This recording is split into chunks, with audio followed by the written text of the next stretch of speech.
Hey guys, welcome to my channel, and today we're going to take a look at another horrible case with you. In this video, we'll look at a story that happened in Pennsylvania in the year 2017. On June 28, 2017, witnesses began calling 911 to report a car accident on one of the highways. When police arrived on the scene, they discovered a Chevy Malibu that had gone off the road. Unfortunately, the driver, Bianca Robertson, 18, did not survive. However, her death was not an accident, as initially assumed. Bianca Nicole Robertson was born on October 17, 1998, in Pennsylvania. She graduated from Bayard Rustin High School in Westchester with all A's. Bianca was a member of the Black Student Union at Rustin, where she also received several awards and was on the honor roll her senior year. She received a 4-year merit scholarship to Jacksonville University in Jacksonville, Florida, and plans to major in criminal justice and become an FBI forensic agent. She has previously been a Girl Scout, a cheerleader, and a basketball player. She studied flute, violin, clarinet, and guitar. She was also an artist. Bianca, who lived with her mother and maternal grandmother, Josephine Perry, was excited to experience the freedoms and challenges of dorm life. Her mother explained that, unfortunately, all of her plans failed. On June 28, 2017, Bianca, her mother and grandmother went shopping at Walmart. Bianca was preparing to relocate to Florida and looking forward to a new chapter in her life. After purchasing everything, Bianca and her family went to the parking lot. They all got into separate cars. They intended to meet at home later, but her mother and grandmother had other plans, and Bianca immediately returned home. She had to drive approximately 10 miles. Bianca was very familiar with this road. However, this was the young woman's last car ride. About 10 minutes after she left the Walmart parking lot, witnesses to the accident began calling 911. The first responders arrived at the scene right away. Bianca Robertson was the driver of the Chevrolet Malibu. The paramedics were unable to help her, and she was pronounced dead on the scene. At first glance, Bianca's head injuries appeared to be the result of a severe blow when the car veered off the road. Many people driving along the highway at the time of the accident came to a stop near the scene before the police and ambulance arrived. After interviewing eyewitnesses, the police discovered one crucial detail. One of the witnesses claimed Bianca went off the road after colliding with a red pickup truck, which then fled the scene without stopping. "I hope it isn't Bianca." That was what the grandmother told herself as she drove past the car crash scene, intended to meet her granddaughter at home.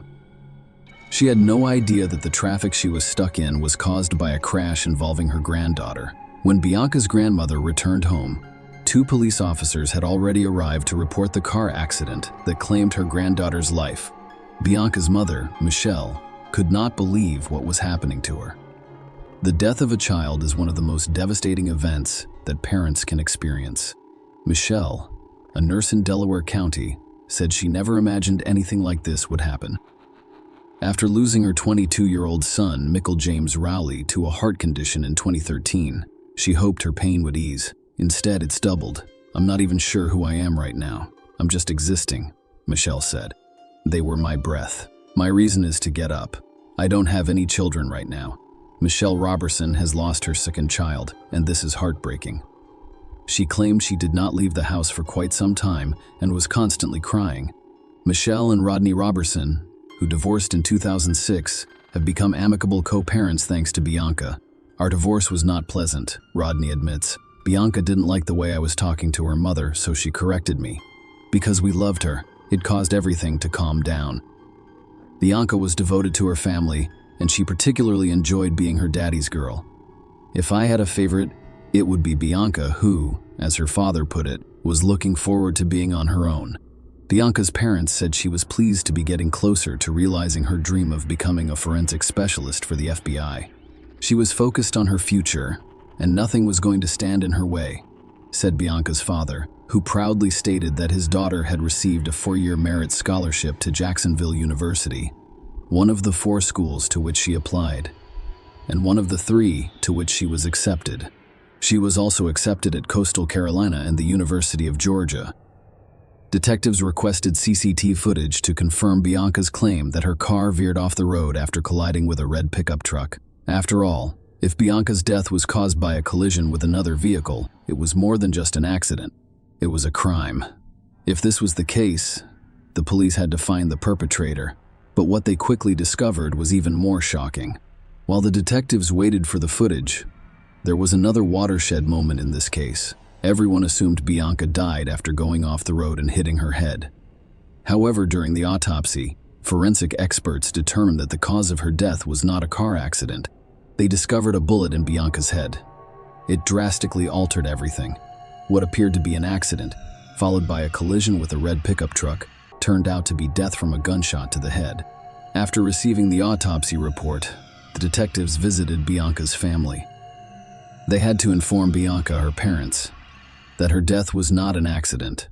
It was an even bigger surprise for everyone, particularly her mother. Michelle was puzzled. Why would anyone do that to her daughter? The family was unable to identify anyone who could wish Bianca harm. She had a friendly relationship with everyone. Robertson needed answers, and investigators were doing everything they could to find the person responsible for Bianca's death. The detectives found nothing suspicious while reviewing footage from cameras at Walmart, where Bianca and her family had gone on the day of her death. They scrutinized every move Bianca and her family made, from getting out of their cars to leaving the parking lot. The detectives ruled out the possibility that someone at Walmart chased Bianca and fatally shot her. After all, she did not get into any fights while shopping at Walmart. They simply bought what they needed, loaded it into Bianca's car, and left. It is possible that Bianca died as a result of an incident that occurred while she was driving down the highway toward her home. "We loaded all of the bags into Bianca's car," her mother explained, referring to the 2009 Chevy Malibu the family purchased from CarMax for her 16th birthday. Bianca did not ask for much, but when she did, she asked for big things, such as a car, according to her mother, who added that Bianca had chosen the car when she received her permit. "She got what she wanted," Michelle Robertson stated. "I do not call it spoiled, I call it loved." But Bianca was willing to work for her goals. She got her first job at McDonald's at the age of 15. She left fast food after 2 weeks to work as a dietary aide at the Whitehorse Village retirement community in Delaware County. Michelle said she has a stack of letters and cards from residents who loved Bianca. Soon after, the police obtained the traffic surveillance footage. There were no cameras near where Bianca veered off the road, but one was about a mile away. Let us look at Google Maps. Here's where Bianca got off the road. As you can see, the two lanes merge into one at this point. When the investigators watched the recording, they discovered evidence that confirmed Bianca's story about a disagreement with the driver of the red pickup truck. The video captured their cars driving side by side. They're approaching the point where the two lanes merge into one. Perhaps the conflict arose because one did not yield to the other. Knowing the outcome of the confrontation, the investigators suspected that the driver of the red pickup truck fired the fatal shot. Unfortunately, the footage was of low quality. The pickup truck's license plates were obscured, as was the driver's face. However, from that point forward, the driver of the red pickup truck was the primary and sole suspect in Bianca Robertson's death. Detectives needed to identify this man, but all they had at the time was a blurry image.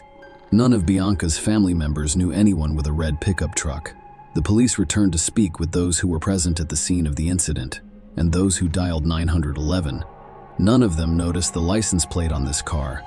Friends and stuff, rangers young and old, too many to count, have reached out to the Robertsons in support, beginning with a vigil 2 days after her death. They've heard from teachers who have known Bianca for years. "Bianca changed my mind about how I would teach." According to one educator, Michelle Bianca was our Save the World child. Michelle confronted Bianca, saying that if a parent put a child out, she would sneak them into our house. Bianca might say something like, "Mom, wouldn't you want someone to do the same for me?" Bianca once saw a car accident and asked her mother if they could stop and help. If she noticed someone dining alone, her first thought was to invite them to the family table. The investigators determined the direction of the pickup truck's movement after the incident by reviewing recordings from cameras located further away from where Bianca's car crashed. They needed a higher quality recording to determine the car's make, model, and license plate.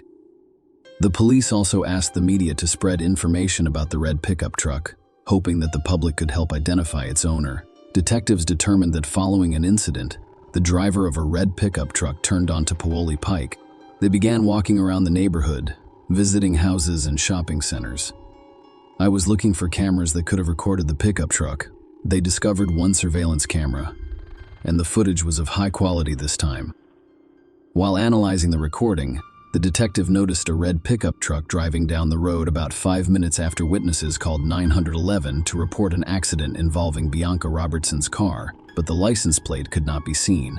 Furthermore, it was unclear whether it was the same car or another that matched the description. While the investigators searched for additional recordings and moved from one door to the next, another breakthrough occurred in the case.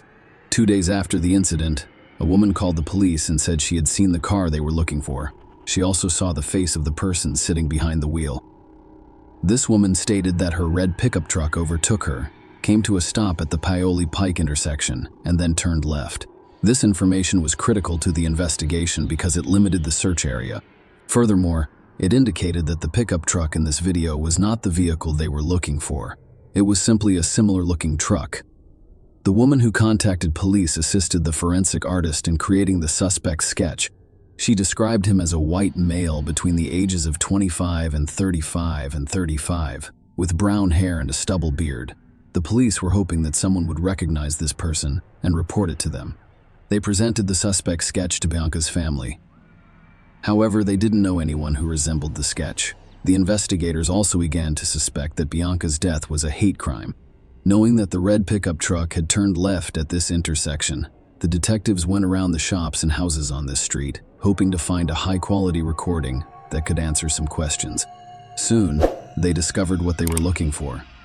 The owner of the house, which is less than half a mile from the intersection, provided the police with a recording from a surveillance camera pointed at his driveway. After calculating the approximate time it would take to get there from the crime scene, the police quickly located the required vehicle. Although the footage was of higher quality than the previous one, the angle of view prevented law enforcement officers from identifying the vehicle or the driver. The police worked hard to find another recording from the camera at a closer distance, and luck was on their side.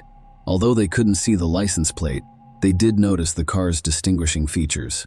The vehicle had a sticker on the right side window, a vertical dent on the passenger door, and damage to the hood. These distinguishing characteristics could greatly simplify the search for this vehicle. The police wanted to expedite the process. As a result, they used the media to request assistance from the general public. They offered a $5,000 reward for information that could help them locate the truck or its driver. The investigators were confident that someone would recognize this particular vehicle. 3 days after Bianca Robertson died, a lawyer called the police station and said he had a client who wanted to turn himself in, mentioning the latter's involvement in the incident that resulted in the death of 18-year-old Bianca Robertson.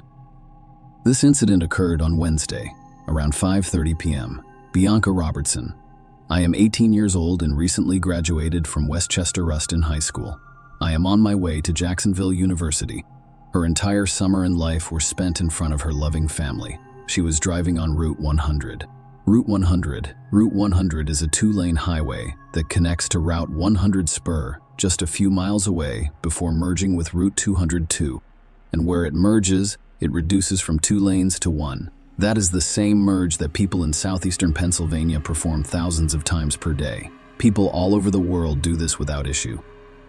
But last Wednesday, as Bianca was merging from 2 lanes to 1, a man in a red pickup truck joined her, and they were jockeying for position, which irritated him. So he pulled out his gun and shot Bianca in the head.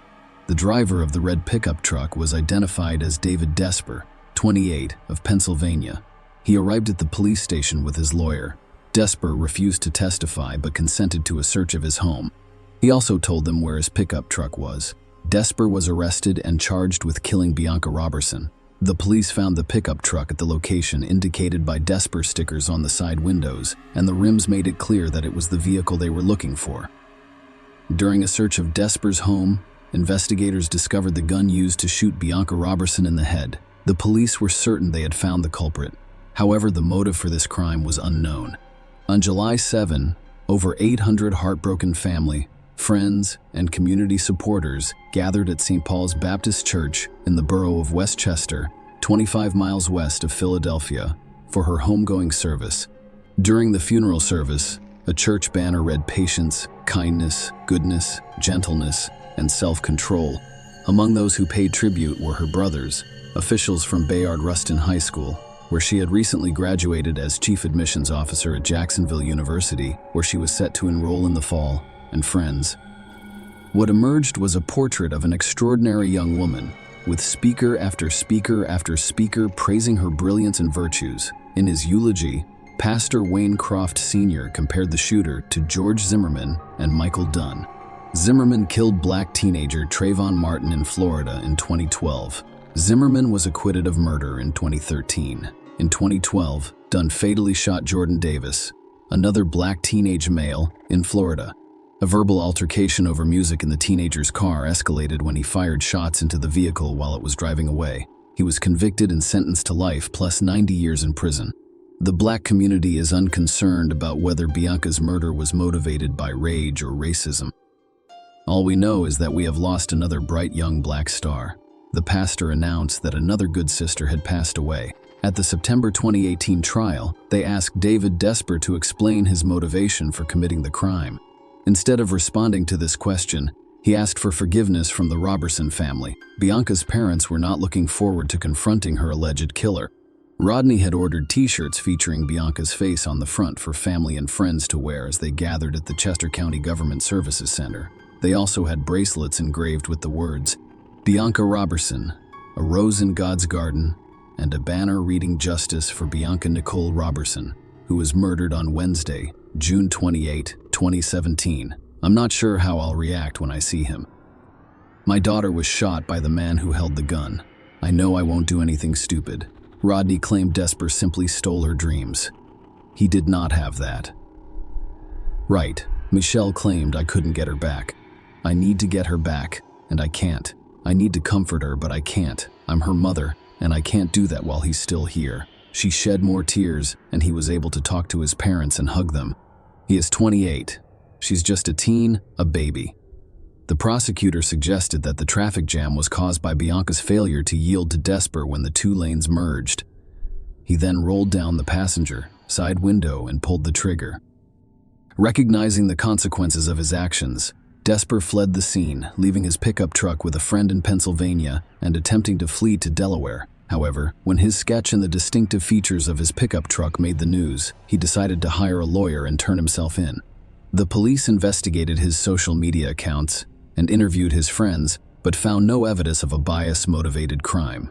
As a result, they did not charge the man with a hate crime. District Attorney Hogan added that there was no evidence that we were aware that this was a race or hate crime. Many people disagree with that assertion. Before the sentencing, the defense described Desper as a harmless, almost juvenile 28-year-old who enjoyed playing with cars in his spare time.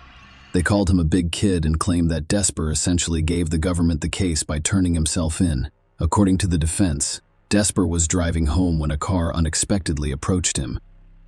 He took the gun and shot it. They claimed there was no monster or threat. If you're a 28-year-old man driving a car with a loaded firearm, you're not a big kid, argued prosecutor Chris Miller. It turned out that Desper's mother had shared a Facebook post about police searching for the man who killed Bianca Roberson. She later realized it was her own son. Wendy Desper expressed her love for Bianca's family and prayed for her. "I apologize for what my son did." She said this while her son sobbed. Rodney Roberson struggled to speak through tears as he confronted his daughter's murderer. "My questions to the defendant are simple. Why in God's name did you shoot my daughter because she was young and black? Because she was a girl? You wanted to be the first on the road because you had a bad day?" "All of my dreams for Bianca were coming true." He continued, "Until the day the defendant murdered my daughter, all I had of Bianca were my memories." David Desper admitted to third-degree deprivation of life. The court sentenced him to 40 years in prison, with the option of applying for parole in 20 years. Judge Anne Marie Wheatcraft wiped away tears as she announced the sentence, telling Desper, "I don't believe you were afraid. I believe it was anger." County Judge Anne Marie Wheatcraft imposed the maximum sentence for that level of homicide, which ranged from 20 to 40 years. Desper attempted to appeal his sentence, but it was denied. Share your opinion with us in the comments, and subscribe to the channel for more.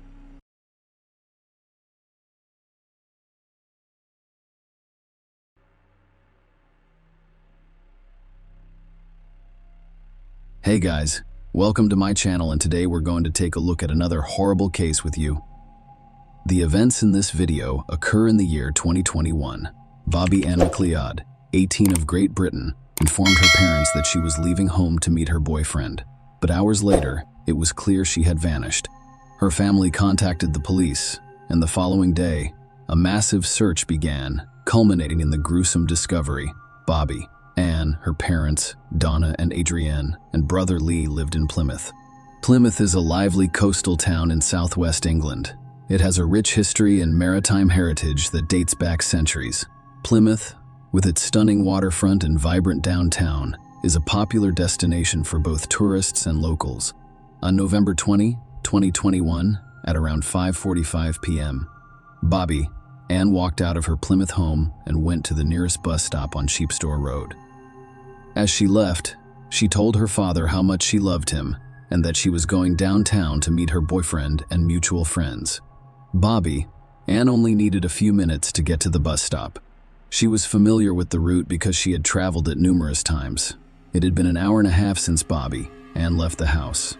Her mother, Donna, texted her to see if she was okay. If she had arrived at her destination without receiving an answer, a concerned Donna attempted to contact her daughter, but Bobby, Ann, was also not answering her phone, and that was completely useless. It took another hour or so before Bobby, Ann's boyfriend, called her parents to see if their daughter was home. He was concerned because Bobby Ann had not shown up for her date, and all of his phone calls had been unsuccessful. Bobby, Ann's parents, became concerned when they called all of their daughter's known friends and discovered that no one knew where she was. They immediately contacted the police and reported her missing. It was already past 9 p.m. The next day is November 21. Police initiated a search of the area, which included McLeod's family and volunteers. Leaflets featuring Bobby Ann were distributed throughout the city. Her disappearance was covered on social media and in the mainstream media. Her brother, Lee McLeod, posted on his social media page, "I'm begging every single person in Plymouth to help me search everywhere, searching for everything. Please, everyone. If you hear or see anything, please let me know."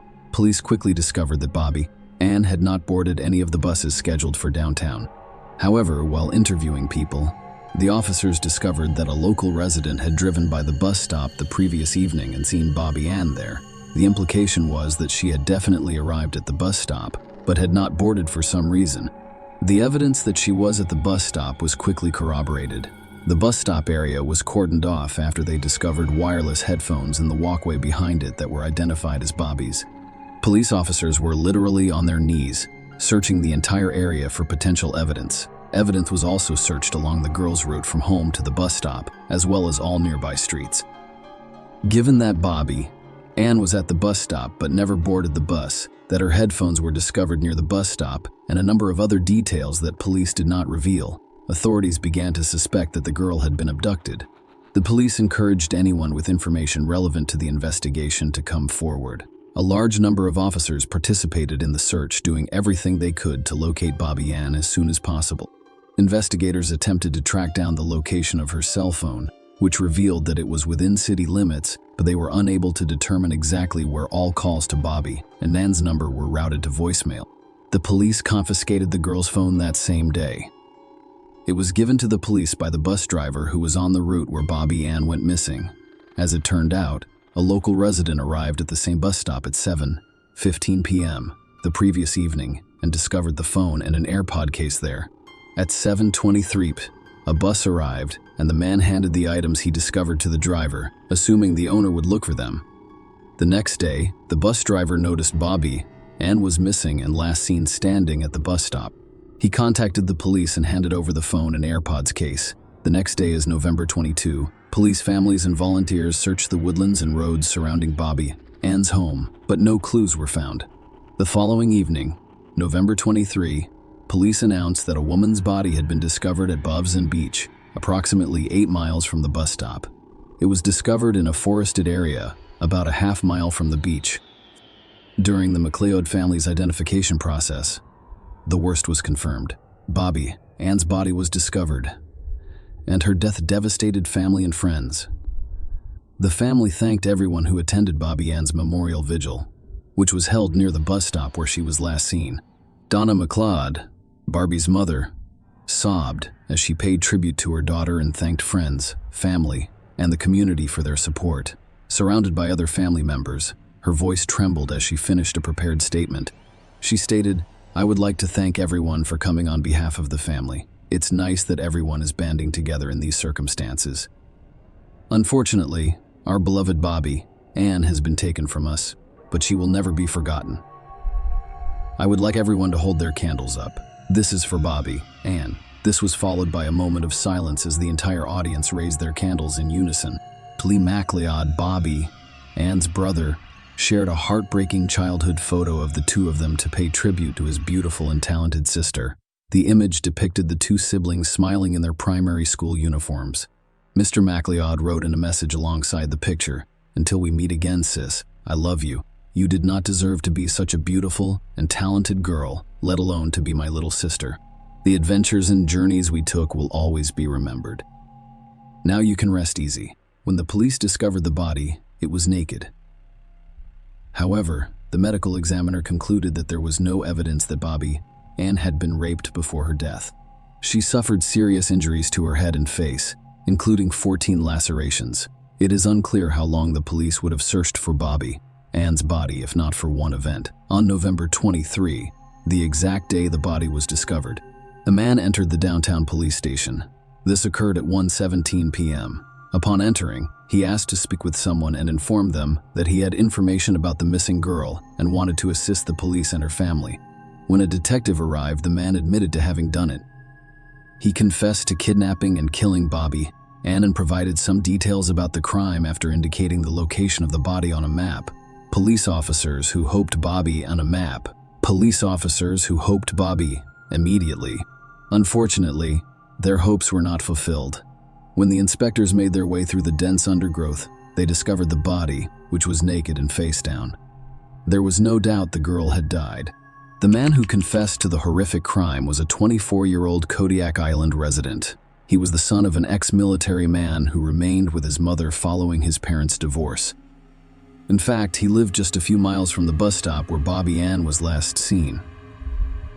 Kodiak Island was detained as a suspect. A lawyer spoke on his behalf, saying, "I accept full responsibility for Bobby and Ann's death." Ackland also stated in the statement that he had never met the victim before that fateful evening and confirmed that he was the one who kidnapped her from the bus stop. Police seized his car, phone, computer, and several other items from anyone familiar with Kodiak Island. He was a nice guy, guitarist and songwriter for the local indie rock band Recruiter. No one knew Ackland was interested in serial killers from all over the world, in addition to music. His personal idols included Joseph D'Angelo Jr., Andre Gicatilo, Ivan Milat, Fred West, and Tommy Sells. Ted Bundy, however, was number one in Ackland's personal ranking, with an unknown number of victims but at least 30. Ackland focused on Ted Bundy and his atrocities. Investigators discovered 3,216 images on Ackland's phone, many of which were disturbing, dark, and reminiscent of horror films. In the days and weeks prior to Bobby Ann's death, Ackland searched the internet for information on serial killer crimes. He also looked for remote areas on Dartmoor and potential weapons. On the day of Bobby Ann's abduction, Ackland was browsing the website of an online sports store, looking at baseball bats, ski masks, and waterproof clothing. It is important to note that, despite his clandestine hobbies, Kodiak Island had never drawn the attention of the police, nor had he ever been in trouble with the law. Apparently, he became so obsessed with his secret hobby that he committed a serious crime. It has been discovered that Bobby Ann was an unintentional victim who, by a cruel coincidence, found herself in the path of Ackland, who, like a vicious beast, went hunting for prey that evening. The events of that evening went as follows. Bobby Ann arrived at the bus stop around 6:15 p.m. Ackland, who was driving his Ford Fiesta around the neighborhood, told detectives he saw her at the stop. Bobby Ann resembled his ex-girlfriend in appearance, but Cody claims that was not the emotional trigger that drove him to attack. He was simply looking for a victim to carry out his long-term plans. The police concluded that even if Ackland had not met Bobby Ann, he would have carried out his plan. The victim could have been any gender. That is what the police believed. When Ackland saw Bobby Ann, he stopped his car on the road behind the bus stop. After watching her for a few minutes and ensuring that no one else was present, Ackland took his pre-purchased hammer, crept up to Bobby Ann, and struck her twice in the head. Then I assumed she was dead. Ackland returned to his car and prepared to leave the scene. Unfortunately, as he drove away, he noticed Bobby. Anne was still alive and trying to get up, so he returned to the bus stop, moved her semi-conscious body into his car, and drove her 20 miles to the Belver Forest parking lot and Dartmoor at 7:45 p.m. He came to a halt in this parking lot, which is nestled in the heart of a forest. He intended to leave the body there but discovered Bobby. Anne was still alive and conscious. Unfortunately, Ackland did not think twice. He did not seek help or transport Bobby Ann to the hospital. Instead, he helped her get out of the car. Miss McLeod told him I was scared and he responded, "So am I. I've never done this before." Struck her 12 times on the head in an attempt to destroy evidence. Ackland burned Bobby's purse. After pounding Bobby, Anne McLeod with a claw hammer a dozen times, Cody Ackland was amazed that the 18-year-old could still make noise. Later, when he told the police, he thought, "Wow, hats off to you." He had one final chance to save Bobby Ann's life. However, once again, Ackland declined. Instead, he claimed he had put an end to the girl's suffering. He then loaded the body into his car's trunk and drove almost 30 miles to Bovis. He hid his body after taking off his shoes, clothes, and jewelry. Around 10 p.m., Ackland arrived home and went to bed. The next day, he drove to Tamerton Foliot, north of Plymouth, and threw the hammer into the Tamar, as well as a carrier bag containing his and her blood-stained clothing, into nearby allotments on Coombe Lane. The hammer was never found, despite a thorough police search. On the same day, November 21, Ackland went to a pizza place with friends, attended his band's rehearsal, and spent the majority of the night at the pub. Everyone who saw Cody that day commented on his unusually upbeat mood. He was enjoying joking and hugging his friends, which was unusual for him. The next day, November 22, Ackland continued to have fun by buying popcorn and going to the movies. While he watched the movie, the police, family, and volunteers searched for Bobby Ann, and Ackland used his phone to keep up with the latest news. On November 23, Cody was at his non-music job. According to the English papers, he worked for a car service company. After leaving for lunch, Ackland sent a message to a chat room where members of the music group recruited a word he'd written: "I love you both." At the same time, he texted his mother telling her how much he loved her, and then went to the police station to confess to the crime. Ackland's bandmates issued a statement on Facebook stating that they would disband the group immediately as a show of respect to the late teenager. It also stated that the remaining members of recruiter Josh Ross, Josh, and Mike are all shocked and in complete disbelief at the tragic events of the last few days. Our thoughts and prayers are with Bobby Ann McLeod's family and friends, who must be devastated by her passing. As a mark of respect, we have decided not to continue as a band and will disband with immediate effect. We will not make any additional comments at this time. In addition to Ackland's confession, the police had a plethora of physical evidence, including Bobby Ann's DNA discovered in his car and sneakers recovered from his home.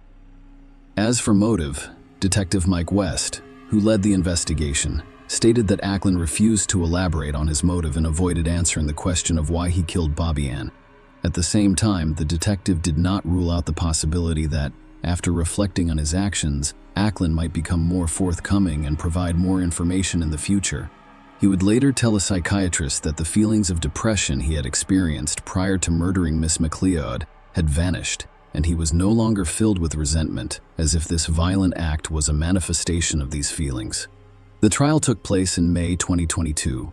Ray Tolley, Ackland's attorney, stated that psychiatrists determined his client was not suffering from mental illness, but rather had struggled during childhood.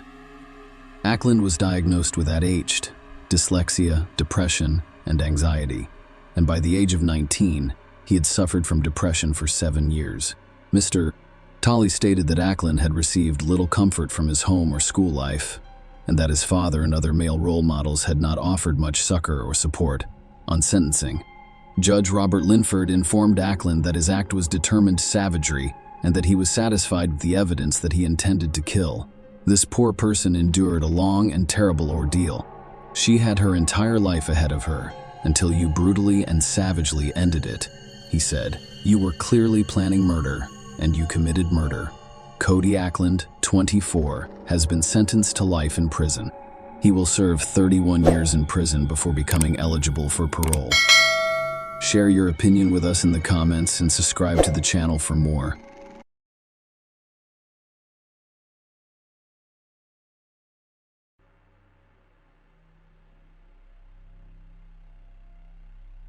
Hey guys, welcome to my channel, and today we're going to take a look at another horrible case with you. A young girl was found dead in her own apartment in an upscale apartment building that was under 24-hour security. The police tried to solve this gruesome mystery for 2 weeks, and only dozens of surveillance tapes helped them discover the sad truth. Sasha Simsurian was born on July 4, 1988, in New York City. After high school, she moved to Florida, where she graduated from a local university. After receiving her degree, she took her job as a social media manager for a real estate agency in Orlando. Her career took off quickly, and she received solid bonuses and awards for her good work. Sasha's friends spoke of her as a friendly, sweet, and outgoing girl with a big heart. She was a member of several charitable foundations, taking an active part in their activities. On October 16, 2015, it was the last day of the soccer season in Orlando. Sasha and her friends went to the stadium to support their favorite team. The match ended in victory, and the company went to the popular Attic nightclub downtown to celebrate. After spending there a few hours, Sasha left the club around 1:30. As it turned out later, she hadn't told her friends where she planned to go. She could have gone home or to another bar. Before she left, she arranged to have breakfast in the morning with her friend Anthony, who was at the club that night. The next day, he arrived at the cafe at the appointed time, but the girl never showed up. She also did not answer her cell phone or social media messages. Such behavior was not typical for Sasha. She was always in touch and would not ignore Anthony, especially when they had agreed to meet in advance. At first, he thought she was just slipping it off after the party last night, but several hours passed and there was no answer. Then the young man began to seriously worry about Sasha. Anthony, along with 2 of Sasha's closest friends, went to her apartment in the secure Uptown Place apartment complex, where she had rented an apartment for the past 6 months. When they drove up to her house, they found the girl's car parked in the parking lot. Inside the car, the friends noticed a box of children's toys. On that day, Sasha was supposed to go to a baby shower at her acquaintance's house, but the gift was still in the car. When they got to the door of the apartment, they started knocking and calling out for Sasha, but all they got was silence. It all looked extremely disturbing, and the friends decided to call 911. The squad arrived at her house around 8 p.m. The cops asked the guards to open the apartment door with the spare key and went inside.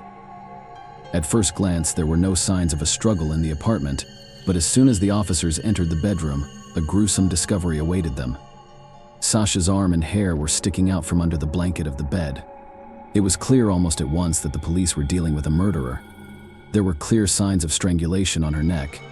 In addition, her torn t-shirt was lying nearby, the same one the girl wore to the stadium. This could indicate that the attack took place immediately after Sasha came home. The pendant she always wore was also torn from her neck. For Sasha's relatives and friends, this event came as a real shock. She had always been a kind and cheerful person, and it simply didn't make sense that someone would hurt her in such a cruel way by talking to the police. Her family and friends couldn't name a single person with whom Sasha might have had problems. Detectives began their search for evidence, and the first thing they noticed was the persistent smell of detergent in the apartment. He only partially succeeded, however. Detectives also found an empty contraceptive wrapper in the hallway and a shoe print near the girl's bed. Once in the bathroom, they found that the toilet seat was up, despite the fact that the girl lived alone. Experts found a fingerprint on it that didn't belong to Sasha. Clues were found in the apartment, and in addition, there were no keys. No smartphone and no purse belonged to Sasha. Soon after came the report of medical experts. They confirmed the girl died of strangulation. One of the doctors said he had never seen such severe injuries to the neck, as in this case this would seem to indicate that the attacker was physically well prepared. In addition, the experts determined that Sasha had been abused. They were also able to find a DNA sample from an unknown male on the girl's body. Unfortunately, there were no matches with him in the databases. In the meantime, the detectives began searching for witnesses and first questioned the security guard who was on duty that night. He was 33 years old. Stephen Duxbury, a former Marine, said the management of the apartment complex had hired men with impressive experience in the police, army, and other specialized services, but even that did not help Sasha. Steven said he saw the girl that night. He said she was very drunk and tried to get into the building, but she couldn't. The girl was missing her case badge and smartphone. According to the rules, the security guard could not open her door without a pass ID or proof of her residency for this reason. Steven refused to let her in. Some time later, he went on a routine patrol and saw that Sasha had somehow made it onto the compound. After all, he assumed that the girl had entered the building with another resident who opened the door with her pass, but the girl ran into a new problem. To get into the apartment, she needed a key, which she did not have. Each door in the complex also opened with a code lock, but Sasha couldn't remember the right code. She'd turn to Steven and ask him to walk her to her car to look there for the keys again. Without the guard with his pass, she would no longer be able to get into the complex. Steve went with her, but there were no keys in the car. Sasha suddenly stated that she remembered the code to the door, and they went back to her apartment. But there again, the girl was unable to enter the correct password. After the guard said he had to go back to his post, he promised to help her solve the problem if at the time of his next round Sasha still could not remember the right code. However, the next time he went to patrol the area, Sasha was nowhere to be found. It was not until the morning that Steven noticed her in the company of a man he had not seen in the complex before. The guard failed to describe his appearance in detail, so the police had to look for this unknown man practically at random. We could only hope that this man might have been caught on one of the 15 security cameras set up on each floor of the building and near the exit. In addition, the detectives requested footage from cameras located along Sasha's route from the club to his home, a 10-block stretch. On such a stretch, that was almost 100% chance that the girl was caught in the lens of at least a few cameras. After starting the footage from the club and the surrounding area, investigators immediately spotted Sasha. They could see her leave the establishment and head in the direction of the house. She stood out with her brightly colored outfit. She was wearing white pants, a purple t-shirt, and flip-flops. You could see these dark shots that the girl was stumbling and staggering slightly. This indicated that Sasha had been drinking quite a bit of alcohol in the club, which matched the security guard's testimony. It was also apparent that Sasha left the club alone a little later. Another camera caught her, and this time she was working in the company of two girls. The police showed her pictures to Sasha's friends, but no one recognized them. They led the detectives to believe that the three met on the street. It was important for the detectives to find these girls because they might have valuable information. To do this, they sent their photos to the local media, and soon the women were identified. During the interrogation, the girls said that they saw Sasha on the street. At that moment, two men approached her and tried to get acquainted with her. Given that it was late at night, the girls were afraid for Sasha and decided to walk home with her. This helped get rid of those annoying men. After walking some distance, the girl suggested that Sasha call her an Uber since she didn't have her phone or any other personal belongings with her. They went with her to her house and waited until she got into the house. Even though you didn't have a pass, Sasha had to wait for some other gas to open the door. At 1:46 a.m., the cameras caught a man approaching Sasha and talking to her about something. It turned out that it was a resident of the complex who opened the door for her with his pass. Thus, investigators learned the exact time when the girl was able to get into the building. The man was no longer on camera, so the detectives did not consider him a suspect. The cops continued to study the footage, and 20 minutes later, they noticed something else interesting. All the cameras in the building also recorded sound, and at one point outside the camera's field of view, they heard footsteps.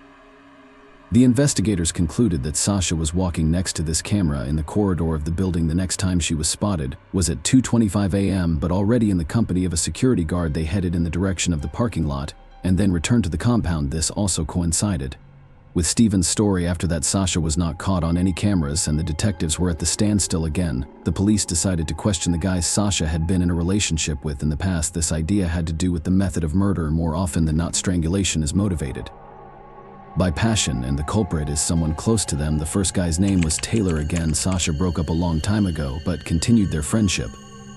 He worked as a bartender and was on duty until 9 p.m. On October 16th, he voluntarily provided the detectives with his DNA sample, which did not match the sample found on Sasha's body. A man named Ben was called next for questioning. In addition to being in a relationship with Sasha, he was also the last person she wrote to before she died. Detectives discovered that at 5:12 a.m. Sasha had sent him a text message that only included his name, Ben. This was very strange, especially when you remember that according to the story of the security guard and the two girls, Sasha didn't have her phone when she returned from the club. Investigators also learned that Sasha had planned to meet Ben this weekend. However, the man had an alibi. On the night of the murder, he was with France. In addition, he voluntarily provided a DNA sample, which also came back negative. By that time, the detectives had finished examining all the available camera footage and noticed something strange when questioned. Security guard Stephen Duxbury said that his shift ended at exactly 6 in the morning, after which he went home, but one of the cameras captured him leaving the building at 6:36 a.m.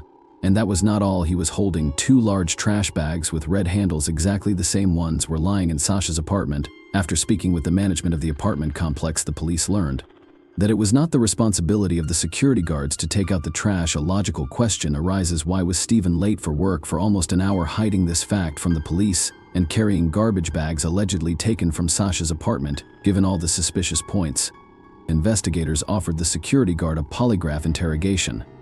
When asked if he had ever entered Sasha's apartment, Stephen answered in the negative, and the machine recorded the lie. Next, he was asked if he knew how Sasha died. 3 different questions came up: was she poisoned, attacked with a sharp object, or strangled? Stephen's post jumped sharply.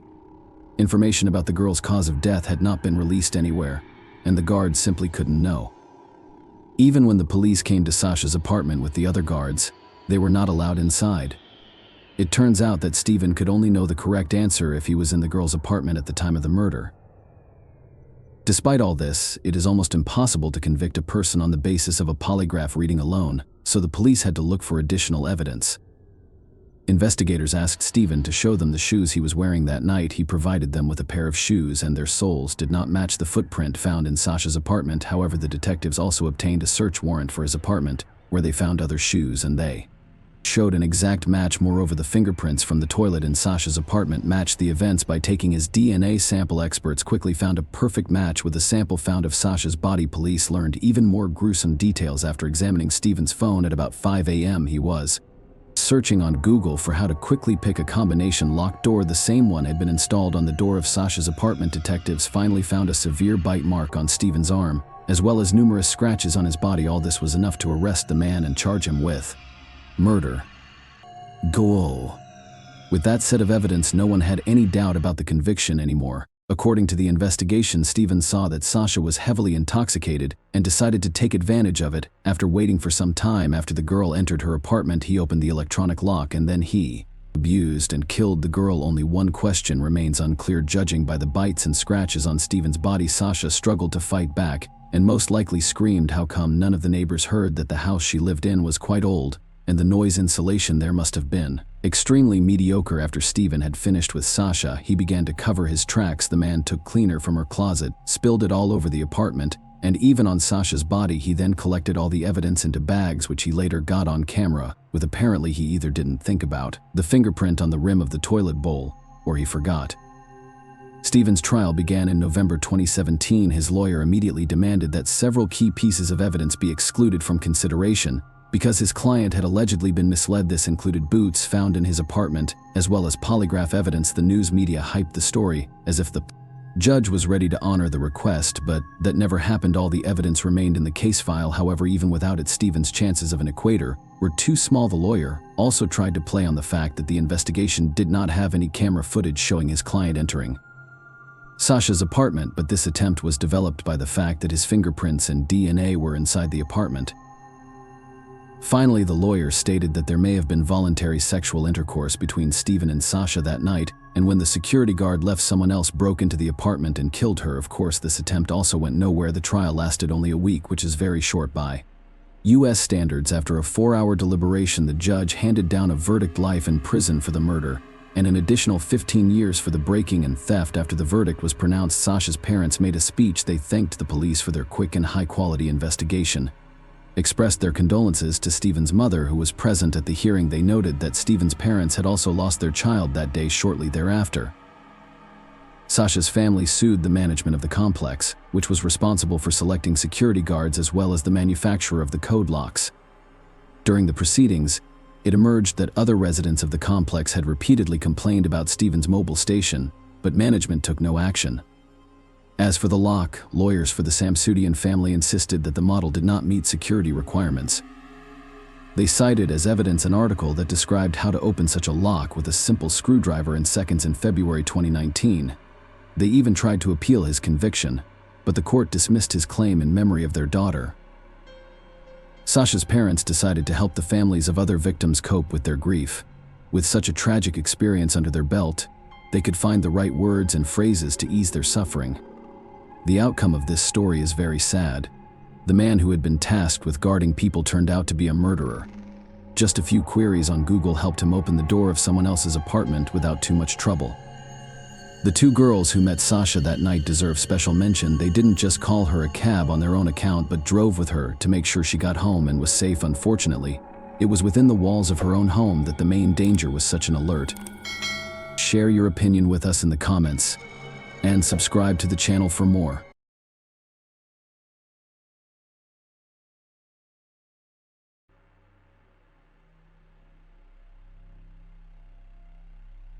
Hey guys, welcome to my channel, and today we're going to take a look at another horrible case with you.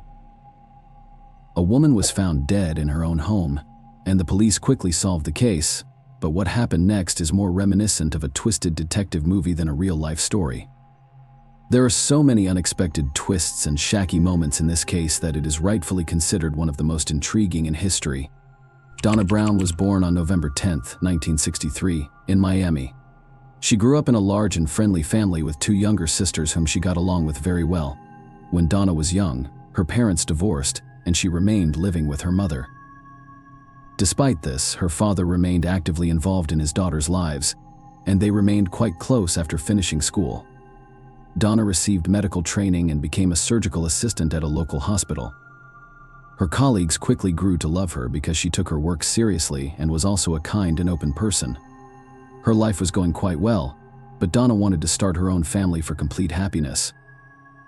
In the late 1980s, Donna went on a date with a man named Mark Winger, and she almost immediately knew she had met her match, who was charming and intelligent, worked as a nuclear engineer, and dreamed of having a large family. They began dating and decided to get married in 1989. Shortly after that, Mark received a job offer at a nuclear facility in Springfield, Illinois. It was a big step up the career ladder for him, and he and Donna decided to move there. The couple settled in a nice neighborhood, and soon after the move, Donna got a job at a local hospital. They only liked children for complete happiness, but all their attempts were unsuccessful. At some point, Donna learned that she was medically unable to conceive, and it was a devastating blow for her. Both she and Mark dreamed of a large family, and all the conditions of their lives were favorable for it, but fate decided otherwise. The couple began to consider adoption but kept postponing this serious step. This continued until 1995, when everything changed, and one day a pregnant underage girl was admitted to the hospital where Donna worked, and she wanted to give her child to a loving family. Mark and Donna immediately decided to adopt the baby. In June, right after the birth, they adopted a girl and named her Bailey Elizabeth Winger. The day they took her home coincided with the anniversary of their engagement. The couple and all the relatives were happy that they finally had a child. In August of the same year, Donna went to Florida with her 3-month-old daughter, the visitor parents, and introduced them to their granddaughter. The family had a great time, and sometime later the woman returned home. She flew to the nearest airport, which was 2 hours away from Springfield, and then hired a taxi to her city through a special company. This trip greatly spoiled Donna's mood because the driver behaved quite inadequately the whole way. He talked about how several personalities lived in him and they forced him to do various terrible things, such as killing people. In addition, the driver talked about how he regularly participated in orgies and even invited Donna to participate in them. The man also violated traffic rules and drove the car quite dangerously. When Donna got home, she told her husband about it, and he was furious. Mark called the company the driver worked for and demanded that he be fired. It turned out that the driver was 27-year-old Roger Harrington, and after the complaint, the management decided to suspend him from work, but that wasn't the end of it. During the next week, an unknown man called Winger's home phone, refused to identify himself, and asked for Donna. She and her husband suspected that the caller was Roger, and she was seriously concerned about her safety given that the man knew their home address. She was afraid that Roger might harm her. On August 29th, a distress call was made to the Springfield Police Department. Mark Winger was in a panic and reported that an unknown man had broken into their home and attacked Donna with a hammer. Mark, shocked and terrified, took his gun and shot the intruder. When the officers arrived at the scene, they found 2 bodies on the floor with Mark in a state of panic. The police officers detected the faint pulse from both individuals on the floor and called an ambulance while trying to obtain information from Mark. But what had happened? Although Mark could barely speak, the detectives managed to piece together a rough idea of what had occurred. Mark explained that he was using the treadmill in the basement when he heard a noise upstairs. He went upstairs to the main floor and found his 3-month-old daughter unattended on the bed. When he went to another room, he saw an unknown man attacking his wife with a hammer. Mark panicked and grabbed his gun, shooting the attacker before calling the police.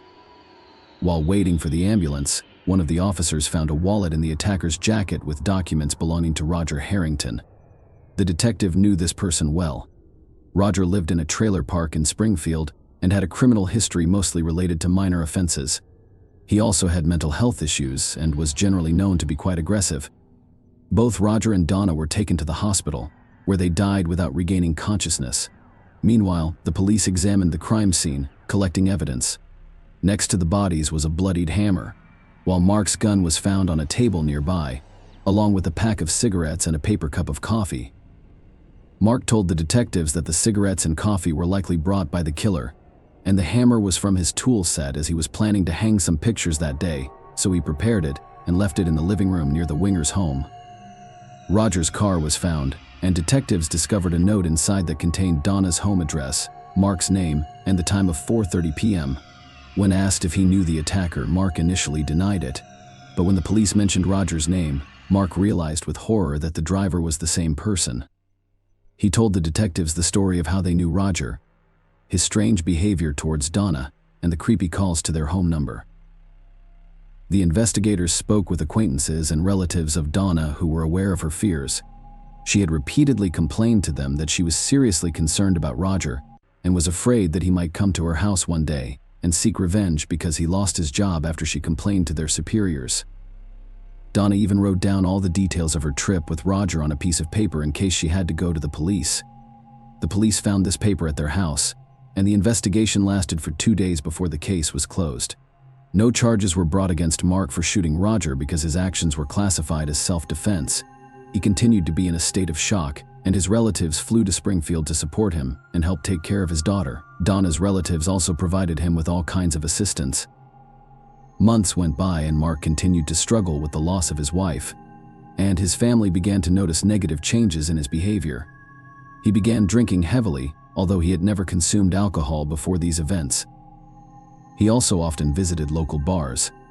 His relatives tried to support him in every way possible and help take care of Bailey, but ultimately they had to return to their own cities.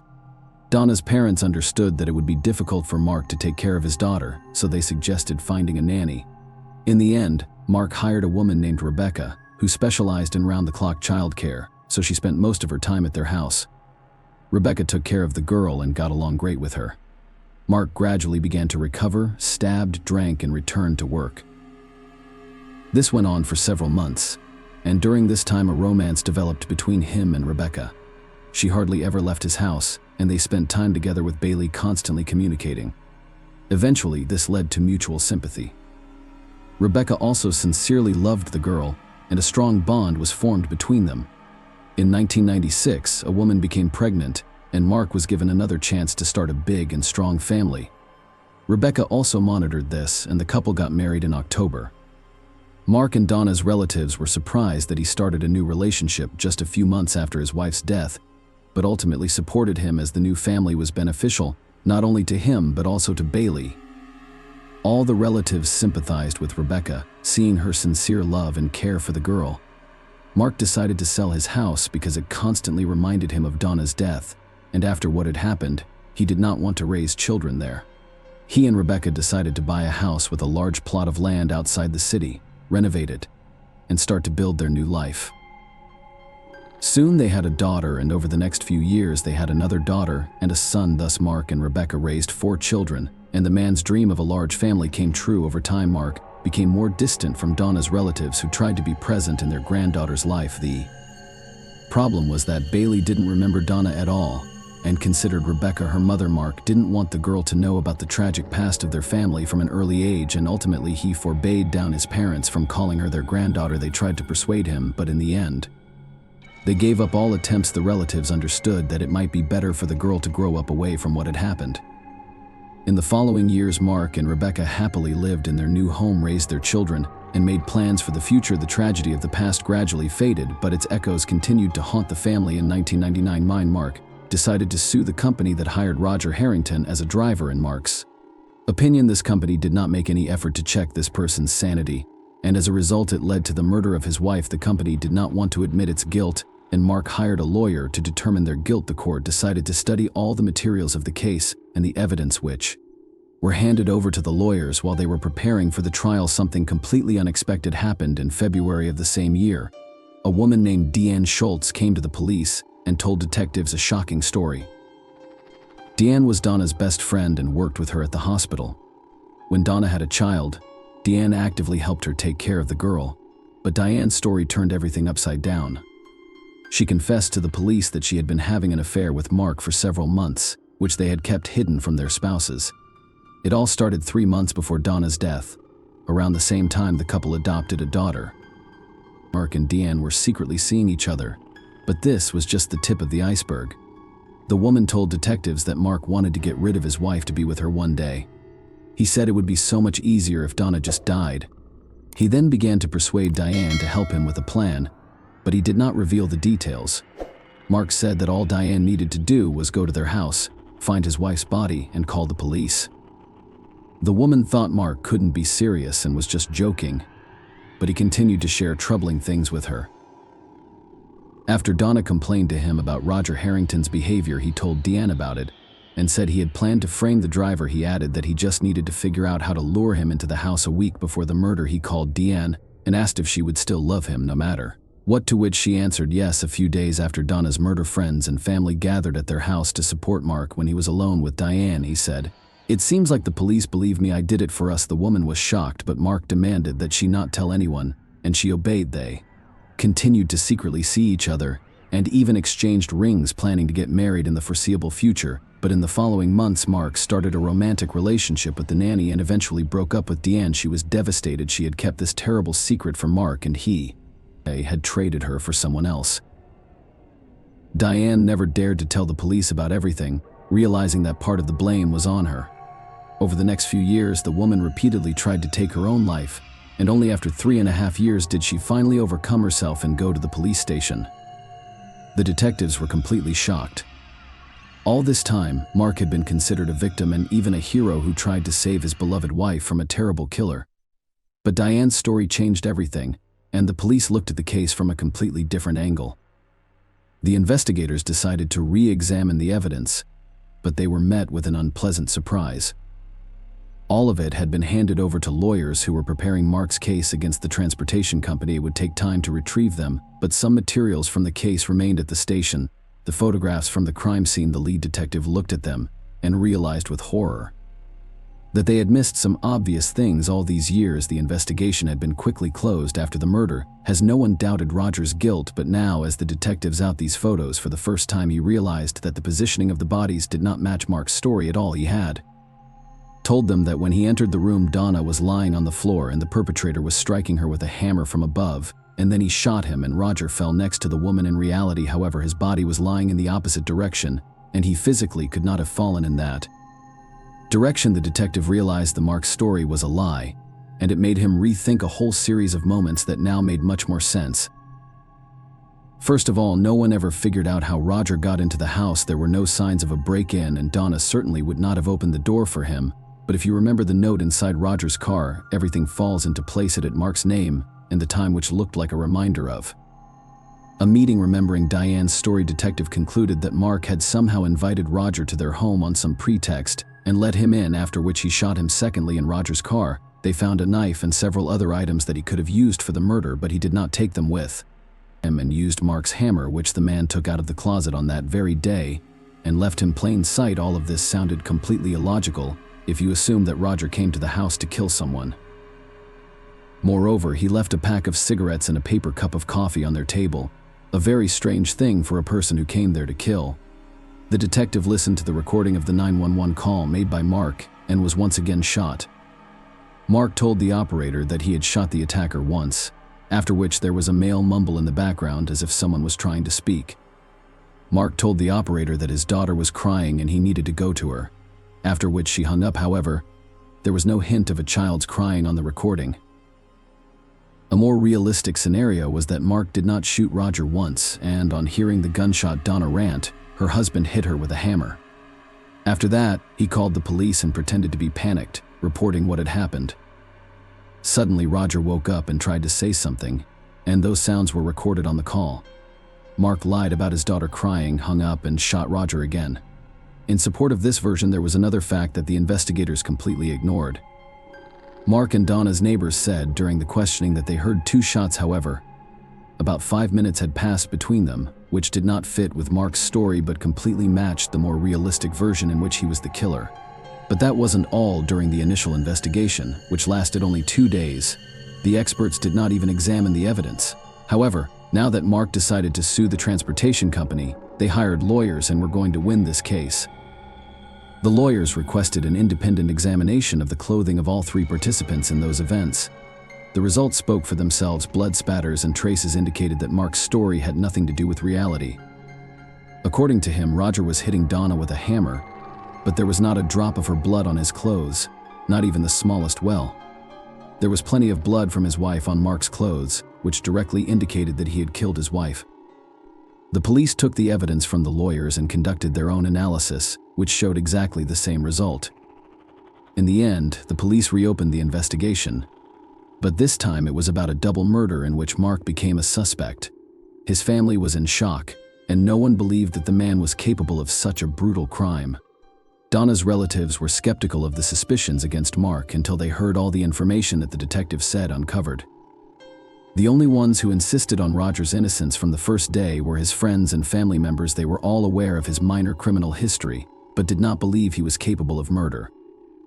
Moreover, their neighbor Roger, with whom they shared a rental, initially gave the police important information that they overlooked. It all looked as if Mark had scheduled a meeting with him, but the police did not attach much importance to it. Rebecca experienced the greatest shock from the whole situation. She knew Mark as a loving and caring father who had never shown any aggression during their time together. She refused to believe that this person could be his wife with a hammer and frame someone else. After several weeks of investigation, the police decided to arrest Mark, and he was arrested right at work. The case was sent to court. Mark was granted a $1 million bail. He cannot raise that amount, so he remained in custody awaiting trial. The trial did not begin until 3 years later in May 2002. All his close ones, and even Donna's relatives, hoped that this would be a big misunderstanding and that the court would prove Mark's innocence. None of them were prepared for the opposite, and his lawyers insisted on the truthfulness of Mark's version. They noted that the crime scene photos could have been taken after the medics moved Roger's body. Considering that the doctor's actions were not documented, it was possible to prove or disprove this possibility. In addition, the lawyers emphasized Roger's criminal history, his mental problems, and his inappropriate behavior with Donna during the trip. Deanne Schultz became the main witness in this case. By law, she could have been punished for keeping Mark's secret all these years, but the judge decided to grant her full immunity. In exchange for her testimony, the male lawyers tried to discredit Diane in every possible way, pointing out that she had attempted suicide multiple times, which could indicate psychological problems. The defense also suggested that she had made it all love out of jealousy, seeking revenge on Mark. The prosecution insisted that the evidence in Diane's testimony unequivocally pointed to his guilt, as her motive lay in the mistress's story. Mark lost interest in Donna long before they adopted Bailey. He had been having secret affairs with her best friend, but he could not divorce him because he would have to split their expensive home and other assets, which was unacceptable to him. After Roger gave Donna a ride from the airport, Mark saw the perfect opportunity and decided to act. As terrible as it sounds, Mark was lucky to have encountered a man with a criminal record and mental illness who claimed to hear voices telling him to kill people. After Roger complained to management, to have encountered a man with a criminal record and mental illness who claimed to hear voices telling him to kill people. After Roger complained to management, he lost his job, which became the perfect motive when both the prosecution and defense laid their cards on the table, leaving only the jury's decision to wait. Despite the compelling evidence against Marv, there were still doubts about his guilt among both his family members and Donna's relatives. None of them could imagine a loving father and respected member of society as a killer. Nevertheless, the jury unanimously found him guilty of the double murder.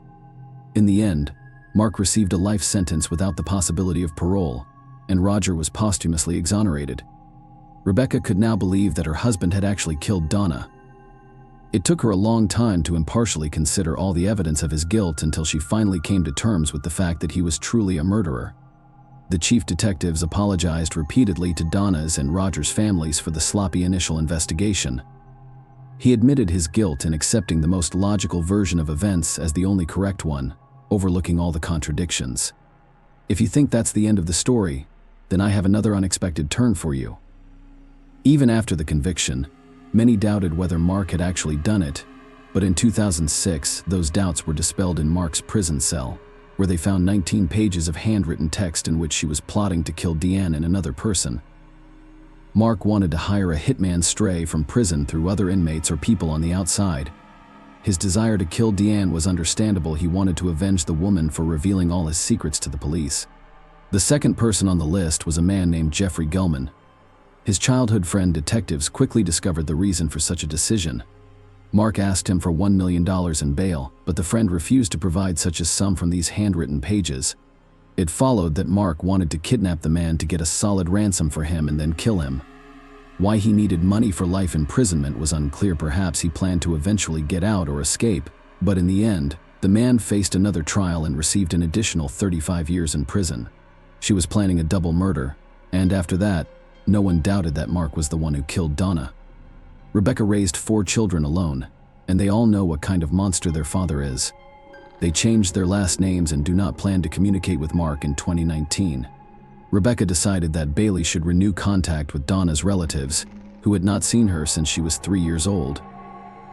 Bailey was already 24 at the time, and she went to Florida and had a great time with them. They still communicate, and the young woman learns more about Donna from them. As for Mark, he is still in prison and denies his guilt. Perhaps he would never have been held accountable for what he did if it weren't for 2 factors that happened almost simultaneously. The first is the testimony of his former mistress. She could no longer keep this secret, especially watching how the killer creates a new family and raises children. The second factor is Mark's greed. Almost 4 years after the murder, he decided to sue his employer, Roger Harrington, for a substantial sum, even though he was earning very good money himself. Apparently, he did not expect third-party experts to study the evidence much more carefully than the local detectives. Interestingly, the end decided to turn to the police, including. After learning about this lawsuit, it became one of the last straws, and the woman who revealed Mark's terrible secret. Share your opinion with us in the comments, and subscribe to the channel for more.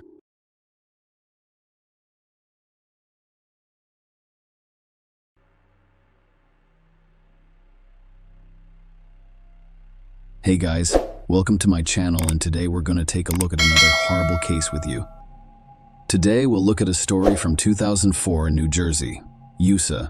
Brittany Gregory was born on April 1, 1988, in Brick Township, the youngest of 5 children in her family. Her parents divorced, and she was left to live with her father, but she remained close to all of her siblings, particularly her sister Brianna, who was 4 years older than her. Brittany excelled in school, and her teachers expected her to become a scholar. Her unusual dream, however, was to become a forensic scientist and investigate crime scene evidence. Brittany enjoyed being the baby of the family. Her mother described her as spoiled but not vain or arrogant. She celebrated her 16th birthday in April by keeping her mother's promise to let her get her belly button pierced. She adored pop star Britney Spears and had posters of her up in her bedroom. She enjoyed cartoons, particularly SpongeBob SquarePants. She also couldn't get enough of TV shows about forensic science, which she wanted to pursue. She and her mother used to watch the same shows and then call each other to discuss what they were watching. In 2004, Brittany, 16, and her older sister Brianna, 20, lived in a small house near their school with their father, Joe Don, and his new girlfriend, Lori Peterson. Brittany's father's house was the last one on the street, and it was near a wooded lot. Brittany had been dating 18-year-old John Fitzgerald for nearly 2 years. He was a nice guy who Brittany's family liked. They had a great relationship and were considered the ideal couple. At around 8:30 p.m. on Sunday, July 11, 2004, Brittany's mother, Deborah, and sister Brianna drove to the town of South Toms River, about 15 miles from Brittany's home, to visit her older brother and his wife, who had recently had a daughter. That evening, Brittany called her mother from her cell phone and requested a ride to her boyfriend John's house. The girl's voice was extremely upset, indicating potential trouble. Her mother explained that she was out of town and unable to drive Brittany, but that her sister Brianna could be there in about an hour. Brittany agreed, saying she'd wait for her. Brianna was free about 45 minutes after Brittany called, so she called her, but her sister did not answer. Brianna assumed Brittany was asleep or that someone else had brought her to John's. When Brianna returned home in the morning, she discovered Brittany was not there, but her belongings, including her phone, were still there. Brianna speculated that Brittany had spent the night at her boyfriend's house, but it seemed strange that she hadn't told anyone and had left her cell phone at home. It was not like her. Looking for answers, Brianna began calling all of Brittany's friends to see if they had seen her, but no one knew anything. Brianna decided to call John after unsuccessful attempts to contact her sister. He said he last spoke with Brittany on the phone Sunday morning, and they hadn't seen or spoken to each other since Brittany's father's friend Lori Peterson, who lived with them, said she returned home around 10 p.m. Brittany was not present on Sunday night. Brianna sensed something was wrong and went straight to the police station to report Brittany missing. The police initially dismissed Brianna's concerns about her sister's disappearance. They assumed the girl had simply run away from home or was out with friends. But Brianna persuaded the officers that she had already contacted all of her sister's friends and spoken with her boyfriend. But no one knew where Brittany might be. Brianna was certain her sister couldn't have run away from home because she was an honor student who spent the majority of her time in the library. Brittany never left the house without warning, and she left all of her belongings, including money and a phone, at home. Brianna persuaded the cops that her sister could not have run away from home on her own. The officers started their search. They first went to Brittany's house to inspect her room and look for clues. They ensured that Brittany's purse, containing her phone, ID, and makeup, was left in her room. The police found nothing suspicious in her room. They interviewed everyone who lived in the house and concluded that no one close to Brittany was involved in her disappearance. The police then began searching the area around the house. They inspected all of the houses in the area, walked around the property, and spoke with neighbors. They looked for witnesses who could have seen or heard something. The officers noticed that the house was at the end of the street, with a wooded area across the street, except for one woman who reported seeing Brittany walking down the street toward her house late Friday night when it was already dark. None of the neighbors saw anything suspicious. This occurred 2 days before Brittany's disappearance, and while the information appeared insignificant, investigators paid attention to it. This information contradicted the image of a modest girl who spent the majority of her time in the library and did not leave without her parents' permission. What made Brittany stay out so late? And was she allowed to go out at that time? The police were eager to determine whether Brittany was a true home girl, as her sister had described her. Numerous police interviews with her family, neighbors, and teachers revealed that no one had negative things to say about the girl. Everyone spoke highly of her. Brianna told the police that Brittany and her boyfriend John had a strained relationship recently. The couple had been arguing frequently, and on the day of her disappearance, Brittany and John had another fight. Brittany was upset, and she planned to visit John that evening to make amends. The investigators decided to look into John's identity more closely. They invited him to the police station to see if he saw Brittany on the day she went missing. John said his last phone call with Brittany was on Sunday morning. At the time, he was at the beach with friends, and Brittany was disappointed that he went without her. They argued about it and haven't spoken since.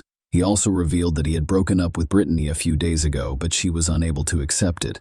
Even though she knew he was already dating another girl, John insisted that he had no plans to go out with Brittany that night and had no idea she was coming to his house. The rumor that Brittany kissed another guy at the party sparked their breakup. Despite the fact that he did not see it, John decided to end his relationship with her and start dating another girl. He last saw Brittany on July 10, the day before she vanished. She gave him a letter expressing her desire to reconcile. The detectives asked John for permission to read the letter Brittany had written, and he handed it to them. Brittany apologizes in the letter for her behavior as well as for breaking John's heart. She also asked him to stay friends. John appeared genuinely concerned and worried that Brittany had not yet been found. The police found no evidence linking John to Brittany's disappearance, and after passing a lie detector test, he was removed from the suspect list. However, John did provide the detectives with one important detail. He claimed that Brittany frequently came to his house via the woods behind her father's house, and the story of Brittany's disappearance became increasingly complicated.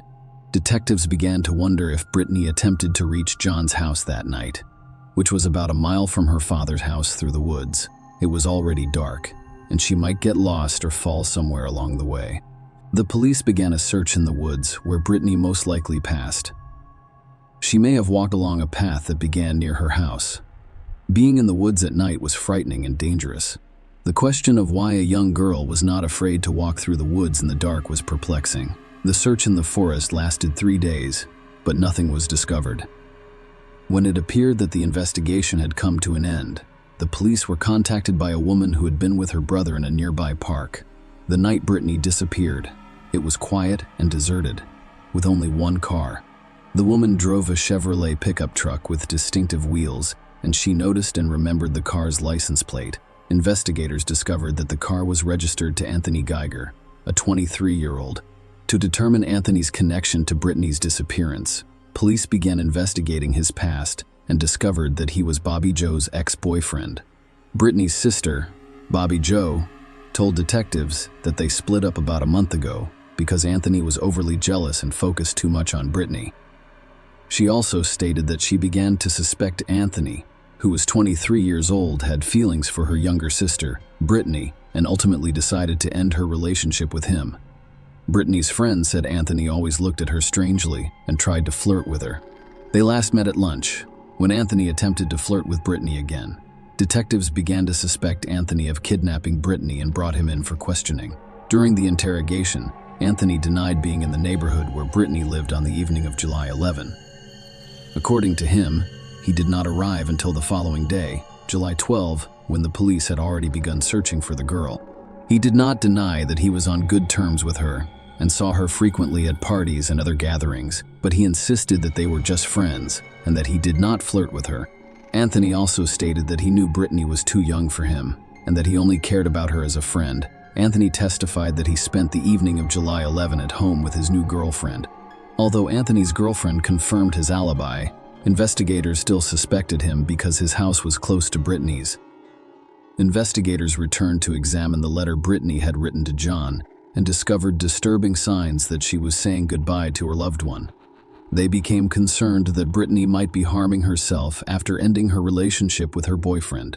Brittany's parents, however, rejected this version, believing that their daughter was intelligent and determined, and that her breakup with her boyfriend would not prevent her from pursuing her dreams.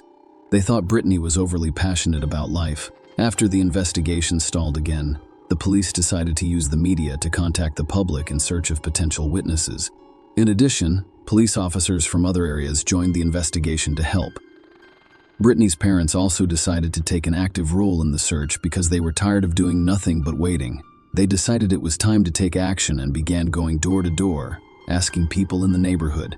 But it did not work. The police decided to return to where it all began, Brittany's home. Even if she had decided to walk through the woods to meet her boyfriend, it remained unclear why she had left her phone in her room. Could she have been kidnapped right outside the house? If so, did she know the person? Did she trust him? During a thorough search of the house, the police discovered something important in Brittany's room. Her personal diary, which contained a handwritten letter. The contents of this letter were extremely important to the police because they pierced the veil of secrecy surrounding family relationships. Brittany described her life, her relationships with her friends and boyfriend, her education, and how she prioritized her family.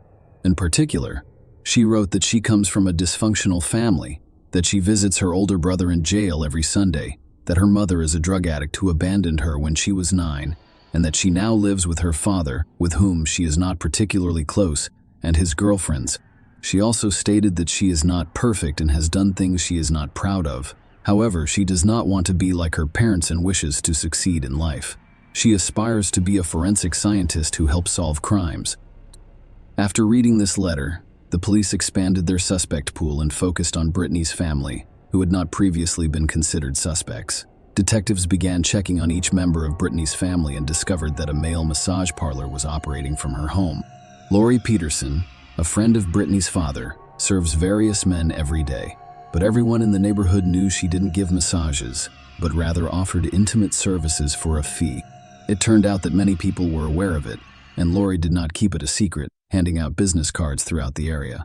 Neighbors also reported that suspicious individuals frequently gathered at Brittany's father's home to use illegal substances for the police. This suggested that the atmosphere in Brittany's home was dysfunctional. Lori's services were sought by a number of men, the majority of whom she had never met. It was possible that one of her clients had taken Brittany from the house. More than 100 police officers began working to identify everyone who had visited Joe Dunn's house in the previous month. It was an extremely difficult task. However, a week after Brittany disappeared on July 18, police announced the arrest of a murder suspect. Brittany's family was shocked to hear the news because she had been reported missing and her body had yet to be found. When a picture of the suspect appeared on television, Brittany's mother, Deborah, recognized him. It turned out to be her longtime friend, 28-year-old Jack Fuller Jr., who had attended all of the family gatherings and had known them for 20 years. His daughter was engaged to Brittany's brother, who was incarcerated. Deborah was in shock. Why was Jack arrested and charged with murder when Brittany's body had never been found? The family couldn't believe Jack could have been involved in this case, given that his children were friends with Brittany. They hoped Brittany was still alive. Fuller, a hardened criminal, spent the majority of his adult life threatening his Howell neighbors. According to court documents and interviews, he broke into cars, houses, and garden sheds, used and sold drugs, threatened a man with a baseball bat, fought with police, and lied about his identity after being arrested for drunk driving. He has been arrested over a dozen times in the last decade alone. He has spent time in state prison for theft and parole violations. Neighbors claim that many of his crimes went unreported because people were afraid of him. The last time he was tried. He was sentenced to 5.5 years in prison and released a year before Brittany went missing. Brittany's parents assumed Jack would steal money or jewelry to buy drugs, but they didn't think he'd hurt their daughter. Shortly after Fuller's arrest, it became clear how the police had linked him to Brittany's disappearance. It all began with a call to the police station. The caller stated that he had met Jack a few days prior, who had complained to him about back pain that had developed after burying the girl's body in sandy soil.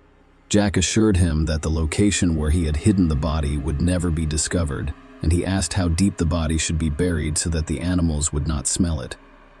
The police invited the informant to the station, suggested that he wear a listening device while meeting with Jack Fuller, and questioned him about the crimes, including the murder. The informant agreed, and during the meeting, Fuller revealed that he had buried the girl's body in a remote location and would never be discovered. He confessed to the murder, but never mentioned Brittany's name. In addition, Fuller stated that he needed to kill someone else who knew too much, referring to his friend Tommy, who was in the car and did not hear these remarks.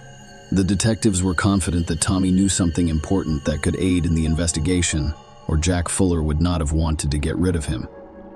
They went to Tommy's house and took him to the station for questioning, but he refused to cooperate, claiming that he knew nothing. The detectives knew he was lying, to prove their point. They played a recorded conversation in which Jack expresses his desire to kill Tommy because he knows too much.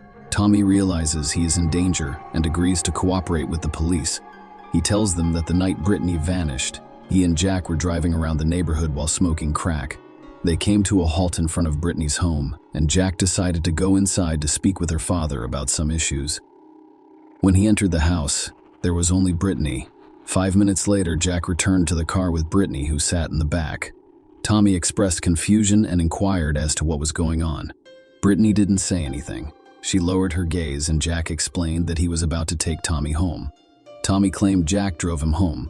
When he got out of the car, Brittany, who was sitting in the back, also got out and took the front passenger seat. And then he and Jack drove away. When they met the next day, Jack said nothing about the previous day's events. They stopped at a car wash where Jack washed his car both inside and out. This was unusual because he had never attempted it before.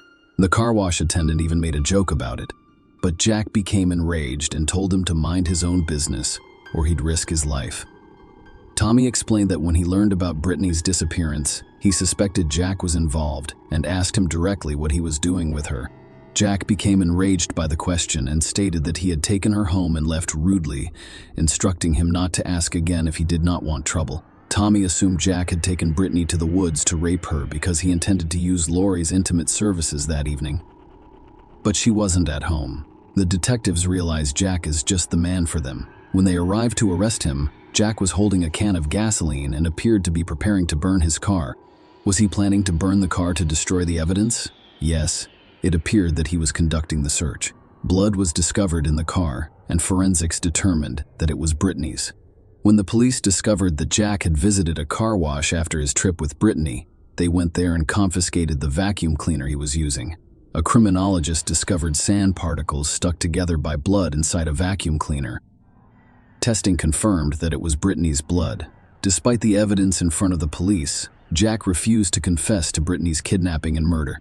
Detectives interviewed all of Jack's acquaintances, and the majority of them were convinced that he was capable of murder. Many described him as a man who could handle anything. Despite the fact that Jack never worked, he was always financially secure. During the investigation, it was discovered that on the night of Brittany's disappearance, one of the patrol officers observed a car parked on the side of the road near the woods. That was Jack Fuller's car. Brittany had gone missing, but this was unknown at the time. When the officer approached Jack, he explained that he was looking for his dog, which had run off into the woods. Given this information, the search for the body concentrated on the area where the officer spotted Jack's car. The search, which involved police officers, canine units, helicopters, and volunteers, was ultimately unsuccessful. Investigators suspected Brittany was desperate for someone to drive her to her boyfriend's house that night. When Jack arrived at her house, she asked him to do it. Jack agreed to transport her wherever she needed to go. Instead, he took his friend Tommy home and decided to exploit the situation by raping and killing Brittany. To prove it, her body had to be discovered. While the police were attempting to question Jack and extract a confession, another witness came forward. A woman called the cops, claiming that if Jack Fuller really killed Brittany, she might know where he hid her remains. This woman was a former drug addict who Jack once held hostage for months before escaping. During that time, she had grown to know Jack Welch and knew all of his secrets, including where he went and what he did. He frequently visited the same places and accompanied her. One day, he showed her a location near a power line and told her it was an excellent place to bury her because no one would ever find a body there. The detectives didn't believe the woman at first and began questioning her. She stated that the site was in Lakewood and the soil was sandy. The police immediately remembered the words of an informant who told them how Jack had complained to him about how difficult it was to bury a body in sandy soil. The authorities decided to conduct a search in the area the woman had mentioned. It was only 3 miles from Brittany's home. After several days of searching, no results were found. However, the police continued their search after experts discovered a perfect match between the sand from Fuller's vacuum cleaner at the car wash and the soil in the area. Every day, more than 100 people combed the dense forest that borders Monmouth and Ocean counties. Brittany's grave was discovered on Tuesday morning, July 27, 2004, 15 days after she had been reported missing. She was discovered by 3 New Jersey canine officers who had brought their dogs on a weekend search to assist. The young girl's naked body was discovered in a hole, accompanied by a necklace bearing Brittany's name. The detectives knew right away that they had finally found her. The medical examiner who performed the autopsy confirmed that it was Brittany Gregory's body, but he was unable to determine the exact cause of death due to the girl's strangulation and head trauma. "I'm not going to deny that there was trauma to her head, but that was not the cause of death," said Ocean County Executive Assistant Prosecutor Robert Gasser. The body had decomposed for 2 weeks, and the medical examiner says he cannot rule out strangulation or suffocation. Gasser stated that Brittany's body showed no obvious signs of sexual assault. However, the medical examiner did not rule out the possibility of rape. After consulting with his attorney, Jack Fuller agreed to a plea bargain. Brittany's family also agreed to the settlement to avoid a lengthy and difficult trial. Brittany's mother stated that she opposed the death penalty for Jack because it would be too easy for him. She wanted him to spend the rest of his life in prison, suffering and regretting his actions.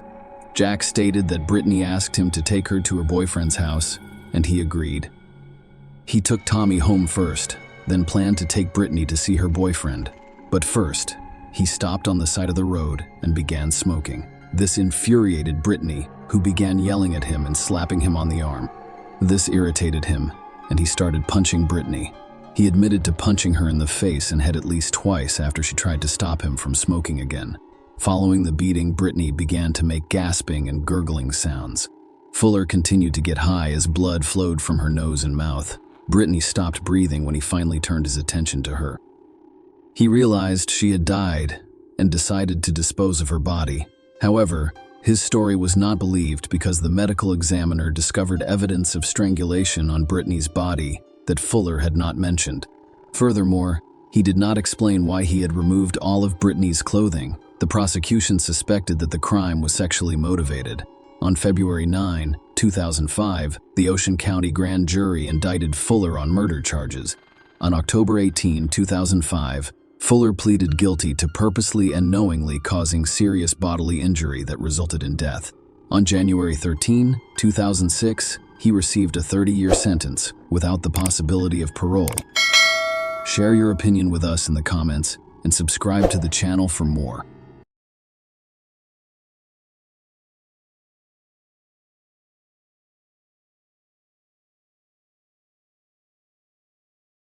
How often do you worry about your children's safety? Do you know where and who your children are now? Nowadays, every parent strives to maintain a unique connection with their child. Even if your child is an adult, your heart and mind remain with them. The story I want to tell you today is about the genuine bond between a parent and a child. Unfortunately, there are people on Earth who violate that bond. But more about that. The story is set in a small town called Pembroke in southwest Wales. It took place in the year 2021. That is, not much time has elapsed. On December 17, at around 4 a.m., the emergency services received a call from a terrified local resident. The woman discovered a woman's body and a mill pond, a 2-mile-long freshwater reservoir, near the town. After arriving on the scene, paramedics began resuscitation efforts. All signs pointed to the fact that the girl had recently been in the pond, and there was still a chance to save her. However, none of the attempts were successful. The doctors pronounced her dead. She was stripped to the waist and lying face down in the water. The possibility of an accident was almost immediately dismissed. Medical experts discovered strangulation marks on her neck, as well as scratches and bruises on her face and hands. That is, the girl reportedly resisted and tried her hardest to save herself. However, experts confirmed that the girl was strangled before being called and violently pushed into the pond. She had no personal items with her. The police discovered a dry lace top on the shore, indicating that it had been removed before the girl entered the water. The rest of the items were discovered with the assistance of a service dog, which tracked the trail and led the police to an alley 120 meters from where the body was discovered, where they discovered a jacket and a cell phone. The girl's identity had been established. She turned out to be 18-year-old Lily Sullivan, an innocent child for her mother. But, in the eyes of men, a young, blossoming, beautiful young girl was about to begin her independent life. Lily was the only and most welcome child for her mother. Sullivan, who had previously miscarried 14 times, giving birth to a healthy baby was a miraculous event. They shared a unique bond, a trusting relationship. The mother admitted that she had already accepted the fact that she would never have children, and when Lily was born, she was overjoyed. Her daughter taught her about the true purpose and meaning of life. Lily and her family lived in Pembroke suburbs. Friends and acquaintances described her as a cheerful, sweet girl, a true friend who would always come to the rescue with words and actions. She always saw the good in people, but only in herself, and she was harshly criticized. Lily was a great artist. She was a creative person who was critical of her own work. She also drew tattoo sketches, enjoyed bright makeup, and volunteered for a variety of charities. She was always eager to help others. Lily grew up to be an excellent person.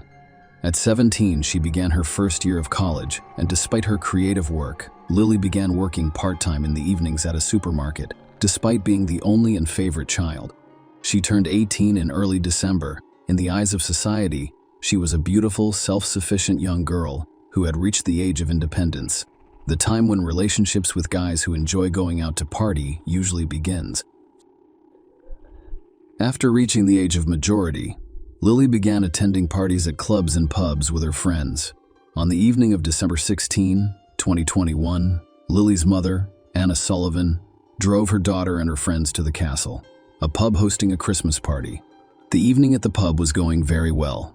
So, after the pub, the girls decided to continue their wonderful evening by dancing in a nightclub. Lily was approached to meet 31-year-old Lewis Haynes, who was spending the night with friends.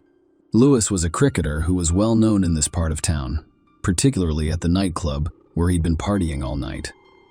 Lily and Lewis were seen kissing in the club around 11 p.m., which drew the attention of one of Haynes's friends, who took Lewis aside and reminded him that he had a girlfriend and a young child waiting for him back home. But his friend's words did not deter Lewis. and he continued to socialize with her Lily, a young girl who had just reached adulthood, and a 31-year-old man who, despite his wife and small child, decided to exploit the young girl. Lily called her mother around midnight and asked her to pick her up in a few hours. They agreed to meet in a parking lot near the clubhouse. Lily left the club at 1:55 am, and Lewis followed under the pretense of seeing her off. Lewis's friend was waiting outside the club. He called out after her, "I want to remind you that you have a girlfriend and a young daughter waiting for you at home, and she is only 18. Of course, after hearing these words, Lily made her own decision. But Lewis didn't react and continued to follow the girl. Then Lewis and Lily went to an unlit alley near Pembroke Castle, which overlooked Mill Pond. Lewis tried kissing girl again. But Lily foiled his attempt when she overheard her friend's remark about the girl and the baby. She immediately decided to drive to the parking lot where her mother was waiting for her in the car. Anna Sullivan called her daughter at 2:15 a.m. to inform her that she was waiting at the designated location. Lily said she was a few minutes away and would be there soon. She was still on the phone with her mother when the connection was abruptly cut off. Lily's mother waited for her daughter in the car, but her maternal instincts warned her that something was wrong. At that point, Lewis realized that the night was not going to go as planned, and he was not going to get what he wanted in the right way. Kissing her at the club wasn't enough. He desired more. Lewis was unwilling to let her go. He grabbed the girl's arms and attempted to forcefully remove her lace top. Then Lily pushed the intruder away, threatening to accuse him of rape if he didn't stop, and saying his daughter would be ashamed of such a father. These words infuriated the drunken Lewis because he was in the process of gathering documents for the court to establish custody of his daughter, and police attention to his person would jeopardize all plans. He punched Lily several times in the face. He was a grown man with incredible physical strength in comparison to the fragile girl. Lewis had no trouble bringing Lily down. He began choking her aggressively, and when she stopped resisting, he pushed her into the pond. Around this time, a neighbor reported hearing a woman scream, who then stopped and attempted to call her daughter 30 times without success. She did not pick up the phone again. In addition, police searched for evidence. They saw on one of the alleyway CCTV footage how Lily's phone display lit up repeatedly as her mother attempted to contact her. Later, while reviewing CCTV footage, investigators noticed Lewis and Lily walking together down the alley, and 3 hours and 8 minutes later, another camera captured Lewis appearing on the bridge alone. The video clearly shows him first walking, and then starting to run. Another camera at the gas station where Anna Sullivan was waiting for her daughter caught the killer just a few minutes later, at 3 hours and 10 minutes. Anna had been attempting to contact Lily for quite some time. She became very anxious and searched for her with her eyes. That's how she encountered the murderer of her beloved daughter. "I am passing Anna's car." Lewis Haynes looked her in the eyes and then began behaving inappropriately. He overheard Lily and her mother discussing the location and timing of the meeting, and realized he was most likely looking into the eyes of his victim's mother. He started waving his arms and shaking his head at Anna. The stranger's behavior seemed strange. The mother couldn't believe that just a few minutes earlier, this nocturnal stranger had taken the life of her only daughter. Lewis arrived home at around 3:40 a.m. in wet clothes. His arms were deeply scratched. He became hysterical, woke his girlfriend, and begged to be taken to his parents' house. Lewis was so persistent that the girl couldn't help but comply with his request, so he tried to get away as soon as he realized what he had done. The girl wasn't aware of what was happening. On the way, he said, "I believe she is dead," which raised more questions. At 6 a.m., December 17, Lewis was arrested by police at his parents' home. Lewis' father contacted the police. He asked himself hysterically as they let him out, "What in the hell did I do?" Lewis Haynes faced murder charges on December 20, 2021, because of the overwhelming evidence.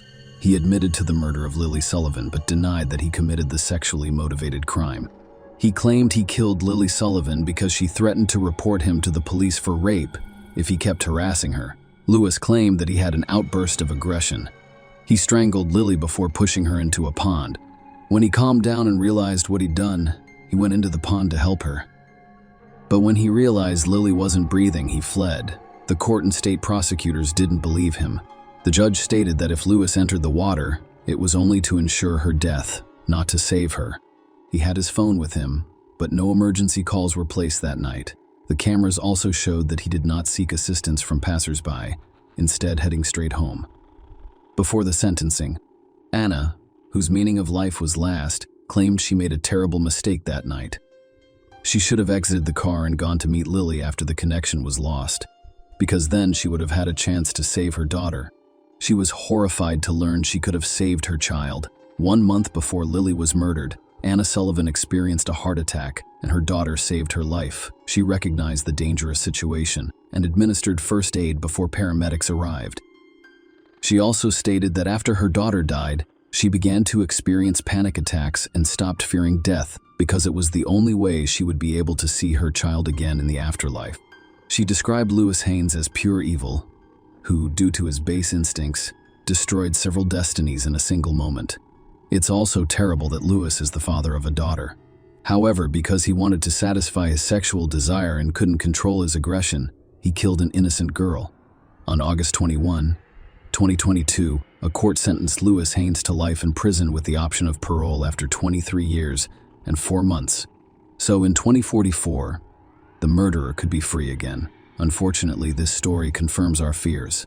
We live in the 21st century where we already have phones for fast communication, the internet, and other technologies and applications designed to keep users safe. But even that did not help Lily save herself. Such crimes occur on a daily basis in our world, and they almost always end tragically. Share your opinion with us in the comments and subscribe to the channel for more.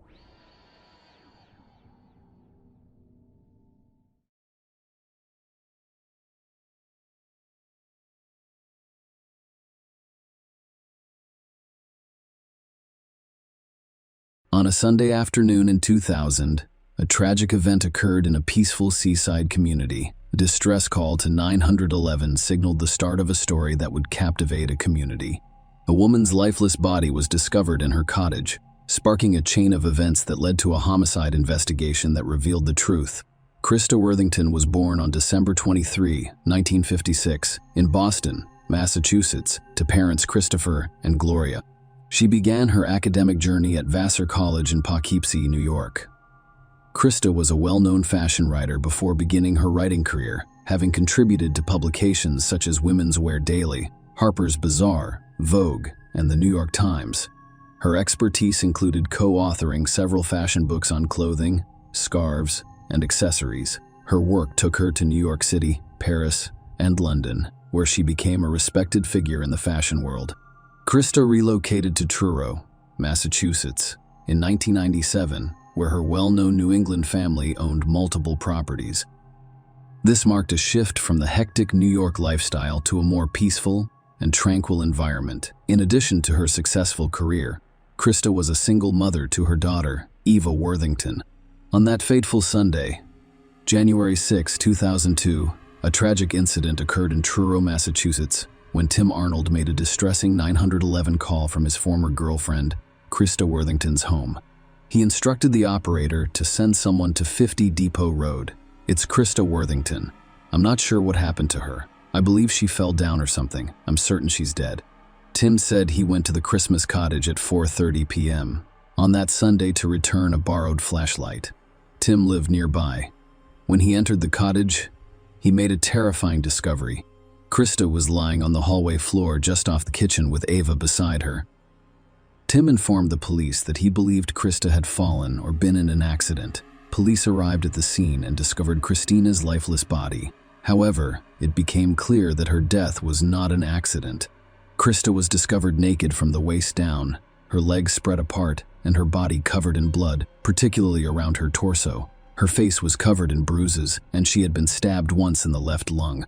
Investigators searched the cottage and discovered a disturbing scene. The back door from the driveway into the kitchen was open, and signs of forced entry were visible. With damage to the door and deadbolt, there appeared to be a struggle outside the cottage. Krista's car was parked in the driveway. Between the car and the cottage, police discovered several items, including glasses, a barrette, keys, and socks. Drag marks in the dirt on the driveway indicated that Krista had been attacked outside her cottage and then dragged inside. The police discovered Ava's small bloody handprints all over the cottage. Her bloody handprints were discovered on a Disney videotape, and it appeared that Ava had attempted to insert them into the VCR.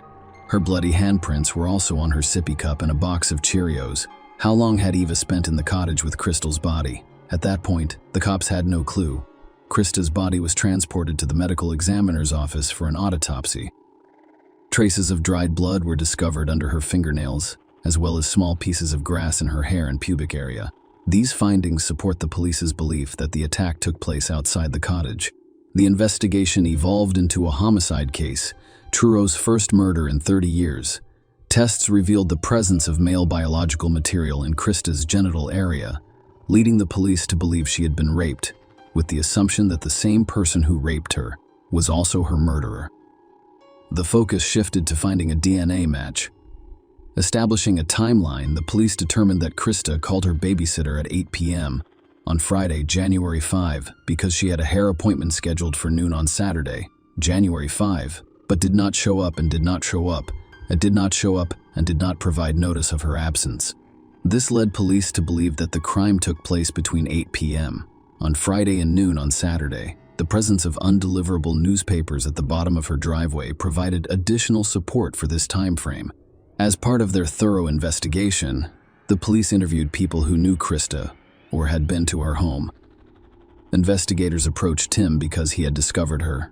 There were also rumors that, despite the end of their relationship, Tim may have desired a more permanent connection. When the police arrived at the cottage, they found Tim's biological material on a blanket covering Krista. Despite his denial of any involvement, the police eventually ruled him out as a suspect. Given Tim's previous romantic relationship with Krista and his time at her cottage, the discovery of his biological material on the blanket was not surprising.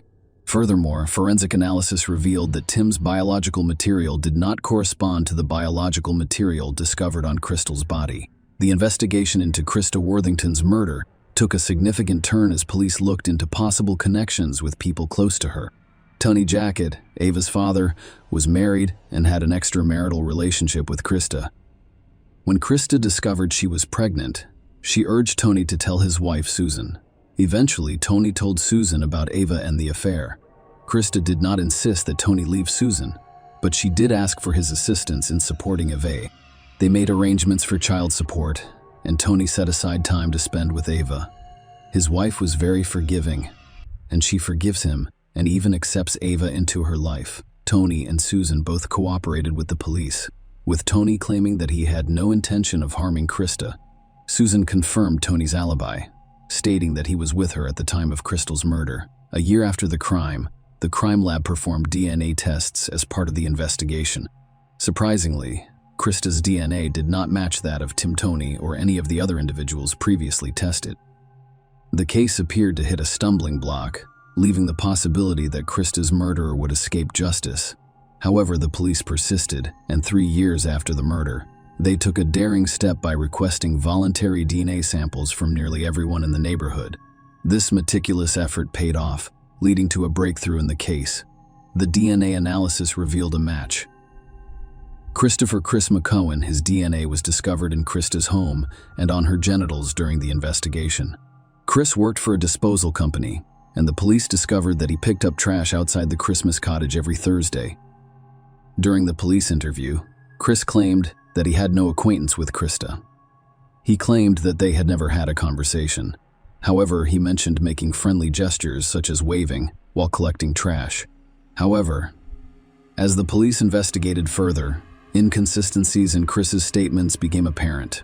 Despite his initial denial of any interaction with Krista, police discovered his DNA on her body. Faced with this evidence, Chris changed his story, admitting it could have been me, pressed to reveal the truth. Chris started recounting his version of events. According to his revised account, he was heavily intoxicated on Friday night, January, while drinking in the juice bar parking lot with a friend named Jeremy Fraser. Chris claimed to be drunk at the time. He claimed that Jeremy then drove him to the dentist to see the mother of his child, where he stayed for about 40 to 60 minutes before returning to the juice bar.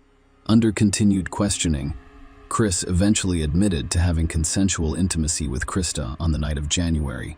When questioned by the police about how he got to the Christmas cottage, Chris stated that Jeremy drove him there and accompanied him inside. Chris told the police that he and Krista had sexual intercourse in the hallway near the kitchen, where her body was later discovered. He also mentioned the possibility of having sexual relations in the living room at some point. Chris said everything was fine afterward, and he even gave Krista his phone number. However, the situation escalated when Krista became enraged when she saw Jeremy rummaging through her belongings and began screaming at them as they attempted to flee. Chris gave varying accounts of what happened after leaving the cottage with the police. Chris originally claimed that after leaving the cottage, Krista followed them outside and confronted Jeremy in the driveway. Jeremy allegedly responded by punching her repeatedly.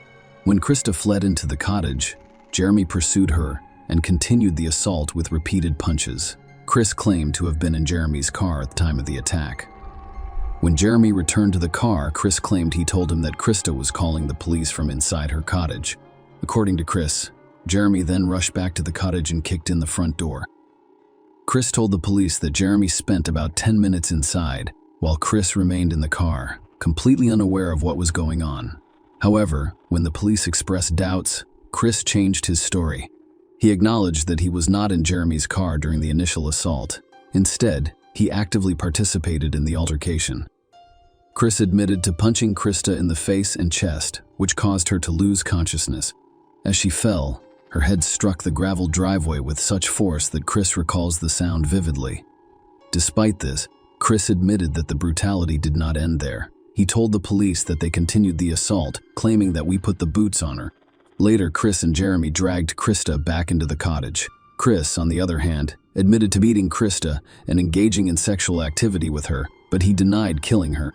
He blamed Jeremy for the fatal act, claiming that he stabbed Krista in the chest with a knife from her own kitchen. When asked about Jeremy's potential contradiction, Chris admitted that if Jeremy could provide an alibi, it would be entirely on me. However, Jeremy told police a different story. He confirmed that he met Chris at the juice bar on Friday night and drove him to Dennis. According to Jeremy, he returned to the juice bar and attended a house party in East Ham with a friend who confirmed his account. Jeremy claimed that Chris was also at the party, but he arrived separately in a different vehicle. He said he stayed at a friend's house that night, and his friend confirmed it. Furthermore, Jeremy's DNA was not found on the Christmas body, so the police leaned toward believing Jeremy's version of events. Chris faced several serious charges, including first-degree murder, aggravated rape, and aggravated burglary. Chris, according to the prosecution, raped, brutally attacked, and stabbed Krista on his own. The court was presented with compelling evidence, including DNA analysis that proved Chris's sexual relationship with Krista. The prosecution emphasized Chris's statements to the police as crucial to their case. According to the prosecution, Chris had been drinking heavily with friends on the Friday night in question, and at some point during the night, he allegedly went to Krista Cottage at 1 because he wanted to have sexual intercourse. The prosecution claimed Chris and Krista were not in a relationship and had never been together before. They claimed that Chris, knowing Krista lived in the cottage with her 2-year-old daughter, went to her house and raped, assaulted, and inflicted a throat wound, resulting in death. The medical examiner testified that Chris's death was caused by a stab wound to the chest. The medical examiner also informed the jury that Krista had contusions in her nose and chest, as well as abrasions on her face, hands, arms, and legs. She also suffered internal hemorrhaging in her skull, which is consistent with a blunt impact. These details provided a bleak picture of a brutal assault. The defense argued that Chris was an innocent man, urging the jury to disregard any statements he made to police because of his low intelligence and vulnerability. Chris's attorneys contended that, due to his limited cognitive abilities, he did not understand the situation following his arrest. They emphasize his use of illegal substances, implying that this made him vulnerable to police manipulation.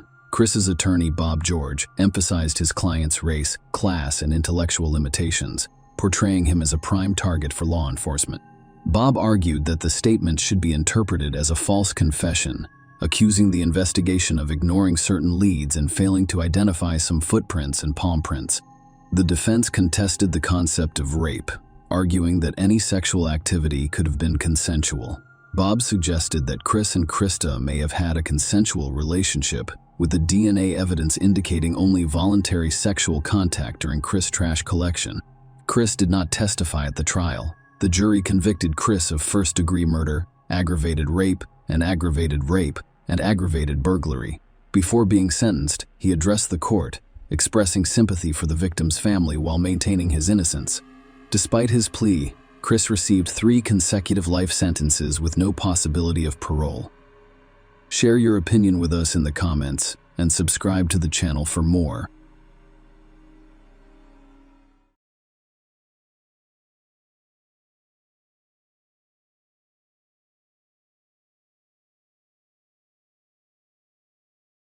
Have you ever wondered how often people are forced to do terrible things out of love? In most cases, completely innocent people who have no idea they have become victims in such stories suffer. The story begins with the protagonist, a lovely girl named Kendra Hatcher, who, without realizing it, becomes a victim in a love triangle.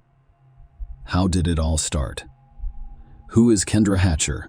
We'll find out today. It occurred from September to 2015. On Wednesday, Kendra Hatcher, 35, drove into the parking garage of a Gales Park 17 home. She lived in a house where everyone, including Kendra, felt completely safe because there was a 24-hour concierge on duty. And it was a lively and luxurious apartment building with a saltwater pool, a fitness studio, and a gourmet coffee bar in the uptown neighborhood of Dallas, Texas, USA. But let's go through everything in order.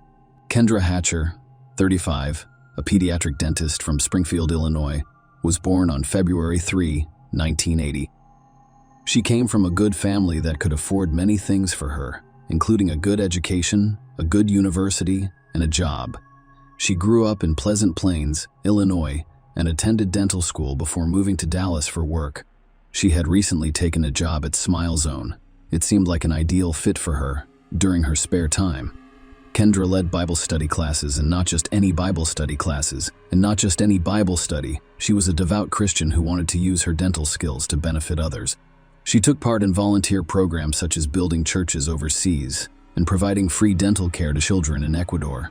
Kendra's professional and personal lives were both very active. On May 24, 2015, she started dating a doctor named Ricky Paniagua. Ricky was finishing his dermatology residency at the University of Texas Southwestern Medical Center. Kendra and Ricky met on the dating app Tinder and had their first date on May 24. They were inseparable from the very first date. They shared similar values and desired the same things in life. Although their relationship had only lasted a few months, they were already discussing the possibility of marriage. Unfortunately, Kendra had no idea what lay ahead. Kendra drove into the parking garage to park her car after work one evening in September. She arrived at 7:42 p.m. She did this every day, but she was looking forward to the upcoming weekend because she had planned to spend Labor Day in Mexico with Ricky, but Kendra was not going to make it there. A few minutes later, she pulled into the parking lot. 2 men walking nearby overheard screams and gunshots. After the shots were fired, a Jeep Cherokee pulled out of the parking garage. Hashim said, who lives in the apartment complex, overheard the screams and called 911. The police arrived and discovered Kendra's body in the garage. She'd been shot. It was initially thought to be a robbery. Kendra's expensive purse went missing. Bullet fragments and a gun magazine were discovered on the ground near her body.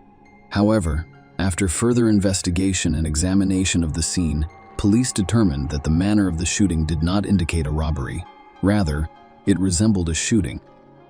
The gunshot residue discovered indicated that Kendra's hands were up and behind her head at the time of the shooting. The entry point was at the top of her head, and the bullet exited through the chin. But who could have intended to kill Kendra as a result of the shooting? Everyone was in deep despair.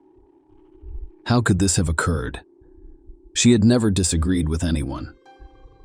Everyone had no idea what could have happened. There were numerous questions, but no answers yet. The police started their investigation.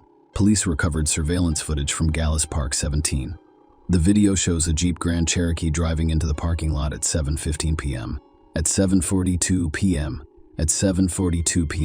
Kendra returns home and pulls into the same garage. The footage shows a man walking to Kendra Scott, R., and then returning to the Jeep. Police believe this is the man who shot Kendra. The video showed that there was another person involved. The driver of the Jeep was a woman, and she drove out of the parking lot as soon as the man returned to the Jeep, but they could not be identified. So police released images of the Jeep and its driver to the media and asked the public for assistance. The appeal worked. Police were contacted by a man named Jose Luis Ortiz, who claimed ownership of the Jeep but was not involved in the shooting or driving at the time. Jose stated that on September morning, two of his friends, Brenda Delgado and Crystal Cortez, approached him and asked to borrow his Jeep. They explained that Crystal was having car problems, so they left the car at Jose's house for him to fix, and he loaned them his Jeep. They were supposed to return the Jeep to him that evening after work. Instead, Brenda requested that he meet her at Chili's that evening, and he agreed that Crystal was not at the restaurant, nor was his Jeep. Jose told police that he was at the restaurant with Brenda when the shooting occurred. Later that evening, the Jeep was returned to Jose's residence. Jose didn't expect his Jeep to be used as a getaway vehicle. He said he became aware of it when he saw the police address and recognized his Jeep. When he asked Brenda about it, she said it wasn't his Jeep. But Crystal used it to get dangerous substances for someone. And something went wrong. Jose told the police that Brenda convinced him not to say anything because it was his Jeep, and he could get in trouble with the cops, jeopardizing his citizenship. It appeared to him that she was attempting to manipulate him. According to Jose, Brenda offered to pay to have his Jeep repainted a different color. After speaking with Brenda, Jose called the police. The police officers approached Brenda and asked if she knew who Kendra was. Brenda said she had no idea who Kendra was and had never seen her. At 7:42 p.m. on September 2, the police asked where she was, and Brenda said she was at Chili's with Jose, showing them the dinner receipts. Nonetheless, the police realized Brenda was involved in the crime. The first suspect in the case stepped forward. The cops questioned her about Jose's Jeep. Brenda said she gave Crystal the Jeep. When the police questioned Crystal, another suspect came forward. Crystal turned out to be a 23-year-old single mother. They asked if she was the woman on videotape driving the Jeep. She confirmed her identity and explained that an armed carjacker forced her to drive to the parking lot that evening. She stated that her 9-year-old son was with her, but the videotape shows that the child was not in the car. When the police informed her of this, she altered her story. She claimed there was no carjacking and that she voluntarily drove the man to the garage, but she assumed it was only for the robbery. She insisted that she knew nothing about the shooting. The police officers questioned her about why she had agreed to drive there, even though she suspected it was a robbery, and she admitted that Brenda had asked her to do so. The cops asked her what Brenda wanted from Kendra, which revealed new information. Kendra was dating Brenda's ex-boyfriend. It is about Ricky. Brenda and Ricky had dated from 2012 to early 2015. When they broke up, he began dating Kendra, which upset Brenda. However, Ricky was unaware of her unhappiness. In February 2015, he ended the relationship and began dating other women. When he met Kendra in May, he realized things were serious, and as a courtesy, he sent Brenda an email informing her that he was in a serious relationship. He didn't tell her Kendra's name, and Brenda seemed fine with it, saying she hoped to stay on good terms with Ricky as the interrogations continued and evidence piled up.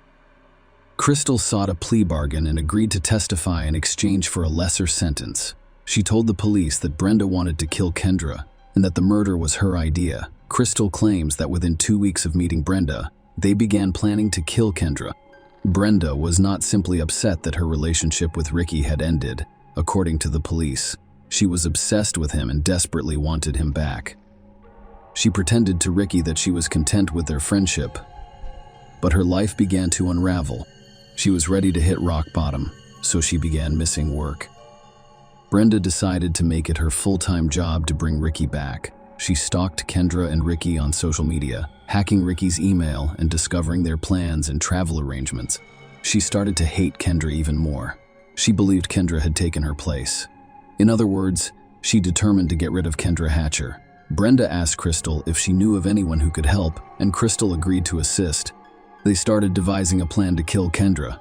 They met multiple times and devised various plans. Initially, they intended to inject Kendra with an illegal substance or sedative before discussing shooting her. Brenda asked Crystal if she could find someone to do it or if she knew anyone, as she was from a low-income neighborhood. They drove around the neighborhood asking people if they could help. Later, they met Christopher Love. He agreed to assist, and they started talking about different ways to kill Kendra.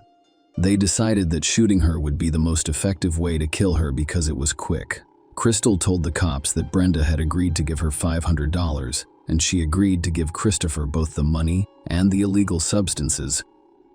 Crystal told police that they decided to kill Kendra on September 2 because they knew she and Ricky had plans for Labor Day weekend and would leave Dallas for a vacation in Mexico on September 3. Brenda felt they should have finished it sooner. Brenda was aware of all their plans and activities after learning that they intended to relocate to San Francisco upon their return. Brenda told Crystal that because she had downloaded Ricky's iPhone account to another phone and used it for snooping, she wanted the murder to appear to be a botched robbery. To determine where to commit the murder, Brenda and Crystal decided to follow Kendra to see how she got around on her typical day. They followed her to work. They sat outside the Salvation Army store and used binoculars to observe her movements while she was working. Brenda didn't realize Ricky's obsession with her head had turned her into a terrifying person, and Crystal didn't discourage her friend, instead assisting her for money. After work, they followed her and discovered the best way to get into the parking lot. They realized they could easily get in by parking in the visitor spot first and then following another car into the garage. They followed the same procedure for several days to ensure that nothing changed. They were confident that they knew exactly what Kendra would be doing from September 1 to the day before. Brenda, Crystal, and Christopher completed one last check and clocked in. They took gloves, syringes, disinfectant spray, and wipes from Kendra's workstation. The murder was planned to be committed by Crystal and Christopher alone the following day, September 2. Brenda and Crystal picked up the Jeep from Josie's early in the morning before meeting Christopher at Jack in the Box. Brenda was dropped off at the Carrollton Library, while Crystal and Christopher went to Kendra's apartment complex alone. They waited across the street for about 30 minutes before driving to Kendra's place of employment. Crystal left to get her son and nephew from school and dropped them off at her grandmother's house. She drove back to Kendra's workplace and followed her as she left. They lost her in traffic, but returned first, so they pulled into the garage and waited for her there. When Kendra arrived, Christopher got out of the car. He was wearing gloves, approached Kendra with a gun, and shot her as she exited the car. Crystal stated that she heard the shot rather than seeing it. They left and Crystal collected her son after dropping Christopher off at home. Later, she met Brenda at Josie's house, where she returned his Jeep. Under the terms of the agreement Crystal made would be the prosecution's star witness. There'd be 2 trials. Christopher and Brenda were charged with capital murder and tried independently.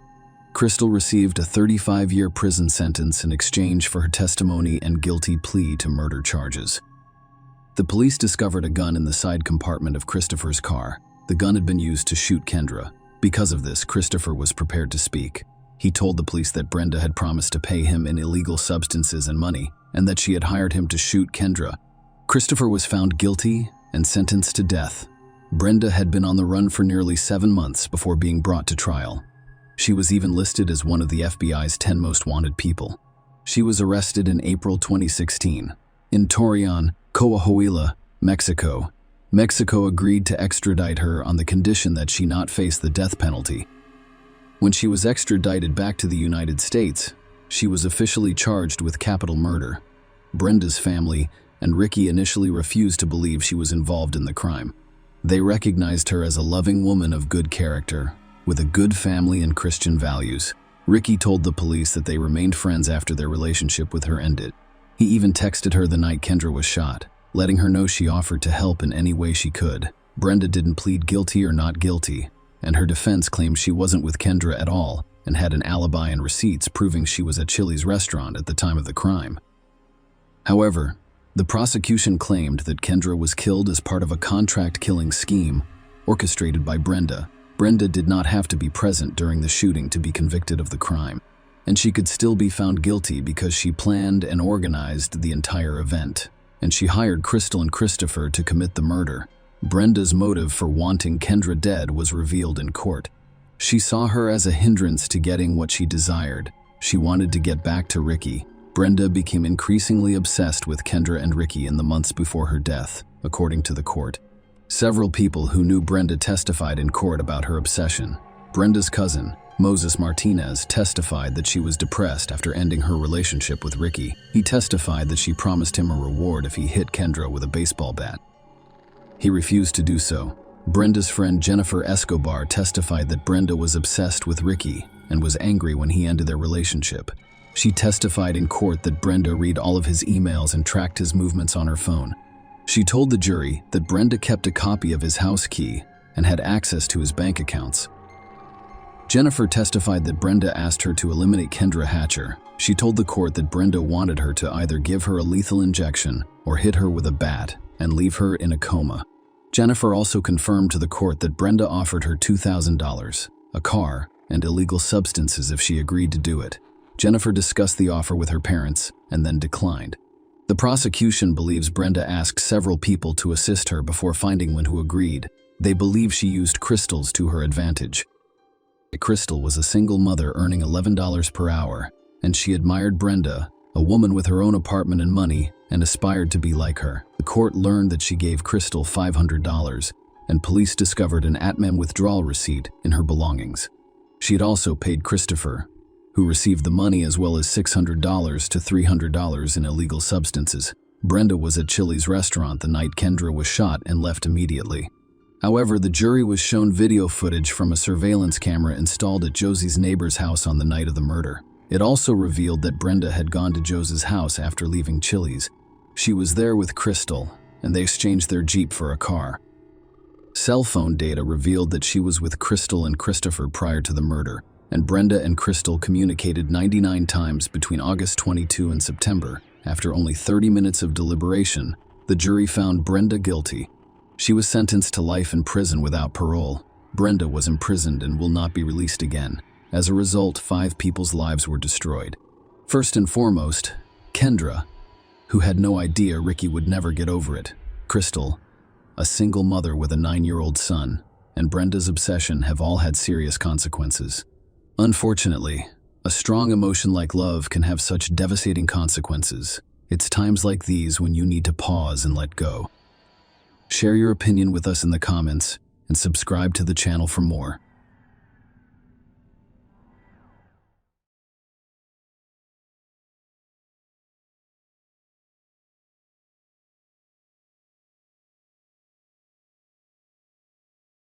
On an ordinary November day in 2003, a chilling mystery began to play out in the peaceful town of Grand Forks, North Dakota.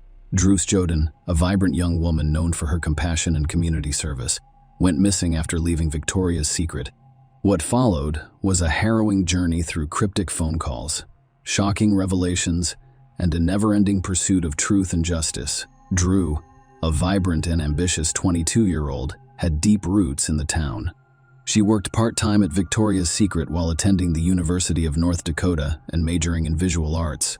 Drew, however, was much more than her academics and work. She was a unique combination of creativity and compassion. Her passion for art knew no bounds, and she expressed herself in a variety of ways, from sketching to painting to capturing the world's beauty with her lens. However, it was her unwavering commitment to assisting others that truly distinguished her. Drew, affectionately known as Doodles in her younger years, had a heart as big as her dreams. She was an athlete who enjoyed volleyball and golf, but her volunteer work exemplified her exceptional spirit. She devoted her time to underprivileged children, organizing bowling parties and teaching them the joys of reading. She also focused her efforts on fundraising for organizations such as the American Diabetes Association, leaving an indelible impression on her community. On Saturday, November 22, Drew finished her shift at Victoria's Secret at 4 p.m. Her vibrant spirit has not diminished. Little did she know that her workplace, a stepping stone to her dreams, would soon become the setting for an unfolding mystery. Drew had her sights set on an upcoming adventure, a trip to Australia in the spring of 2000, and each paycheck brought her closer to achieving her goal. As the clock struck 5 p.m., Drew exited the mall, carrying a purse she'd found, and began walking towards her car. It appeared to be a normal end to the day, but fate had other plans. Unbeknownst to her, the next few moments would be shrouded in mystery, triggering a chain of events that would captivate an entire community. As Drew approached her car, she had no idea that her life was about to take a terrifying turn into the unknown. She was scheduled to work that evening, but when she didn't show up, her friends and colleagues became concerned. It was unusual for Drew to miss work without notice, and her absence raised concerns. Drew's boyfriend, Chris Lange, was one of the first to notice that something was wrong. He stated to the police that he had not seen her that afternoon, but he did receive a phone call from her shortly after she left the mall at 5 p.m. The conversation ended abruptly, leaving him with a strange feeling. In the background, he heard Drew say the words, "Okay, I understand." Then the call was abruptly disconnected. At the time, he dismissed it as a dropped call. But as the evening turned into night, and there was still no sign of Drew, worry turned to fear at 7:42 p.m. The same night, Chris received another call from her phone. This time, he only heard static and the sound of someone fumbling with the phone's buttons. It was far from reassuring. The alarms rang louder, and the police took action. They started searching the parking lot where Drew's car was still parked outside the mall. What they discovered sent chills down their spines. A knife sheath was discovered beside her car. The ominous prospect of an abduction loomed large. Desperation grew, and the police contacted Drew's phone service provider in the hopes of getting a lead. The information they received was both perplexing and disturbing. Drew's phone had pinged off a cell tower near Crookston, Minnesota, indicating she had been transported across state lines.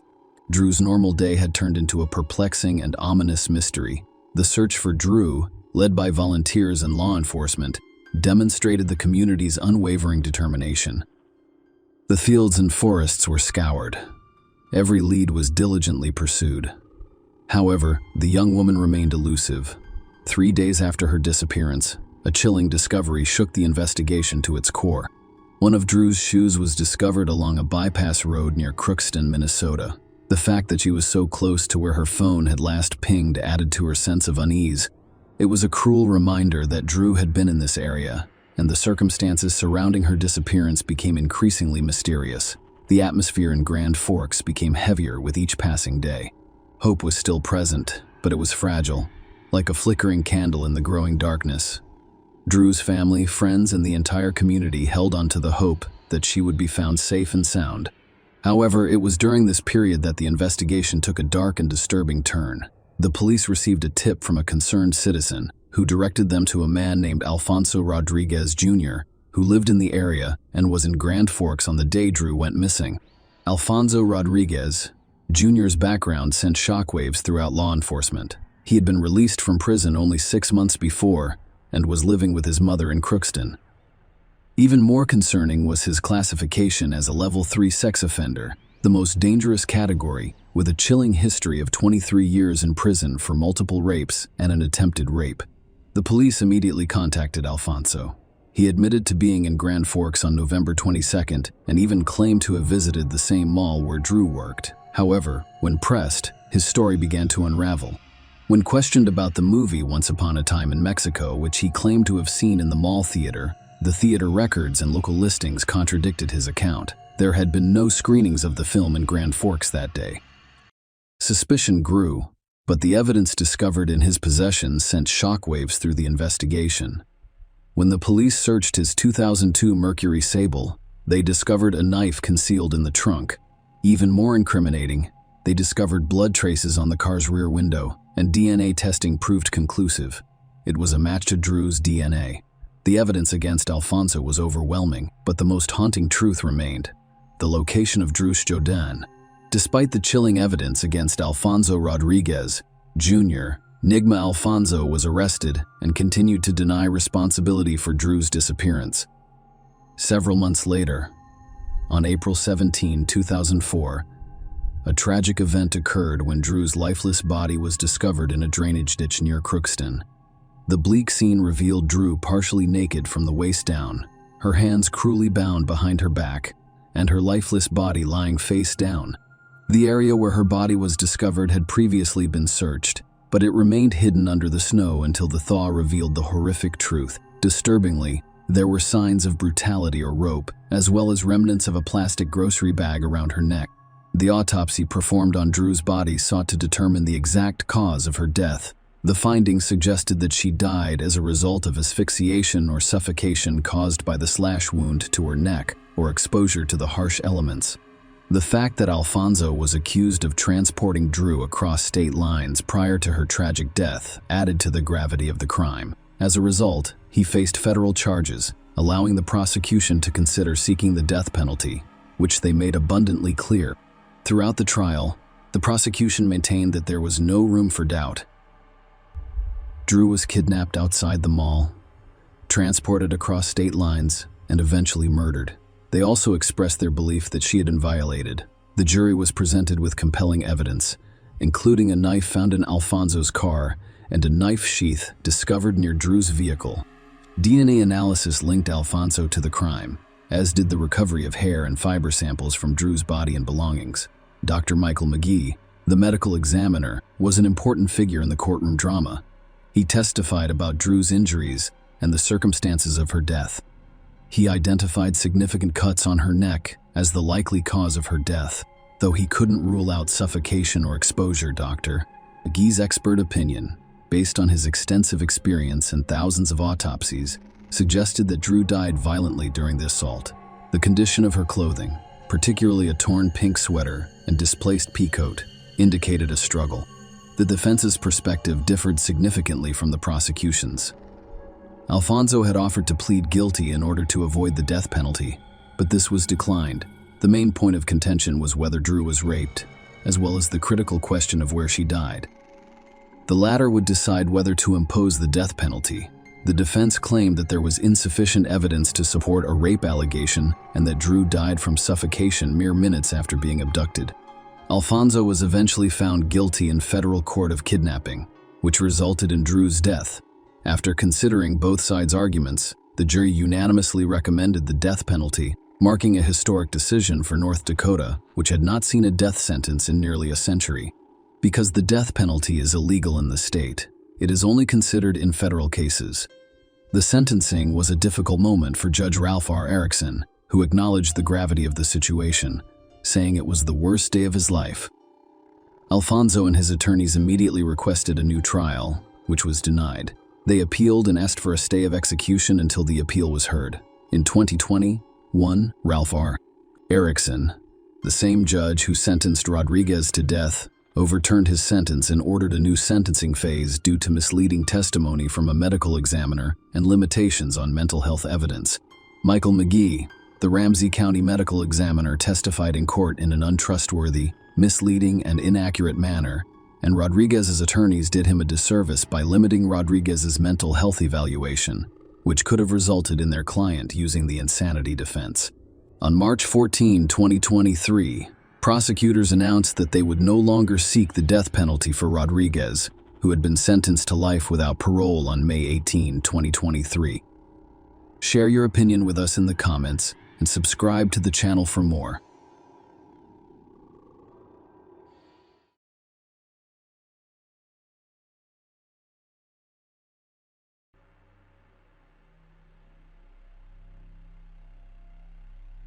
Hey guys, welcome to my channel, and today we're going to take a look at another horrible case with you. Jennifer Cave has a generous heart. Why do bad things happen to good girls? Because bad boys attract them like moths to a flame kind. Often naive, they idealize their partner and completely ignore the obvious red flags. Sometimes these destructive relationships last a long time, while other times the realization occurs quickly. Sooner or later, there is a choice: leave or continue to be burned until the moth is reduced to ashes. Jennifer was nowhere to be found during one of the most heinous and undoubtedly didactic incidents in Austin, Texas, USA. Jennifer Cave, Michael Rodriguez's new girlfriend, last spoke on August 16, 2005, late in the evening. Throughout the night, Michael awaited her call. However, exhausted from work, he unintentionally fell asleep. By morning, there had been no missed calls from her. Concerned, Michael remembered Jennifer's promise to call him back after dropping off her friend Colton at home. He was concerned that she would have to go out of her way because Colton had not arranged for his own ride home. In general, he did not trust Colton or his lifestyle. Meanwhile, Jennifer's roommate discovered her absence from home. Her alarm clock was blaring, and there was no one to turn it off. It appeared that Jennifer had not spent the night at home. Her friend became concerned. They usually informed each other about their plans. She tried calling Jennifer, but there was no response, which was unusual for her. Jennifer begins her first day of work today. It's unlikely she'd leave without changing. The roommate thought Jennifer's office clothes were neatly hanging on the rack, as if she hadn't taken anything with her. On August 17th at 8:30 a.m., the director of the law firm was informed of the new employee's tardiness during her internship. Miss Cave had left a positive impression. It seemed odd that she would allow herself such behavior on her first day of work at 9 a.m. Jennifer's colleagues called, but she did not answer. Around 11 a.m., the employer dispatched one of the managers to check on her at home. Persistent knocks went unanswered. They then attempted to contact the secondary contact number listed on her resume. Sharon Sedgwick, Jennifer's mother, answered the phone. The call caught her off guard and left her feeling disappointed. She said she'd try to find her daughter. Sharon was also unable to reach Jennifer. She began to feel increasingly concerned and suspicious. She appears to have dropped everything again for that irresponsible young man. She came to a conclusion. Nobody in Jennifer's circle liked her ex-boyfriend, Colton Pitniak. Regardless of his intelligence and financial status, he always seemed to bring her down. Mrs. Sedgwick called Colton. He stated that he hadn't seen her daughter in quite some time. He seemed unconcerned about Jennifer's disappearance. For some reason, her mother did not believe him. More than 12 hours passed without any news. After all, Austin hospitals were checked but no results were found. Sharon called the cops. She reported her daughter missing and expressed concern that she was in danger at Pitniak's house after calling the police. Sharon and her husband, Jim Sedgwick, visited Colton's home to speak with him in person. However, he refused to open the door for them or the responding officers, claiming he didn't want to talk. And they didn't have a search warrant. He was well aware of his rights, so the police were forced to leave. However, the situation appeared suspicious. Jennifer's car was discovered near Pitniak's home. Despite the fact that the car was empty, its mere presence in the parking lot prompted thought. Jennifer appeared to be inside the house. Sharon and Jim were convinced something had happened to her. The police decided not to waste time and inspected Jennifer's home. However, they discovered nothing of interest. The only leads came from Michael and Sharon, as well as Jennifer's car near Coltrane's house. Michael described how Jennifer went out with friends on the evening of August 16th to celebrate landing a job. She'd called him several times. One of the friends was her ex-boyfriend Colton, who was with her at the time of the call. Jennifer did not appear scared or worried during the conversation, but she did mention that Colton was acting strangely and she needed to take him home after losing contact with her. A grisly discovery. All of the clues point to Pitniak's home. While the cops hesitated, Sharon and Jim decided to take matters into their own hands. They drove back to Colton Place. When they arrived at the apartment complex, they knocked on the door but received no response. The girl's parents, sensing something was wrong, called a locksmith to open the lock. However, Jim discovered a better way. He decided to enter through one of the apartment's open windows. Inside, everything was disorganized. It was clear that no one had kept the house in order, and the apartment itself looked more like a den. The man was hit by a foul odor that immediately triggered his gag reflex. He covered his mouth with his hand. Jim moved to where the odor was stronger. The house was empty. Jennifer's stepfather noticed clutter in the bathroom. He looked closer and discovered a dismembered female body with the head and limbs severed. Trash bags and a sports bag can be found nearby. Jim, horrified, began to examine their contents. Inside were the body's remaining parts. The deceased's legs were freckled like his stepdaughter's. However, the corpse was so mutilated that it was impossible to determine who it was. The man hoped until the very last moment that it was not his stepdaughter. After regaining consciousness, he contacted emergency services to save Jennifer's life. Jennifer Cave was born in March 1984 near Bishop, Texas. Her family resided in a modest farmhouse. Sharon's mother was in her second marriage, which added 3 more children to the family. Jennifer, Lauren, and Clayton, Vanessa from Sharon's first marriage, were the 3 oldest siblings. Jennifer's father works as a welder. He was a good husband and father until alcohol turned him mean and uncontrollable, hurling insults and causing trouble. When sober, he was composed and respectful. Despite their unstable home environment, the family remained close. Sharon worked as an accountant in a chemical plant while also caring for her home and children. Jennifer, unlike her more sociable brother and sister, was shy. While they made friends quickly and played outside, she preferred the company of books, which sharpened her intellect and provided her with an excellent memory. Her love of reading had an impact on her vision, necessitating the use of glasses in conjunction with the braces in her mouth. The glasses did not improve her self-esteem. Our heroine lacked confidence, but she still actively participated in school social and athletic activities. Eventually, her father's destructive habits caused the family to split up. Jennifer and Clayton chose to remain with Charlie following their separation. They backed him up with great compassion, hoping to prevent his downfall. Jennifer was so determined to help her father quit drinking that she overlooked his unwillingness to fight. Years have passed since the divorce in 1999. Sharon met Jim Sedgwick by chance. Jennifer transformed as she approached adolescence, removing her braces and replacing her glasses with contact lenses, transforming her into a true beauty. However, her character began to shift. Along with her appearance, she began socializing with children from troubled families. Nonetheless, due to her high intelligence, she graduated near the top of her class. Jennifer later enrolled at Texas State University to major in finance, but she quickly became disillusioned with her studies and dropped out after the first semester. She attended a community college in Austin and worked part-time at a city restaurant to help support herself. During this time, she dated Mark, a nice young man from a respectable family. Their relationship could have led to marriage, but Jennifer became engrossed in the nightlife. She began attending parties and drinking. Perhaps influenced by her father's genes and negative example, her love of alcohol grew alongside the introduction of marijuana into her life. Sharon attempted to influence her daughter, but to no avail. Jennifer and Colton Pitiniak met on one of these nights out. Jennifer Cave's life was tragically cut short by a gunshot wound to the right arm. The bullet passed through her entire arm and into her chest, striking her heart. The injury to a vital artery caused rapid blood loss, which resulted in her untimely death. What happened to her body afterwards was horrific. Forensic experts discovered multiple stab wounds on her body, with the chest and neck being the most damaged. In total, the attacker caused 18 post-mortem stab wounds. The perpetrator then decapitated her and fired a shot through her throat into her head, intending to dispose of her body quietly by severing her upper limbs. He packed them into a prepared bag and trash bags. Her torso was left in the bathtub, covered with a saw. Something thwarted the assailant's initial plan, forcing him to change his tactics. Evidence was uncovered. When Jennifer Cave's body was discovered and police arrived, they did not yet have a warrant to search Colton Pitiniak's apartment. Initially, all the officers could do was observe the victim's body and secure the scene.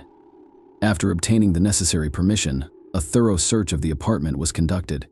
They discovered 3.38 caliber shell casings. The firearm was found in Pitiniak's car, which was parked in the garage. A large, blood-stained machete was taken from the dishwasher. Toxicology reports revealed that the victim's bloodstream contained alcohol, marijuana, and methamphetamine. Inside one of the rooms, there was a road atlas with pages torn out that highlighted routes in southwest Texas. This clue revealed the apartment owner's absence.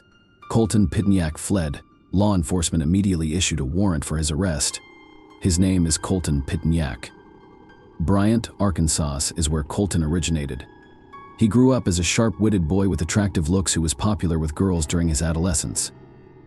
His father operated a successful agricultural business that grew year after year, allowing the family to live comfortably. However, the abundance spoiled Colton. On the one hand, he was ambitious and goal-driven. On the other hand, he may become aggressive and irritable. Colton was an avid skateboarder and guitarist. He attended a Catholic boys' middle school in Little Rock, where he excelled academically and was frequently on the honor roll. He was also a National Merit Scholarship finalist. Pitiniak was one of 7 senior finalists at his school in 2000, out of 166 across the state. By his senior year, he was dealing with alcohol and fights, owing to his membership in a group of local affluent kids who lived a leisurely lifestyle, frequently throwing parties with the attendant consequences. Nonetheless, due to his high graduation scores, he was easily admitted to the University of Texas at Austin. Rather than concentrating on his studies, he maintained his erratic lifestyle, losing friends and earning a reputation as a heavy drinker and marijuana user. He could have had a promising future if not for his proclivity for self-destruction. After being expelled from a university indefinitely, he began distributing controlled substances. His parents fought to help him overcome his addiction, even taking him back home. It's a fateful encounter. Jennifer and Colton first met at a party in the spring of 2004, and they were immediately drawn to each other. Jennifer, who frequently idealizes others, chose to give a potentially dangerous relationship a chance rather than abandon it. Their friendship gradually developed into love. Jennifer eventually began using illegal drugs with Colton. His opulent apartment gradually transformed into a den of excess, and using illegal substances together became a household rule. As a result, Jennifer's addiction grew worse. Parents tried repeatedly to break her free from these addictions. They even gave her a car in the hopes of encouraging her to spend more time at home. However, each time she returned, her promises were quickly forgotten. Golden's condition deteriorated. He became increasingly paranoid and began carrying a gun and knife in an attempt to project the image of a gangster. Pittignac was arrested in 2004 for possessing illegal substances. He even went through a rehabilitation program once, but Colton demonstrated no genuine desire to overcome his addiction. Separation. Jennifer's parents decided to pay her a visit. However, the visit ended in disappointment. Jennifer had broken her promises, lost a significant amount of weight, and appeared generally unwell. Her family suggested she get treatment at a rehabilitation center, but she flatly refused. Sharon and Jim were upset and stopped providing her with financial support, believing that this tough love approach would motivate her to take control of her life. Jennifer, however, had no choice but to move in with Colton due to a lack of funds. What happened in his apartment is difficult to say, but after a month of living with him, Jennifer decided to leave. Her friend offered her a room and support. Miss Cave expressed her fears. She no longer felt safe with Colton but did not go into detail. Something obviously scared her, as she refused to reconcile with her ex. One day, he approached her and asked her to return. Jennifer remained firm, particularly when she saw the knife Colton had brought with him. She asked Colton to calm down and suggested that they stay friends. Surprisingly, he agreed that contact with him would be limited, and she also began reconnecting with her parents. Finally, her life appeared to be getting back on track. In early 2005, Jennifer began a new relationship with Scott, a single father who appeared to be quite decent. His lifestyle was the complete opposite of Bolton's. Scott worked as a waiter at a restaurant, played keyboards in a band, and was an excellent singer, all while maintaining a sober lifestyle. As a result, Jennifer's self-esteem improved.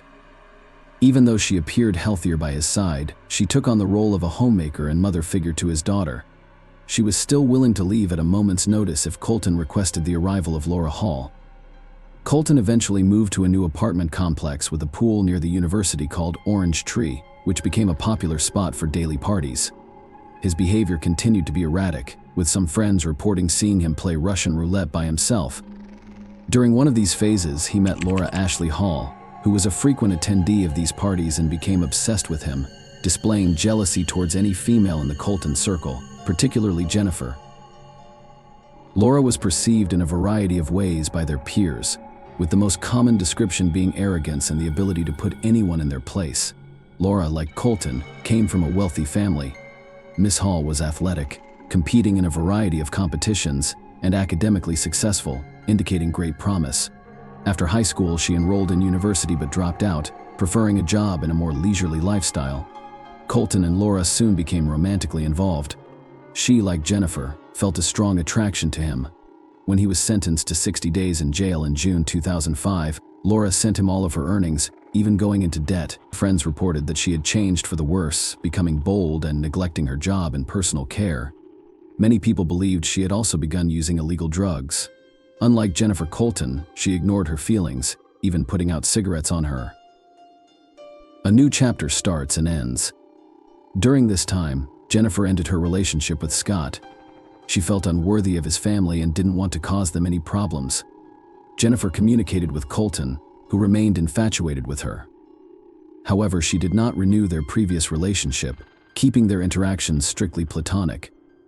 Jennifer only wanted to get a job, so she returned to college. In August, a promising opportunity arose in her life. She started a new relationship with Michael Rodriguez and, most importantly, found a great job. After a few days of training at a law firm, she performed so well that she was offered a consultant position with a competitive salary. Jennifer was filled with self-confidence and happiness. On August 16th, she chose to celebrate the beginning of her new life with friends. That evening, they visited a bar before heading to a club. According to a friend, the bouncer refused to let Colton in due to his appearance, which may have prompted him to seek out controlled substances. The investigation continues. In order to shed light on the events of that fateful night, investigators interviewed Carlton's neighbors. They discovered intriguing information around 3 a.m. on August 17th. Nora Sullivan heard a knock on her door. She opened it and saw Colton standing there, looking suspicious, with blood on his face and a pistol visible at his waist. She was startled and inquired about what had happened. Colton told her that he had gotten into a shootout with some people. Nora did not hear any gunshots and assumed he was lying as usual. She closed the door and peered through the crowd to see him walk away. Neither of the neighbors interviewed heard any gunshots that night. Detectives also discovered that Colton had communicated with Laura twice that night. The morning of August 17th, he went to a hardware store and purchased several masks and gloves, as well as a large amount of cleaning supplies. Using these, he dismembered Jennifer's body and intended to clean the apartment to remove any evidence of the crime. It's possible that Sharon and Jim's unexpected arrival startled him and caused him to be nervous about flying. A critical discovery in Cohen's apartment led investigators right to his trail. Colton, along with Laura Hall, was discovered in Mexico. They had crossed the border in Laura's car. Cotton's photograph was distributed throughout the country by local authorities. During this time, the couple entertained themselves by going to movies and restaurants. They stayed at a hotel in the border town of Negres, where an employee identified Colton as the desired individual. The employee took his photograph and forwarded it to the police. Pitniak was arrested by US officials after the duo was apprehended by Mexican law enforcement and transported to the border. Laura Hall was released. Laura caused a scene with the Border Patrol prior to her release, protesting Coltrane's innocence and obstructing the arrest process. Later, she admitted that her trip to Mexico was the best she'd ever had. They spent approximately 5 days abroad. On August 23, 2005, Colton Pitniak was charged with a crime involving Jennifer Cave. A month later, Laura Hall was arrested and charged with tampering with evidence and obstructing justice. The prosecution presented evidence discovered in the apartment, such as a videotape from the store and a receipt listing items purchased. Colton claimed he had no recollection of the night of August 16th, blaming it on excessive drinking and illegal drug use. Initially, he did not deny hurting Jennifer but insisted he had no memory of it. He claimed he woke up to find his ex-girlfriend's body in the bathroom. After finding the body, he contacted Laura, who advised him to purchase a saw and cleaning supplies. She helped dismember the victim and conceal the body parts in bags. The prosecution claimed she was responsible for Jennifer's post-mortem injuries. Colton later hinted that she may have been motivated by jealousy, implying that she participated in an act of revenge against her rival. Nevertheless, both defendants pleaded not guilty. Nonetheless, the evidence supporting his involvement was overwhelming. Jennifer's body was discovered in Coltrane's apartment. His fingerprints and DNA were discovered on the machete, saw, and firearm recovered from the crime scene, and the weapon in his car was identified as the crime weapon. In addition, he was the one who bought the cleaning supplies at the store. The jury had no doubts about his guilt. On January 29, 2007, Colton Pitniak was sentenced to 55 years in prison, with the possibility of parole after serving at least half. His earliest release date will not be until 2060. Laura Hall's case was complex, and the prosecution suggested she may have acted out of blind love for Colton. Laura's DNA was discovered on one of the victim's shoes, a store towel, and the firearm used. The defense argued that this only demonstrated her involvement in disposing of the body, not in the original act. They were unable to prove she was the one who fired the first shot to Jennifer's head after her death. There was no evidence that she was present at the scene when the crime occurred. Laura insisted she only learned about the crime from Colton, who claimed he forced her to flee to Mexico with him. However, witnesses from their trip to Mexico reported that the couple appeared to have a good time. Laura Hall was convicted of obstructing justice and tampering with evidence in 2007 and sentenced to 6 years in prison. A subsequent trial in 2010 resulted in a maximum 11-year sentence and a $14,000 fine. Laura was granted parole on March 15, 2018, with GPS monitoring, and completed her sentence in August of the same year. Her whereabouts thereafter are unknown. She was apprehended and framed. Colton Pitniak remains incarcerated. He has filed several appeals, all of which have been unsuccessful. In these appeals, he repeatedly stated that he had no memory of the tragic events of that night. However, he revealed that witnesses claim Laura confessed to Jennifer's death. He claims that the prosecutors were aware of this information during the trial but did not disclose it to his defense team, implying a possible setup. Although Pitniak's legal motions were denied, the revelation raised public concerns. Furthermore, Jennifer's parents felt that Laura's punishment was insufficient. They believe she played a larger role than she admits. Unlike Colton Hall, she has never expressed sorrow or regret over Jennifer's death. She only referred to Jennifer as that girl or the dead girl, occasionally using derogatory language. To this day, the exact events of that fateful night are unknown. Only Jennifer knows the truth, which is silently concealed by Pitniak's residence walls. Unfortunately, the dead cannot speak. Jennifer's life was cut short during her prime. Unfortunately, she discovered an important truth too late. Staying away from certain people and ceasing communication with them may mean saving oneself. Share your opinion with us in the comments, and subscribe to the channel for more.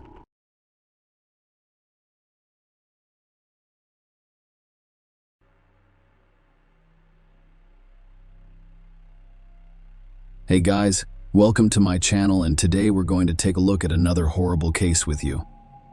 In this video, we'll talk about a story that happened in England. On Sunday, November 14, 2020, one surveillance cameras caught 34-year-old Alexandra Morgan at a gas station near Cranbrook, Kent. Nobody has seen her since. 4 days later, her parents reported her missing to the police. The investigation revealed many secrets that were hoped to remain hidden. The truth turned out to be far more terrifying than anyone could have anticipated. Alexandra Morgan, as she was known to her friends and family, was a single mother with 2 children ages 4 and 11. They lived in Wellesley, Cranbrook in Kent. She did not maintain relationships with her children's fathers. It wasn't easy for her to raise them alone. According to some sources, Alexandra was a dog groomer. People described her as a dynamic and ambitious woman who wanted her children to have everything they required. She wanted a better life for them and took several steps to make it happen. Alexandra arranged a meeting with her parents on November 13, 2021. She left her 2 children with them, claiming she was going on a spa vacation with friends. She said she'd be back in 3 days. Alexandra's parents became concerned on November 17 when she failed to pick up her children. She did not respond to any calls or texts. It was not like her. After several unsuccessful attempts to locate their missing daughter, the parents were forced to contact the police. Kent police said Alexandra Morgan's disappearance was suspicious, so they investigated it as a possible crime. At the start of the investigation, the police attempted to determine which spa Alexandria planned to visit. She told her parents she was going with friends, and the police wanted to know who they were. At the time, the investigators had no idea what they would face while searching for Alexandria. While searching for the woman, police obtained video footage from a gas station in Cranbrook. That was the last place anyone saw her. Her white Mini Cooper was the key to determining her location. On November 14, she refueled her car, purchased some items, and left. At first glance, there was nothing unusual about this video. Rose McCauley, the gas station manager who has been friendly with Alexandra for 17 years, was present when she purchased 10 pounds of gas and ordered a coffee and snack on the morning of her disappearance. Rose believes no one knows what happened to her or where she went. Her car hasn't been seen since then, which is a complete mystery. My friend and I looked around Hastings for it, but couldn't find anything. Alex never feels embarrassed. So I don't think she's afraid to come home. I'm just hoping nothing bad has happened to her. I just hope she is okay and shows up. It's very worrying. Alex arrived that Sunday looking very well, dressed, with a full face of makeup, her hair done, and nice clothes on. She was more dressed up than I had ever seen her before. And she arrived unusually early in the morning. Alex appeared to be in a good mood, smiling as he interviewed Alexandra's friends.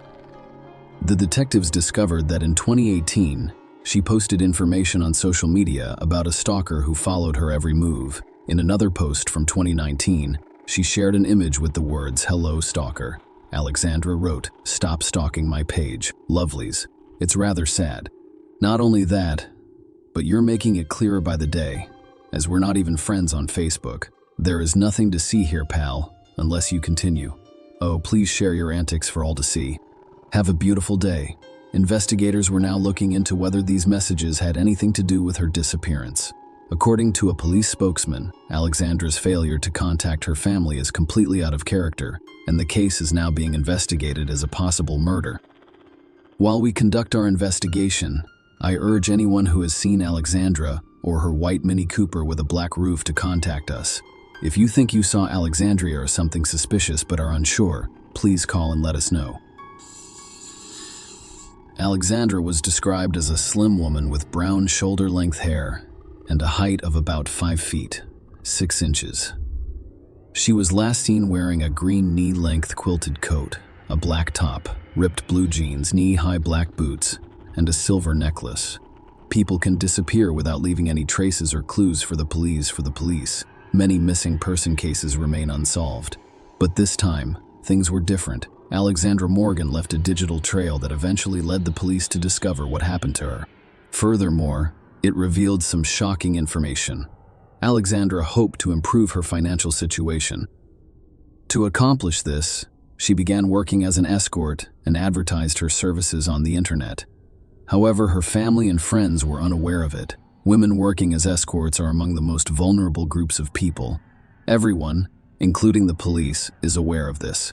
They never know who their next client will be. An ordinary person who, for whatever reason, has decided to pay for such services, or a maniac looking for a target. The investigators discovered that Alexandra had scheduled a meeting with her regular client prior to her disappearance. They arrested this man. At the same time, the police representative's statement made it clear that Alexandra had died.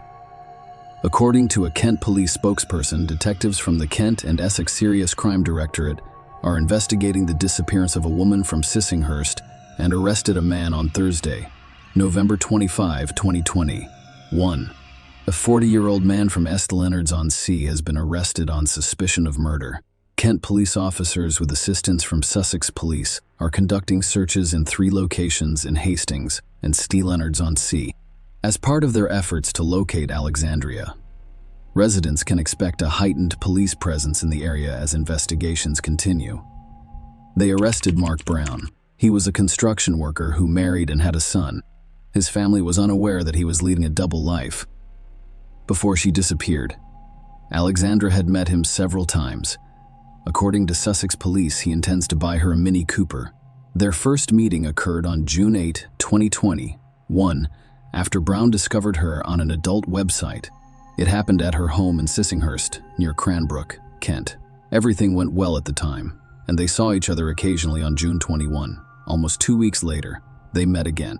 Alexandra went to a small bridge farm near Hastings, Kent, that Brown rented for meetings with women and other purposes. Throughout August and September, they met 7 more times, and Alexandra had no idea she was falling deeper into a trap. On October 23, 2021, Brown texted her to see if she was interested in a risk-free business transaction he was offering. The proposal was for £100,000 for 3 to 5 days at a hotel, where he would guard a new ID, a straight car, and shopping money. All he needed her to do was go out for a cigarette, grab some cash, and buy some things. This is a testament to her character. Alexandria's online searches following this proposal demonstrated her desire to improve her children's lives. One of the searches was for the minimum deposit on a house in 2021.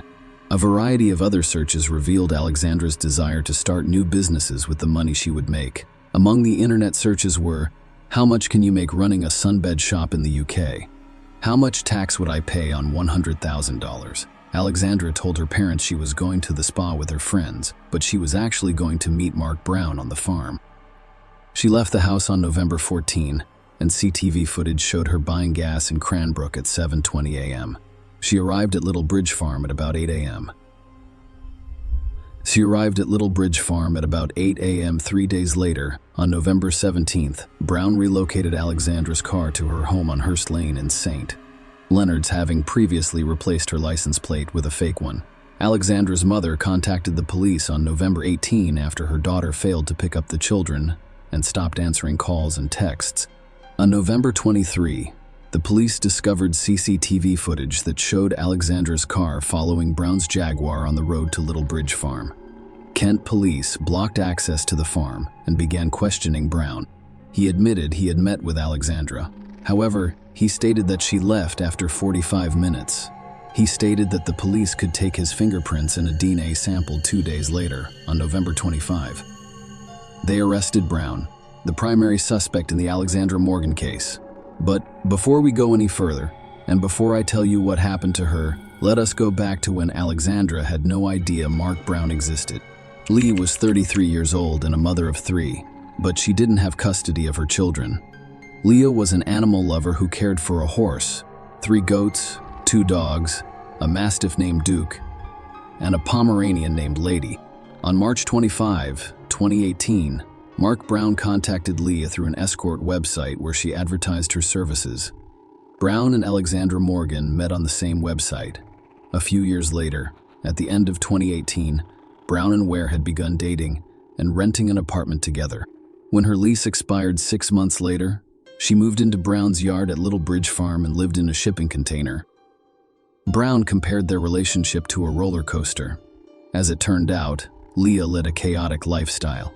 She was a benefit claimant who received weekly payments into her account, which Brown frequently withdrew for her. She had a history of illegal drug use and mental health issues. However, many people claimed she was working hard to obtain custody of her children. While describing her daughter, Leah's mother claimed she was an angel. She added that, while Leah had never enjoyed school, she had always preferred her animals. Brown and Ware had a 3-year relationship before she vanished without a trace in May 2020. 1. Leah spent the evening of May 5th. In the early hours of May 6, I was with a friend and convicted drug dealer Jack Tyler. They took the substances together. That evening, they had an intimate relationship. This was the last time anyone saw Leah. Her last outgoing call was on May 7 at 8:55 a.m. The police believed she died that day. 2 weeks later, Mark Brown returned to the website and met Leah on June 8, 2021. A month later, she vanished without trace. Alexandria met Brown for the first time in her home. The meeting went well. She regarded Brown as a reasonable and generous man, but Alexandria had no idea that just a month before, another woman in a relationship with Brown vanished without a trace. During the investigation, detectives discovered extremely revealing messages sent by Brown. He sent them to his high school girlfriend 5 days after meeting Alexandra Morgan. However, the messages were not about Alexandria. They were discussing Lee. This is what they said. "I'll be very careful how I word this. It happened again not long ago, while disposing of something. It's an extremely unpleasant task. An old oil drum, 5 liters of diesel, and there's not much left. It gets extremely hot and glows almost white. My heart, mind, and soul are heavy with the consequences of my actions. I'm a psychopath with a conscience." It's a joke, actually. Thus, investigators began to suspect Alexandra Morgan's death, and more frighteningly, that she was not Mark Brown's only victim. A spokesperson for the Sussex Police Major Crime Team stated that despite extensive investigations, "We have not found Leah or her body and are asking for the public's assistance in locating her or anything related to her disappearance." After Brown was arrested on November 25, 2021, police searched his farm. They discovered a barrel inside which someone had recently burned something. Experts examined its contents and discovered bone and tooth remains. The laboratory examination confirmed that these were Alexandra Morgan's remains. In a joint statement, Neil Kimber of Kent Police and Andy Wolstenholme of Sussex Police said, "Our thoughts are with the families of Alexandra and Leah during this difficult time. While we have located Alexandra's remains, we have yet to find Leah, and our investigations are ongoing. We urge anyone with information about Leah or Alexandra to contact us immediately." Leah is described by police as a slim white female standing 5 feet 6 inches tall with very long black hair and blue eyes. They suspected she had tattoos of a dragon on her right leg, Chinese writing on her right leg, Chinese writing on her right hip, and a fairy sitting on a flower above the name Ryan on her right leg. The search at Brown's farm lasted approximately a month, concluding on January 7, 2022. The police discovered the bones of a Pomeranian in the pond, along with a weight tied to its collar. Investigators believed it was Leah's dog, which Brown cruelly abandoned following Leah's death. Although police were unable to locate Leah Ware's remains, Brown was charged with her death on February 1, 2022. They had previously charged him with the murder of Alexandra Morgan. Throughout the interrogation, Brown denied the charges against him. However, When they informed him of the evidence that showed he had burned Alexandra Morgan's body, he admitted her death. Yet, Brown insisted that Alexandria had died as a result of an accident. The trial of Mark Brown started on October 17, 2022. During the court proceedings, new details about these two cases emerged. The jury discovered that Brown withdrew money from Leah Ware's bank account on a regular basis following her disappearance. Following Leah's disappearance on May 7, 2021, Brown collected her prescription medication and withdrew money from a cash machine every week using her new bank card. They delivered the card to his sister Cheryl's address. He would then place the cachet and medication in a horse box belonging to their pet. Birdie's prosecution lawyer, Duncan Atkinson, detailed several times in the weeks following Leah Ware's disappearance how Brown took £200 from her account, the maximum allowed in a transaction. This resulted in Leah's balance dropping from over £2,000 to £45. In July 2021, jurors were informed that Brown withdrew £200 from Leah's account twice shortly after transferring £200 to his own account. When asked why he did this, he explained that he probably used her £200 and then replaced it. At the time, someone owed me £430, so they most likely paid me back. Atkinson stated that the withdrawals from Leah's account had nothing to do with her and everything to do with you. Is this a coincidence? She died after receiving her new bank card. Brown responded, I'm not sure what you're getting at because as far as I know, she is not dead. Atkinson asks if we're running away. Ms. Where's the money? Were you? You knew Leah was in a situation where money wouldn't help her, Brown responded. I'm not sure what planet you live on. Leah wished Brown would leave his wife for her. This was stated by one of her friends during testimony at the trial. Perhaps it influenced Brown's decision to commit the crime.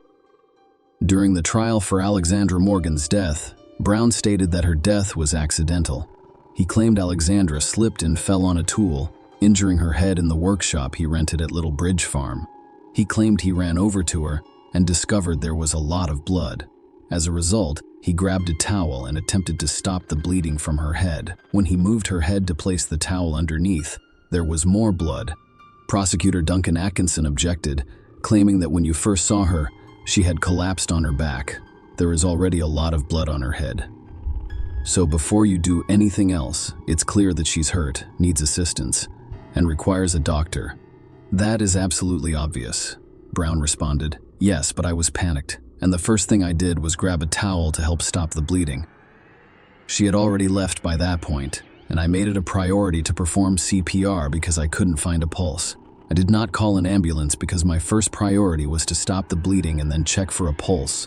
There is no point in calling an ambulance.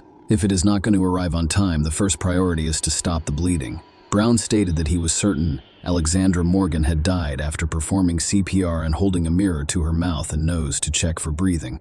In the 5 minutes that followed, he used jumpers to keep blood from flowing out from under the workshop door, went outside to vomit, and grabbed his phone from either his car or jacket pocket to call the emergency services. He then decided to cover it up, saying, I wrapped Alex in a sleeping bag and wrapped a towel around her head to keep more blood from coming out. I had a dead escort on my workshop floor. How would it look like? How would I prove she had an accident? It was a foolish thing to do. It was the worst mistake I'd ever made in my life. Brown then decided to dispose of Alexandra's body with an incinerator he had built out of an old oil drum earlier that year and used on a regular basis to burn waste. He said, I'd heard urban legends about people burning bodies, and I didn't want anyone to find a body dumped somewhere. Thus, Brown claimed that he had nothing to do with Lee's disappearance and believed she was still alive. Alexandra's death was allegedly accidental. However, during the trial, the court heard testimony from Brown's boss, Alan Downs. The man claimed Brown warned him that the police might come for him and arrest him. The conversation took place on November 24. When Downs asked what the police might arrest him for, Brown said it was a double murder, and this was a critical point. With this response, Brown implied that Lee had died and that Alexandra Morgan had not died in an accident. However, Brown denied using such language. He responded, No, I said I was going away for 25 years. I'm not sure where he got the double. I stated that I would be arrested for one murder. I did not say double. When asked who he had killed, Atkinson responded, Who? The answer should have been no one. Brown responded, The answer should have been yes. but that was not what I expected to happen. I can't prove I didn't kill Alex, and I didn't expect anyone to believe me. This is why I did what I did. They were both mothers and daughters, among other things, to their families and friends, and they died in the most tragic of circumstances. Both fell into the clutches of an evil maniac. They abandoned children and devastated families. Throughout the murder trial in Hove Crown Court, the jurors learned about Leah Ware and Alex Morgan's lives, including their upbringing, children and relationships, work and passions. Jurors also heard attempts to change their names from Brown to, as the prosecutor put it, Black, creating a false picture of the women. People should remember Lee and Alex Morgan for smiling and enjoying life. Both deserve to be remembered by their loved ones for their many qualities. On December 1, 2022, a jury of 10 men and 2 women convicted 41-year-old Brown on all counts. Judge Nicholas Hilliard stated that this is clearly a serious case with devastating consequences for the victims' families. He stated that the court would sentence Brown to life in prison, and he would have to decide on the minimum prison term or whether he would ever be eligible for parole. The judge also stated that if Brown decided to reveal what he did with Leah Ware's body, he would consider it during sentencing. However, Brown passed up this opportunity. Before the judge handed down his sentence, Rebecca Martin, Leah Ware's mother, delivered a victim impact statement. She claimed Brown is continuing his sadistic torture of our family's lives by refusing to tell us what happened to her. She died because Mark Brown sought to satisfy his depraved desires. He dominated and manipulated every aspect of her existence. When he'd had enough, he discarded her like a piece of dirt. The court also heard from Alex Morgan's parents, who described her as bright, energetic, and determined to succeed. She faced challenges, but she was overcoming them and looking forward to the future with her 2 children, whom she adored. On January 13, 2023, the court sentenced Mark Brown to 2 life sentences. He will be eligible for parole in 49 years. Judge Hilliard, who sentenced Brown in his absence after he refused to appear in court, stated, "No sentence I pass is any measure of the lives lost. Nothing can correct what the defendant has done. That's not possible. His conscience is unaffected by what he has done." Share your opinion with us in the comments and subscribe to the channel for more.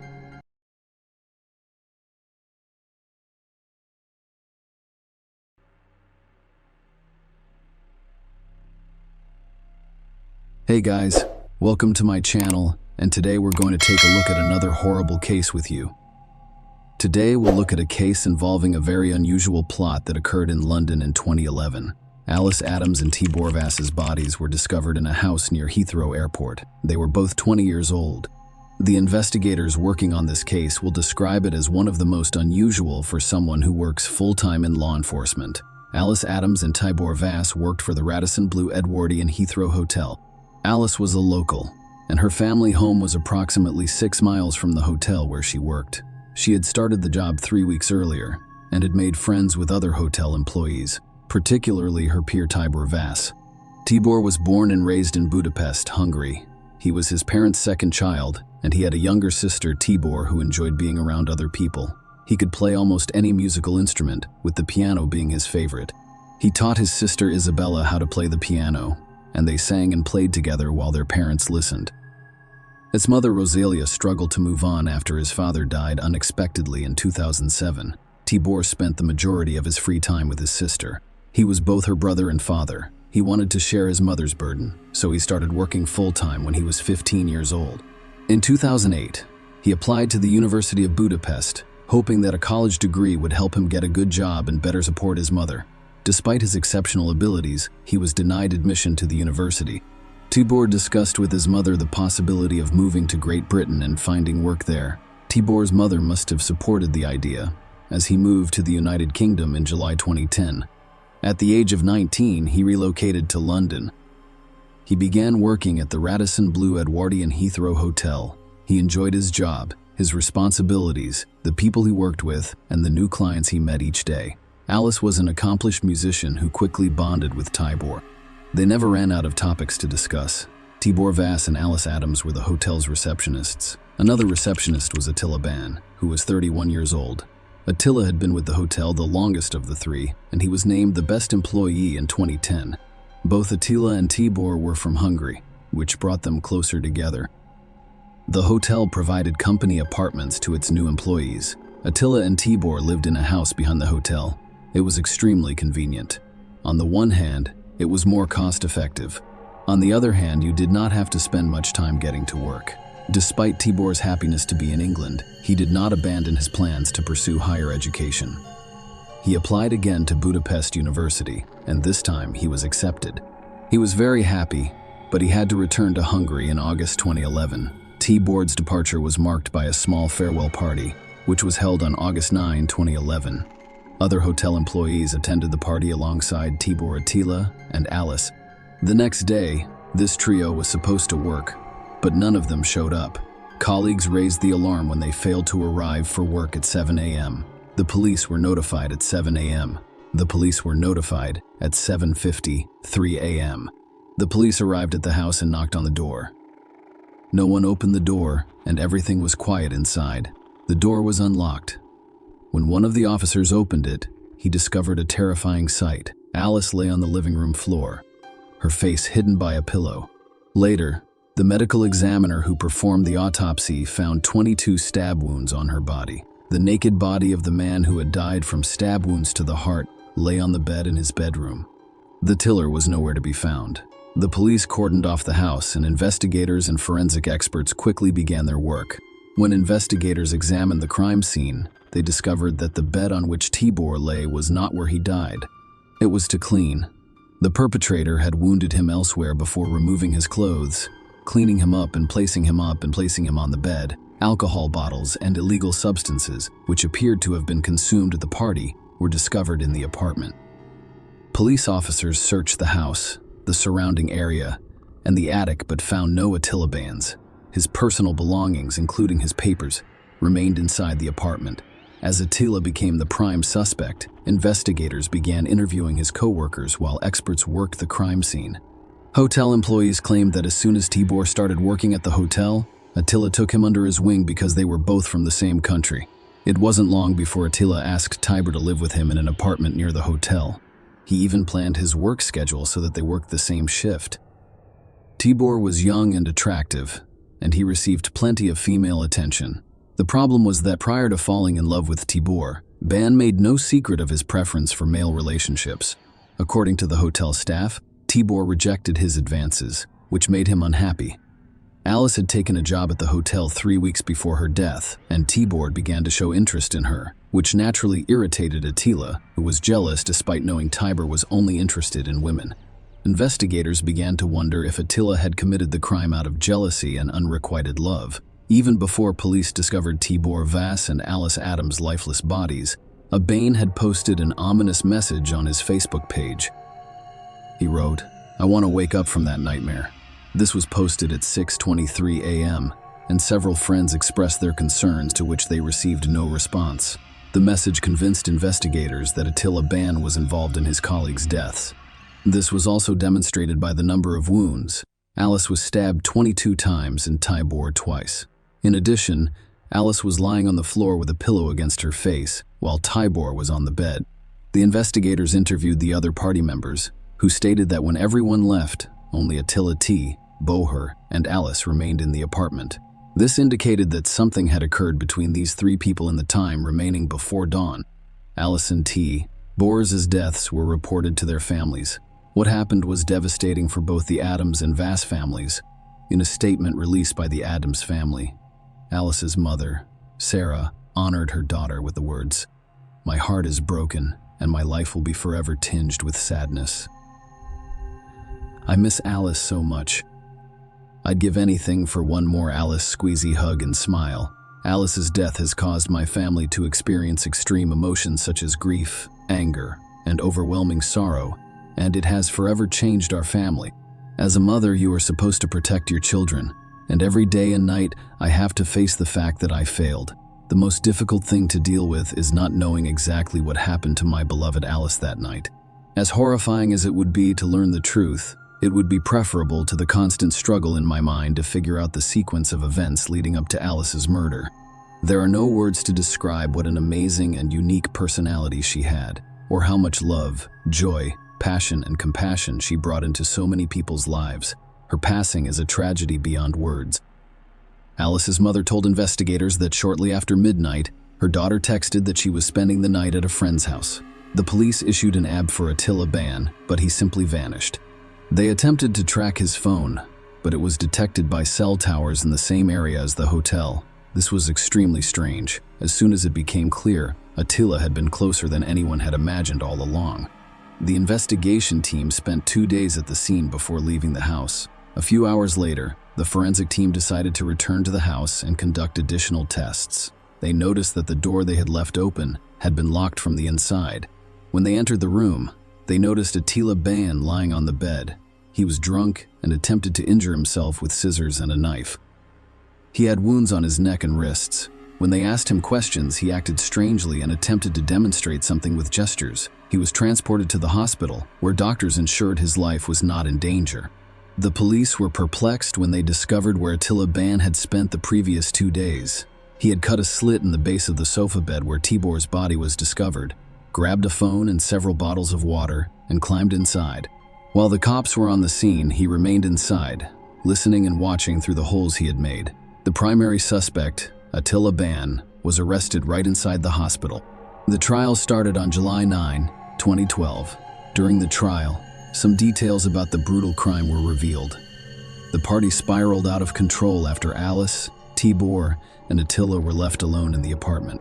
Prosecutors accepted there was sexual activity between all three, as DNA from both men was discovered on Miss Adams' breasts, until Ban stated that he remembered the three of them being in bed and that there was a connection between them, but he had no recollection of what happened after that. He insisted that he only realized he had committed a terrible act after waking up in the morning and seeing Alice and her lifeless bodies. When he realized that his actions had killed 2 people, he made the decision to commit suicide. However, he stated that he was afraid to do it alone, so he removed his keyboard's clothing and climbed into the bathtub alongside him. Unable to hurt himself, he moved Tibor to the bed, knowing they would be sought after.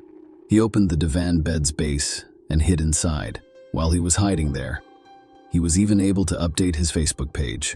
He sobbed loudly in the dark as prosecutor Richard Whittam explained the facts of the case to jurors.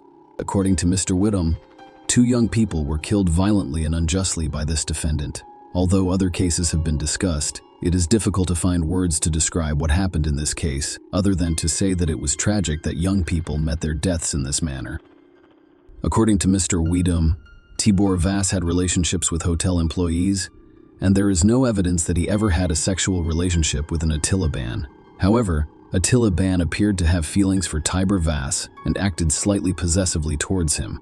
The court heard that Ban was jealous of you, and that just days before the crime, he threw a temper tantrum at his victim during a team building session when he took a picture in which Ban was not present. The situation reached a climax when the band learned that Tibor Vass had been accepted to a university course in Hungary and would be leaving Britain at the end of the month. The final straw may have been that an Attila Ban couldn't bear the sight of Tibor and Alice kissing, and in a fit of jealousy, killed both of them. In addition, prosecutor Richard Whittam stated in court that Attila Ban was found naked on the single bed. He had wounds on his wrist, forearm, and neck. It was clear that he had been hiding in the divan base of the double bed. He must have been present during the pathologist's visit, the removal of the bodies, and the crime scene examiner's examination of the scene. He had the foresight to effectively conceal himself and remain undetected throughout their stay on the premises.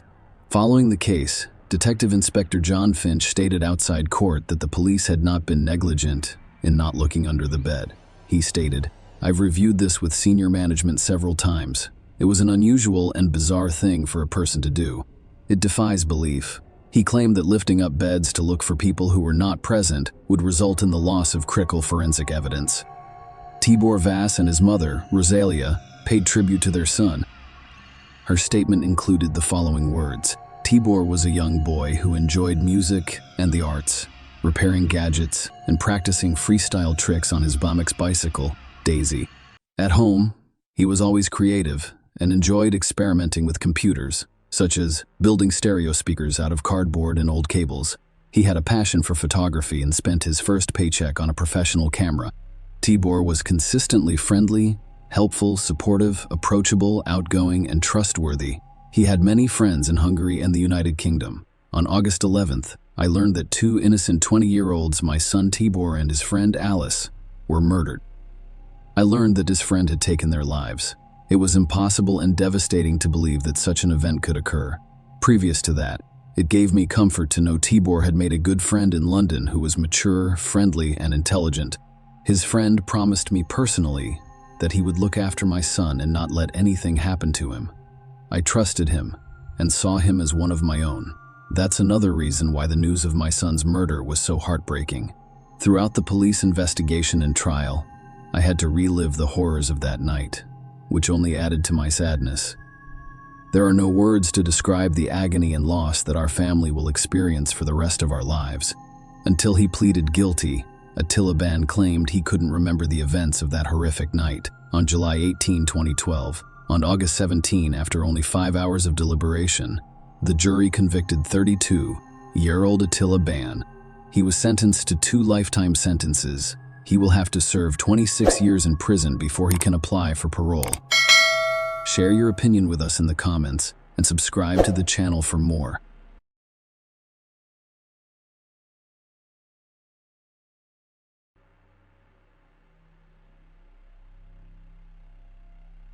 Hey guys, welcome to my channel, and today we're going to take a look at another horrible case with you. In this video, we will discuss the events that took place in Texas. On April 4, 2011, Robert Frisbee arrived at the police station because he couldn't find his 17-year-old daughter, Bridget.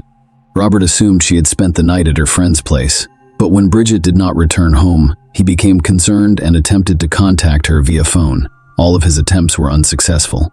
So Robert headed to the police station. Bridget was born December 17, 1993. There isn't much information about her early life because she was raised in an orphanage before being adopted by Catherine Randall Frisbee and Robert Frisbee at the age of 18 months. When I mention Robert and Catherine, I'll refer to them as Bridget's father and mother, not her adoptive parents. Bridget grew up to be a cheerful, energetic, and inquisitive young lady. She enjoyed poetry, painting, and horseback riding. Unfortunately, the difficulties that had followed Bridget like a shadow since birth did not fade as she grew older. Catherine Frisbee, Bridget's mother, died from a long illness when she was 6 years old. Her passing was heartbreaking for both Bridget and her father, Robert Frisbee. Catherine died at age 49. Robert tried everything to make his daughter happy.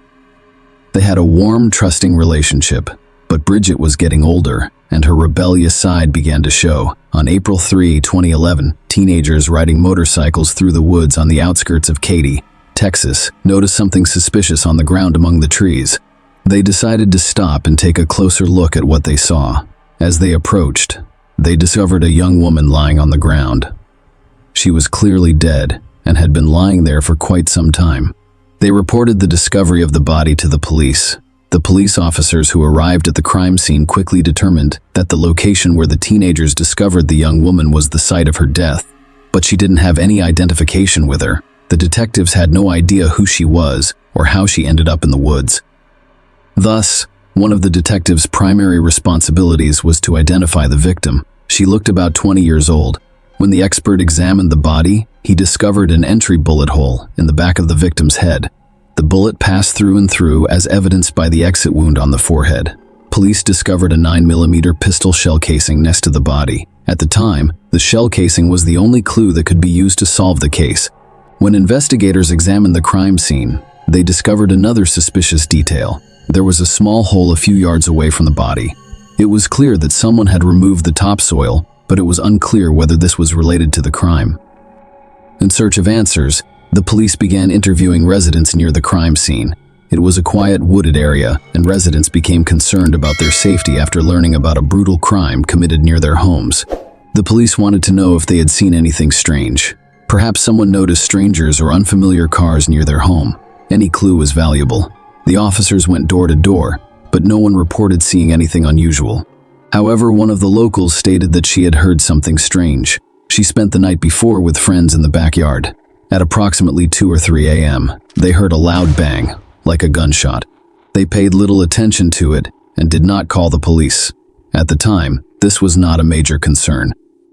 However, learning about the discovery of a dead young woman nearby has raised serious concerns. Thus, the police estimated that the crime occurred between 2 and 3 a.m. No other residents have provided significant information to the police. To solve this case, detectives first had to identify the victim. In most cases, the perpetrator and victim know each other's names, occupations, social circles, and enemies. The police were able to track down the criminal detective, who began reviewing missing person reports in the hopes of finding someone who matched the description of a young woman found in the woods, but no one did. The following day was April 4, 2011. Robert Frisby visited the police station. He became concerned after learning that the police were investigating the death of a young woman whose identity had not yet been determined. Robert couldn't contact his 17-year-old daughter, Bridget. He informed detectives that he had last seen his daughter 2 days ago. She thought she was spending the night with a friend. He began to worry when she did not return home. Robert's worst fears were confirmed when the detective showed him photos of the crime scene. He recognized Bridget among them, and this, of course, caused him unimaginable emotional distress. Many years ago, he lost his wife, and now he's lost his daughter, whom he loved despite her rebellious nature. The investigators asked him to describe everything about the last time he saw his daughter and the events leading up to his visit to the police station. The police now knew the victim's name, giving them hope that they would be able to find the person who killed Bridget quickly. Robert Frisby testified that he had last seen his daughter on April 2, 2011. That day, he bought her a new rave outfit, including blue, green fox fur leggings, a skirt, and a top. Kendall Suto, Bridget's friend, visited them in the evening and stayed for dinner. Robert drove Bridget and Kendall to a rave party, but it was closed, so they returned home shortly after 10 p.m. Kendall's ride was supposed to pick him up at midnight, so he and Bridget settled in to watch a movie. Bridget was still dressed in her new rave outfit when Robert went to bed and set the alarm for midnight. When he awoke, Bridget informed him that the candle ride had not yet arrived. When Kendall left, Robert wanted to lock up the house. When Robert awoke at around 3 a.m., he discovered the back door and garage door open. Bridget could not return without the man's knowledge because he was locked up. Then he realized his cell phone was missing. He had recently taken away Bridget's phone, so he assumed she had taken his when she went out. Robert repeatedly called his cell phone and searched the internet for its GPS location. He gave up waiting for her to return after being unable to contact her or locate the phone. The next day, he called several of Bridget's friends, but none of them knew where she was. Later that evening, April 3, he read on the internet about a body discovered nearby and began to suspect it was Bridget. He therefore decided to contact the police. Thus, based on Robert's information, investigators had their first potential suspect, Bridget's friend, Kendall Suto. But Robert Frisby didn't think Kendall could hurt Bridget. He claimed that only one person could have personal motivations to harm her, Bridget's ex-boyfriend, Jonathan Larson, with whom she had a complicated relationship, became the second potential suspect. Bridget's boyfriend, Zach Richards, was also considered a suspect by investigators. They needed to know what these three people were doing and where they were during the crime. The first person investigators decided to speak with was Bridget's friend, Kendall Suto, who was at Frisby's house and may have been the last person to see her alive. Kendall had no prior issues with the law. When the police called, he agreed to meet with them. During a conversation with detectives, he admitted to watching TV with Bridget on the night she died. However, Kendall allegedly left Frisby's house shortly after Bridget's father went to bed. He denied involvement in Bridget's death, claiming they were friends, and he had no reason to harm her. The man was prepared to provide the investigators with any assistance they required. He mentioned it while he and Bridget were watching television. She was upset due to a disagreement with her ex-boyfriend, Jonathan Larson. They were together for several months, but the relationship was troubled and they eventually split up. Investigators checked Kendall's alibi, which appeared to be confirmed.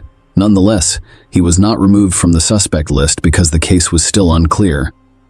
Next, the investigators decided to approach Jonathan Larson, whose name they had already heard from several people, in the hopes of catching him off guard. They showed up at his house without warning. However, they were not expecting a pleasant surprise. The house was empty. Larson's family apparently left the house quickly. The most surprising thing, however, was what the investigators discovered outside the windows. The front door and walls were bullet-ridden, as was revealed 3 weeks prior to the police visit. Someone fired all of those bullets at Larson's family home in a drive-by shooting. The police department investigating the murders was unaware of the shooting because no one was injured. When someone shot the house, the owner called the police, but the case remained unsolved. The police only had shell casings and bullets, but they had no idea who was responsible for them. After interviewing the neighbors, the investigators discovered that the next day after the drive, they shot Larson and fled because they felt unsafe. Detectives were now investigating whether Bridget Frisbee's death and the shooting at her ex-boyfriend's house were connected. Let me remind you that Bridget's body was discovered on April 3, 2011, and the drive-by shooting happened 3 weeks ago. On March 14, Jonathan Larson was identified as the primary suspect, so the police began searching for him. During the investigation, police went to Bridget Frisbee and Jonathan Larson's school. The school administration stated that Jonathan had not attended school in several days. When they couldn't find Jonathan, they decided to speak with Bridget's classmates. They wanted to know who she was feuding with, who might wish her harm, and if she had any enemies. Alexander Olivieri was among those with whom the investigators spoke. He claimed that he and Bridget were friends who frequently spent time together. Alexander claimed that Jonathan Larson was the only one with a motive to harm Bridget. When the investigators asked Alexander about the last time he saw Bridget, he stated that they were supposed to meet on the night she died. They agreed to meet at her house, then travel to Houston together to pick up Bridget's boyfriend, Zach Richards, at the bus stop. Alexander stated that he arrived at Frisbee's house with his friend Alan Perez, but Bridget was not present.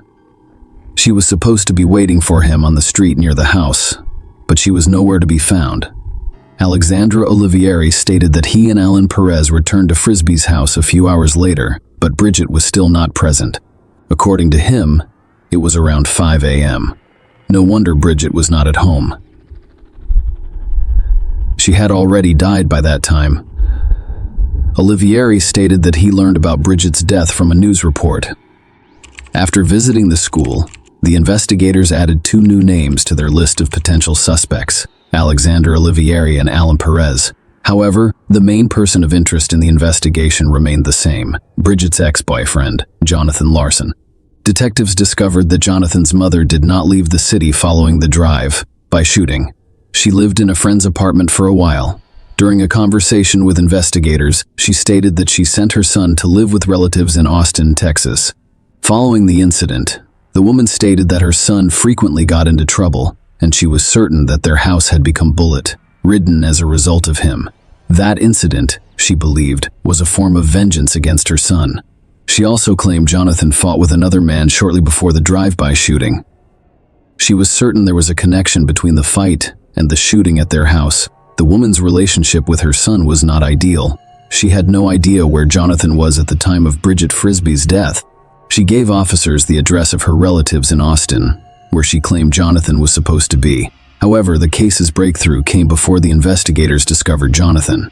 A lawyer representing the Perez family approached the police. He stated that his client, Alan Perez, has important information regarding Bridget Frisbee's death.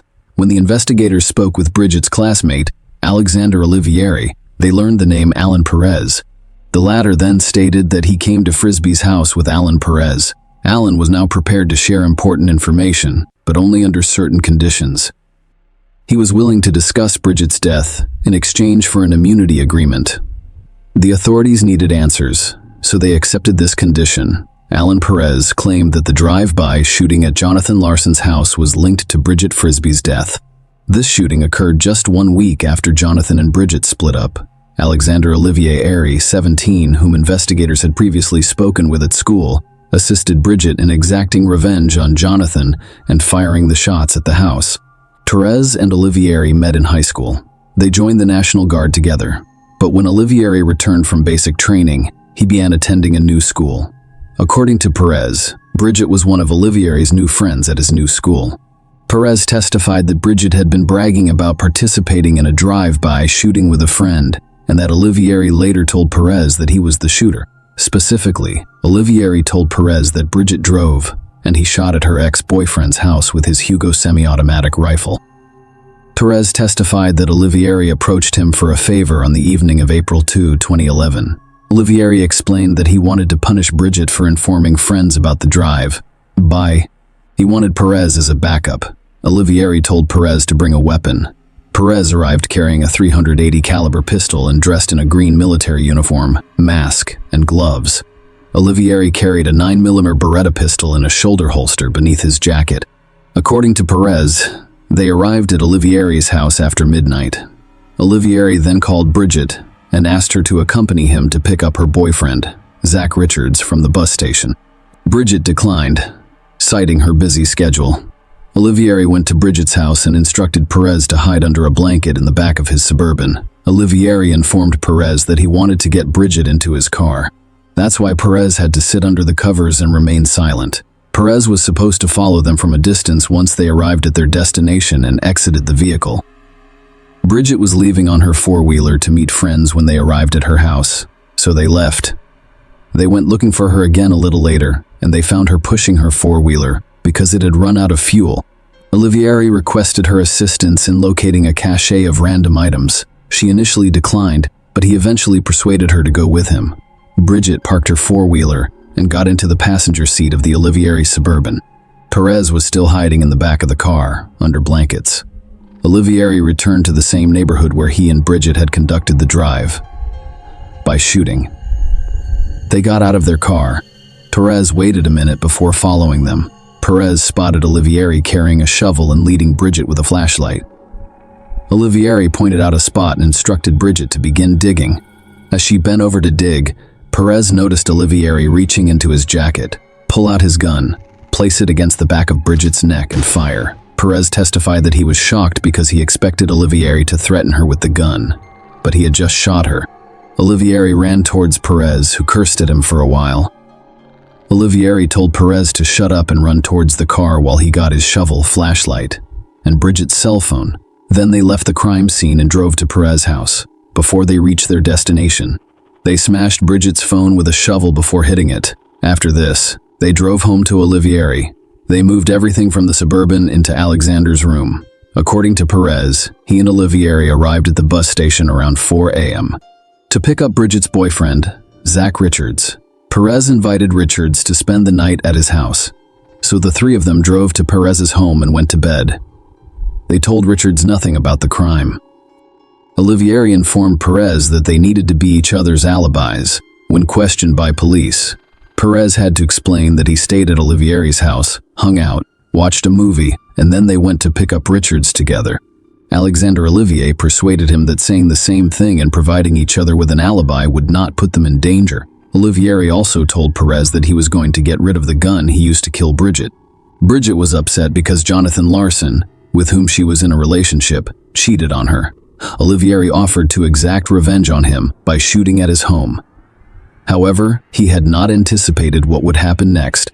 Bridget failed to keep the drive a secret, which concerned Olivieri. This incident may put an end to his plans. He wanted to be a military man, but now his dream was hanging by a thread. That's why he went to great lengths to keep Bridget quiet. He decided that the only way out of this situation was for Bridget Frisbee to die. During the investigation, the police heard the name of Bridget's boyfriend, Zach Richards, several times. So they decided to speak with him. They wanted to know whether Richards would confirm Alan Perez's testimony, or if the latter was attempting to absolve himself of responsibility. The situation seemed perplexing.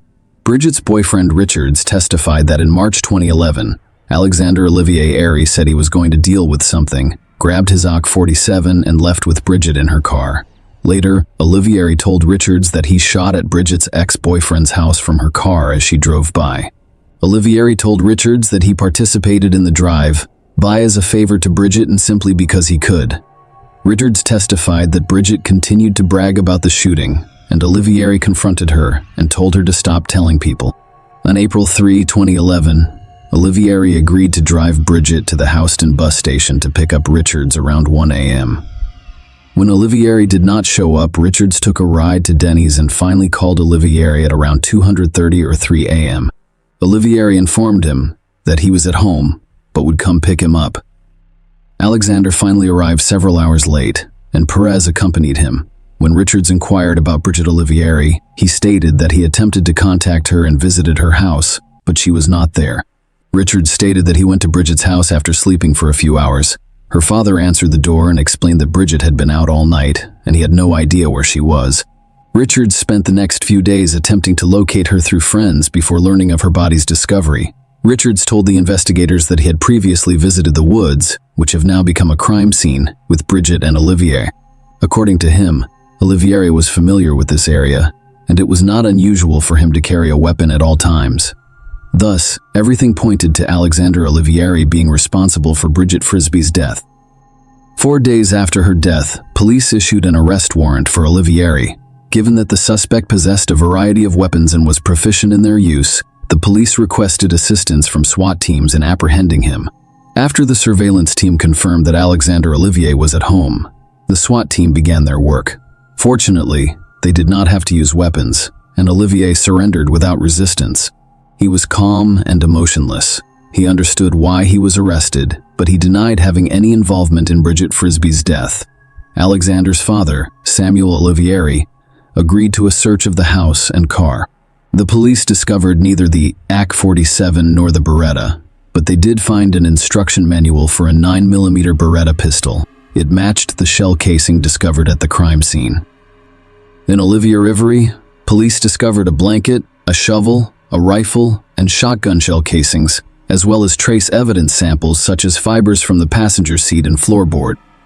Ballistics testing revealed that the shell casing from the Suburban match was recovered during the drive by shooting at Larson's home. Fibers lifted from the car's passenger seat matched Bridget's new Rave Fox fur outfit, which she was wearing when her father last saw her on the night of April 2. During his trial, Alexander Olivier claimed that he did not see Bridget on the night she was killed.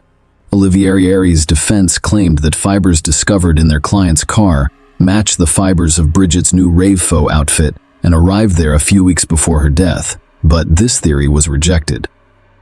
During the trial, Robert Frisbee provided a credit card statement that showed Bridget's outfit was purchased on April 2, 2011.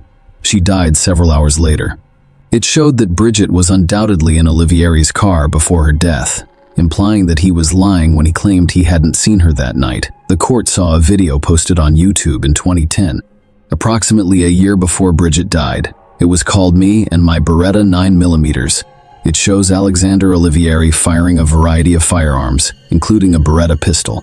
Alan Perez testified at the trial that the video showed the same gun that Olivier used to kill Bridget. On August 1, 2012, the court sentenced Alexander Olivier to 60 years in prison. He will be eligible for parole in 30 years. But Robert Frisbee believes Olivier will be imprisoned for at least 50 years. It is critical that this man be removed from the streets and remain so for the rest of his life. Robert Frisbee stated that after spending so many years in a small cell, he will be a broken man when he gets out. Share your opinion with us in the comments and subscribe to the channel for more.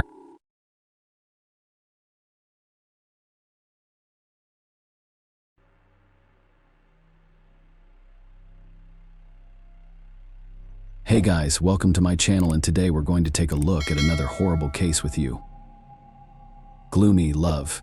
Teenage years are the most difficult of all stages of development. You are no longer a child, but you are not yet an adult.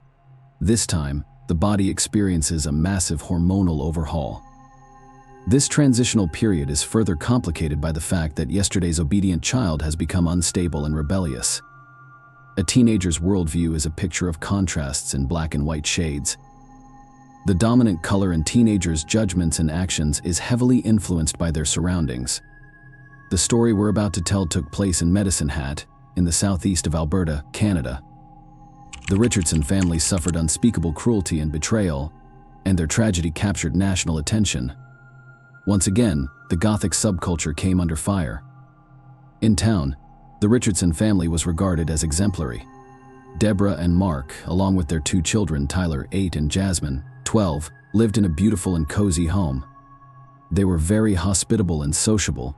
As are all Canadians, their home was frequently full of guests, and the atmosphere was based on love and respect. Everything was going well until the eldest daughter reached puberty. The calm girl transformed beyond recognition. First and foremost, Jasmine's personality shifted. She became bold and frivolous. Conflicts between her and her parents began to arise, and her academic performance declined. Second, her music and clothing preferences changed. She used to enjoy modern pop, but now prefers heavy rock. Bright colors and clothing were replaced by shades of gray and black, and her dressing style became provocative.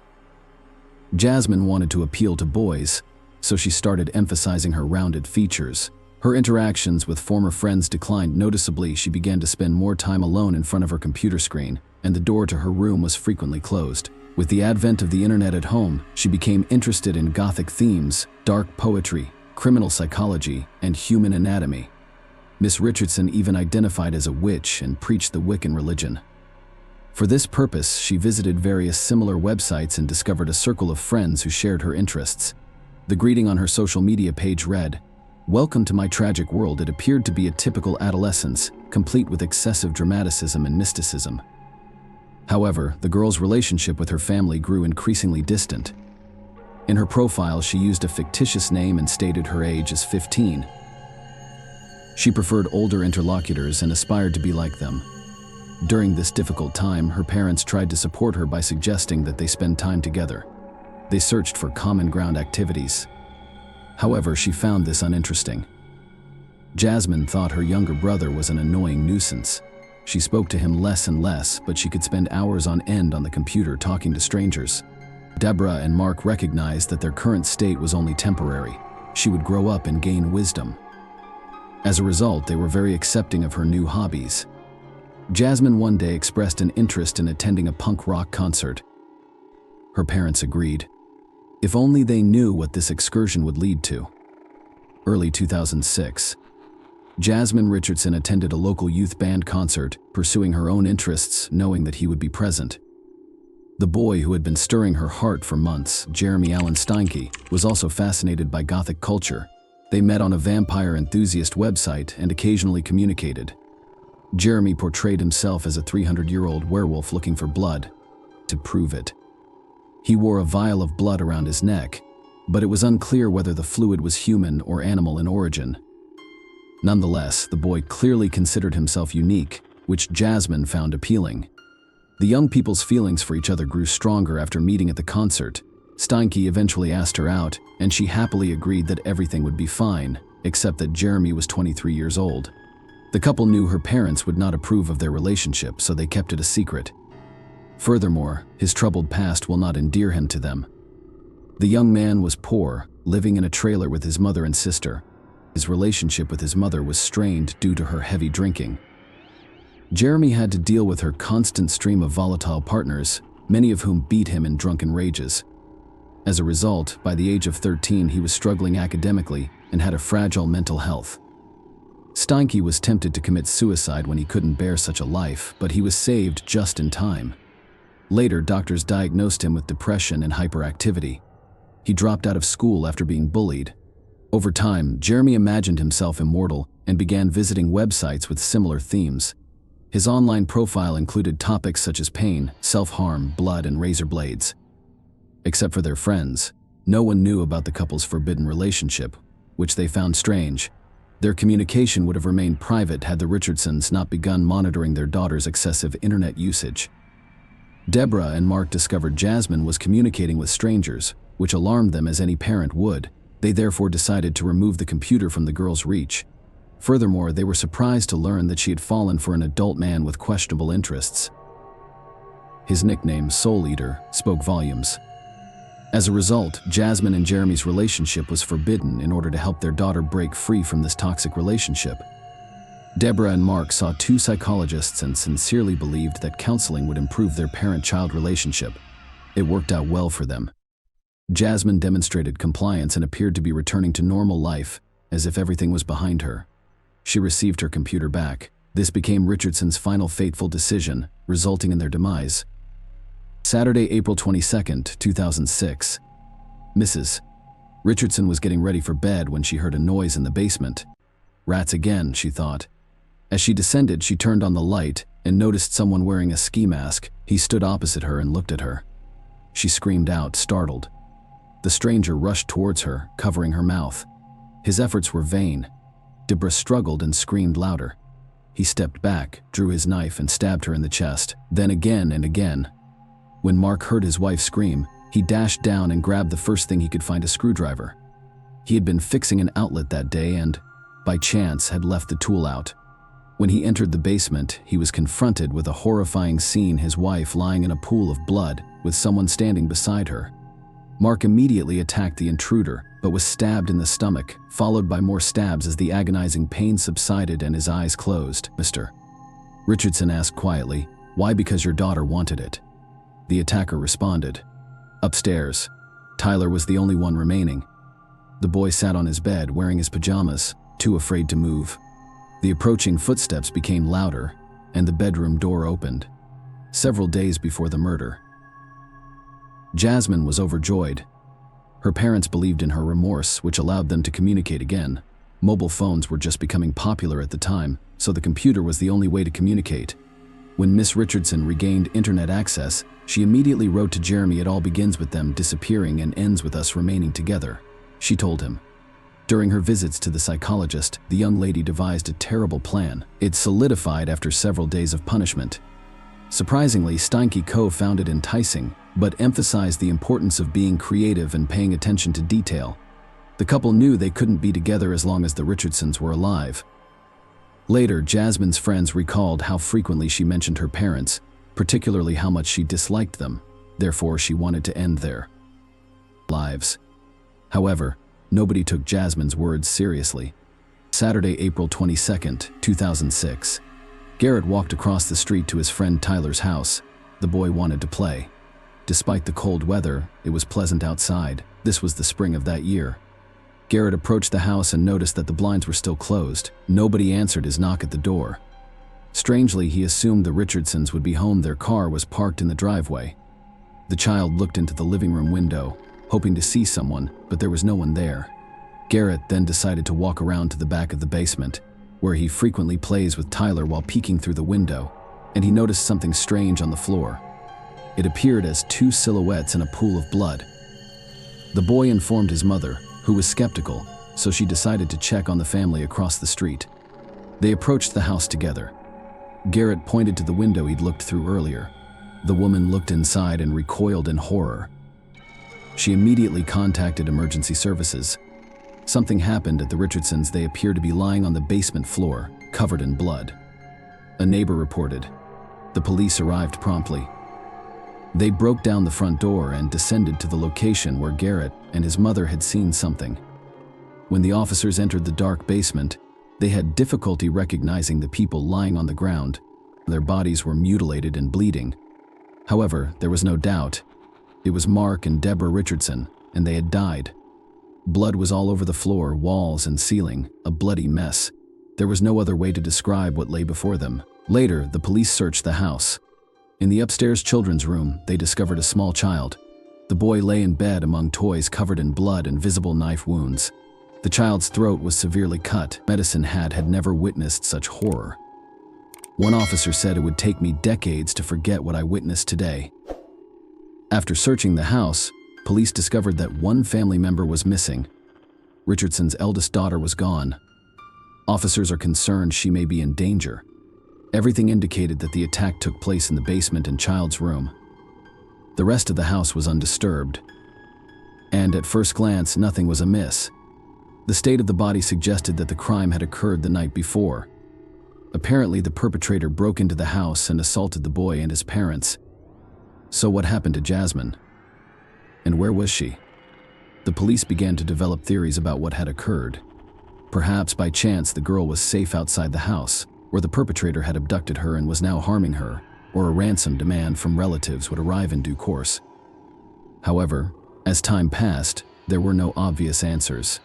Detectives quickly turned to the media, requesting assistance in the search for the missing girl. They hoped Jasmine would make contact or that someone would provide useful information. Meanwhile, the investigation into the crime continued. Investigators spoke with relatives, friends, and colleagues about every aspect of the slain family's life. Were there any adversaries or enemies capable of such heinous acts? However, as the investigation progressed, the situation became clearer. There was no reason to wish death upon anyone in the Richardson family. With the exception of the eldest daughter, they were truly wonderful people, faithful spouses, and loving parents. The officers discovered that the girl had been causing a lot of trouble lately. This time, the investigation aimed to find a person of interest. It was entirely possible that the girl was aware of the crime or had been involved in it. Given the suspect's age, the media could no longer publish her real name under Canadian law. As a result, news outlets began to refer to Jasmine Richardson as Jr. When her relationship with Jeremy Steinke was revealed, the couple was declared wanted. Initially, the search for the young lovers began among their friends and acquaintances, believing they were hiding with them. However, while this lead proved to be a dead end for the police, they did discover something intriguing. Several hours after the crime, the young couple was seen at a restaurant and a party hosted by an acquaintance. Someone in their circle of friends mentioned that Jasmine appeared unchanged. There was no evidence she had been abducted or was in shock. She was drinking and having fun. When friends asked how they got away from her parents, Jasmine laughed and Jeremy and I just took care of them. Yes, the boy agreed. I cut them up like fish.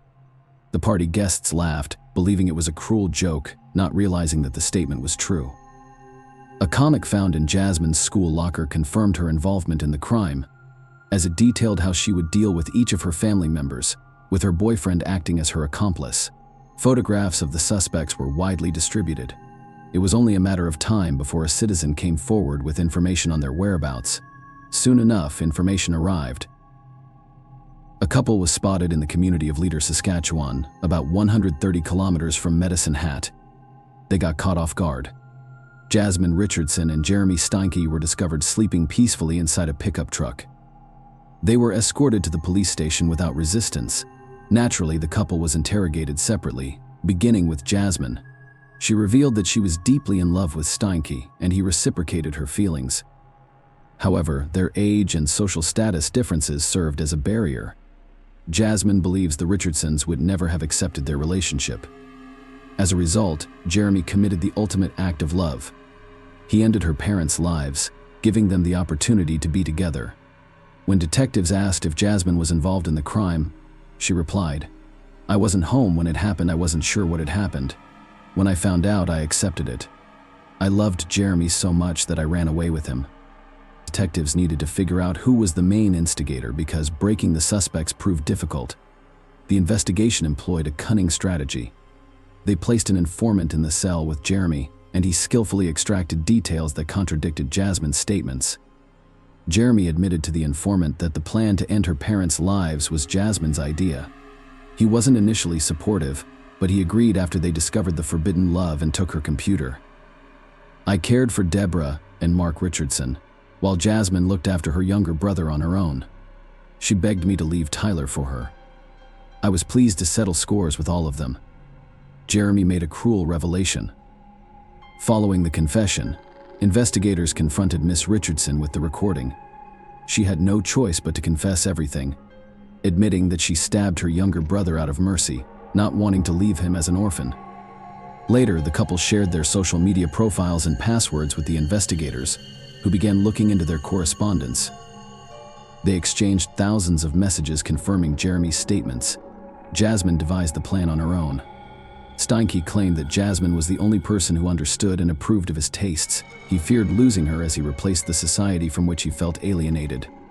He contributed to the realization of the dreadful idea. "I want to cut their throats. They will regret what they have done, especially when I know they're gone. They will pay for the insults. Finally, there will be silence, and their blood will be the payment." Jeremy supported his beloved. His friends also claimed that just a few hours before the attack, they watched the 1994 film Natural Born Killers, which depicts a couple committing 9 heinous murders. This story inspired their friend, who said he wanted to carry out a similar plan with his girlfriend. "I think it's the greatest love story of all time." Steinke made this claim based on sufficient evidence. The suspects have been charged with 3 counts of homicide. The detectives pieced together the accused's confessions, witness testimonies, and other case evidence to form a more complete picture of the crime. Jeremy was intoxicated prior to the act. Jasmine led him inside the house and directed him to the basement, where he assaulted her mother. Deborah was the first to die, with 12 stab wounds to her body. The deepest wound pierced her chest, measuring 12 centimeters and striking her heart with rage. Jeremy mercilessly continued his assault on Mark, who received 24 wounds, 9 of which were in the back. The family patriarch, like his wife, bled out on the basement floor. Tyler Richardson was the last to die. While Steinke dealt with the parents downstairs, Jasmine stabbed her younger brother 5 times upstairs. After finishing, Jeremy went upstairs to assist his girlfriend with the child, coldly slicing the boy's throat as if carving a pumpkin. After that, Jeremy went home to wash off the blood, while Jasmine took a taxi to the restaurant where the couple had planned to meet. After discussing the night's events, they went to a party. Kate Lancaster, a friend of Jeremy's, assisted them in disposing of the evidence and traveling to Saskatchewan. Words are insufficient to describe the horror they created. The couple went on their murderous spree with such ease and nonchalance, as if possessed by an otherworldly force. It is shocking that no one expressed regret or remorse for their actions during interrogation or while in custody. While detained, they wrote letters to each other, referring to themselves as legends and immortals. Steinke was able to propose to Richardson in a single letter, which he gladly accepted. However, their mad love began to fade like last year's snow during the trial. They shifted the blame to each other. Jasmine Richardson was the first person to go on trial in June 2007. She pleaded not guilty, claiming to have been in a zombie-like state and unable to act while Jeremy murdered her family. She also claimed that she only injured her younger brother and that Steinke was responsible for his death. Jasmine insisted that their discussions about ending her parents' lives were only hypothetical, but they appealed to Jeremy so much that he forced her to make them a reality. Miss Richardson was sentenced to only 10 years in prison for 3 counts of homicide, thanks to the nuances of Canadian juvenile criminal justice law, which states that people under the age of 14 cannot be sentenced to more than 10 years. The sentence was intended more to rehabilitate and restore the girl's psyche than to punish her. When Jeremy Steinke's trial began in 2008, he insisted that he had no intention of killing his girlfriend's parents. However, when he was found in the basement, he felt compelled to attack. He claimed he did not hurt Tyler, implying Jasmine was to blame while he simply watched from the doorway. The defense claimed that Jasmine intentionally seduced him in order to free her from her parents' strict control. Some friends testified that Jeremy had asked for their help with the act because he was so afraid of losing Jasmine that he was willing to do anything. The lawyers also requested that the charges be reduced to manslaughter, claiming Steinke was under the influence of drugs at the time of the incident. Steinke's inconsistent inconsistencies were revealed. When asked by the prosecution why he committed the act, he stated, "When you find your other half, you do whatever it takes for them." Throughout the trial, he remained unconcerned, but broke down when his mother, Jacqueline May, testified in his defense. She admitted to bearing significant guilt for his upbringing, as he was frequently attacked by her partners, beaten, and rejected. Steinke was found guilty on 3 counts of first-degree homicide and sentenced to 3 life sentences. He would be eligible for parole no sooner than 25 years later, in 2033. Casey Lancaster's charges of complicity in the act were dropped in Medicine Hat Court. However, she was found guilty of obstruction of justice, sentenced to a year of house arrest, and prohibited from consuming drugs or alcohol. While in custody, Jeremy Steinke changed his name to Jackson May. Jasmine Richardson's 10-year sentence included 4 years in a psychiatric facility where she was diagnosed with conduct disorder and oppositional defiant disorder, which indicate a refusal to follow rules and socially unacceptable behavior that is typically associated with children rather than adults. This highlighted her psychological immaturity and instability throughout her relationship with Steinke. Medical professionals reported genuine remorse in her final years of conditional community supervision and attendance at special programs. After serving her full sentence, she was released in 2016. Jasmine Richardson currently lives in Canada under an assumed name. Her true identity is still hidden from the media. Her return sparked heated public debate, with some claiming she deserved a second chance and others believing she deserved a harsher sentence. Nonetheless, Medicine Hat residents would prefer not to have Miss Richardson as a neighbor again, given the brutality of her crime. It's unclear whether Jasmine has truly changed after spending her formative years in detention. Time will tell. Share your opinion with us in the comments, and subscribe to the channel for more.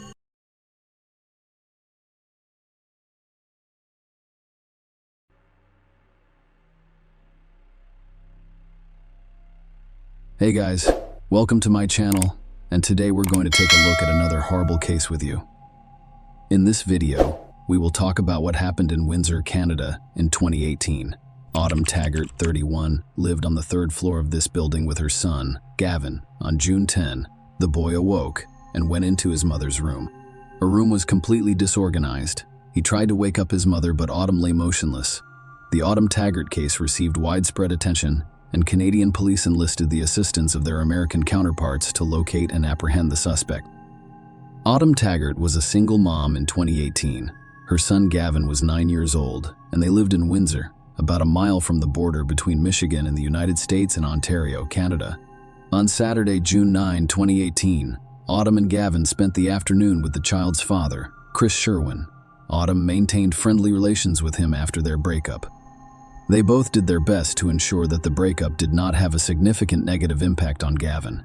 At the end of the day, the three of them went grocery shopping before Chris drove Autumn and Gavin to their third-floor apartment. After that, Chris returned home. Before going to bed, Gavin played video games with his mother, unaware that the following night would be an unimaginable nightmare for him. Gavin awoke to a noise while it was still dark outside. He was startled and opened his eyes to see an unknown man standing next to his bed. Before leaving Gavin's room, the stranger instructed him to close his eyes and sleep. His mother's room was behind a wall. It's on the right in this image. After about a minute, Gavin heard her scream. The boy had never felt such fear before. A few minutes later, silence hung in the air. His mother stopped screaming, and he quickly fell asleep. When Gavin awoke, it was already morning, and he was getting out of bed. He first went to his mother's room. Everything there was shattered and destroyed. Autumn was lying on the bed. Gavin, 9, initially believed his mother was sleeping, but when he saw the blood on her nose, he knew she was dead. It shocked him. The boy was unwilling to believe it was true. He spent the first half of the day playing on the console and watching YouTube videos, attempting to distract himself from the fact that his deceased mother was lying in the next room. In the afternoon, he couldn't take the pressure anymore. He began crying and decided to tell someone about it. After entering his mother's room, he took her phone and used Messenger to contact his father. He texted him that Autumn hadn't woken up. Chris and his girlfriend drove immediately to Autumn and Gavin's house. After parking and exiting his car, Chris noticed his son standing behind a sliding glass door on the third floor. Chris did not have an electronic key to enter the building, so Gavin went downstairs and let him in. He asked his son to stay with his girlfriend while he investigated why Autumn hadn't woken up, then entered the apartment and the bedroom. Chris noticed that Autumn was very pale. She had bruises on her face and body, and her nose was bleeding. The man immediately dialed 911. The police and an ambulance arrived at the address he provided, but the paramedics were forced to declare Autumn dead due to the injuries on her body and the signs of a struggle in the bedroom. It was clear that it was not an accident. Investigators began searching for possible evidence in the apartment. Meanwhile, a child interrogation specialist speaks with Gavin and learns about the overnight guests who told him to sleep. The boy claimed he heard his mother's screams, but they quickly stopped. He described the man he had seen in his room at night. The boy thought the man was white, about average height, and had messy hair. He looked like he'd just gotten out of bed, the boy testified. I believe he was thin, but not too thin. I believe he was skinny. The forensic experts who conducted the autopsy determined that Autumn died as a result of strangulation. Someone beat her up before she died. Furthermore, there were injuries in her genital area and male DNA samples found on her body. Among other things, the police had to answer the following questions. How did the perpetrator enter the apartment? What was his motivation? And, most importantly, who was the man who entered the building? People required an electronic key. The police immediately ruled out the possibility that the killer was one of the building's tenants because Gavin knew all of his neighbors, and the man he saw on the night of the crime was not one of them. In addition to obtaining an electron key to enter the building, the perpetrator had to enter the victim's apartment. However, there were no signs of forced entry on the door leading to Autumn's apartment. This could indicate that she let the perpetrator in herself or that she failed to lock the door.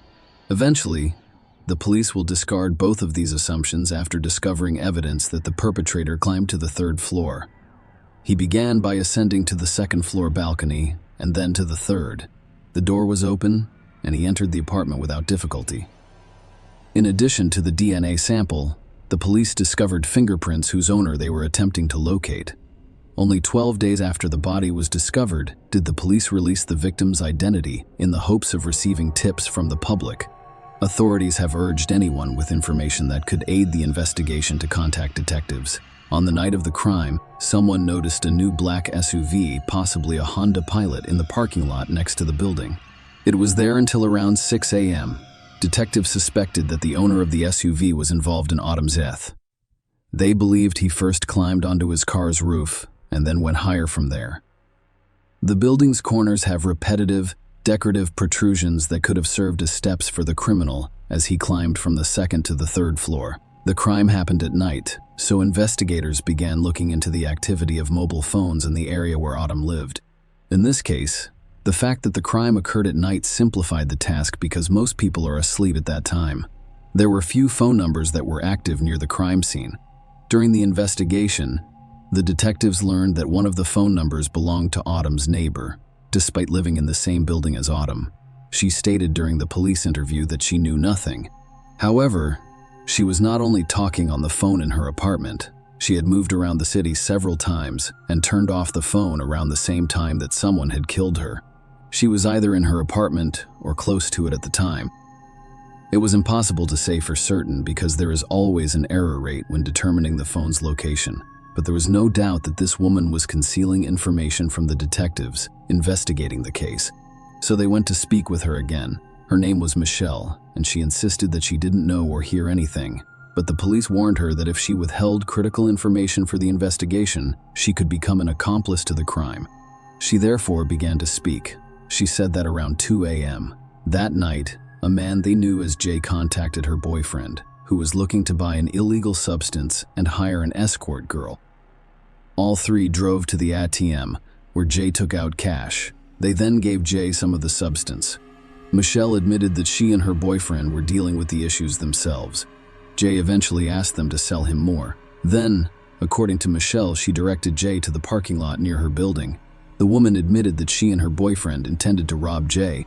When they arrived at the building, all three consumed illegal substances, and Michelle and her boyfriend decided to flee with the remainder. Interestingly, before fleeing, Michelle hid a bag of the substance in her genitals. Fortunately, there are no details on how she did it, but it's worth remembering this moment. It will be necessary in the future. According to Michelle, she and her boyfriend fled, taking not only the substance but also some of Jay's money.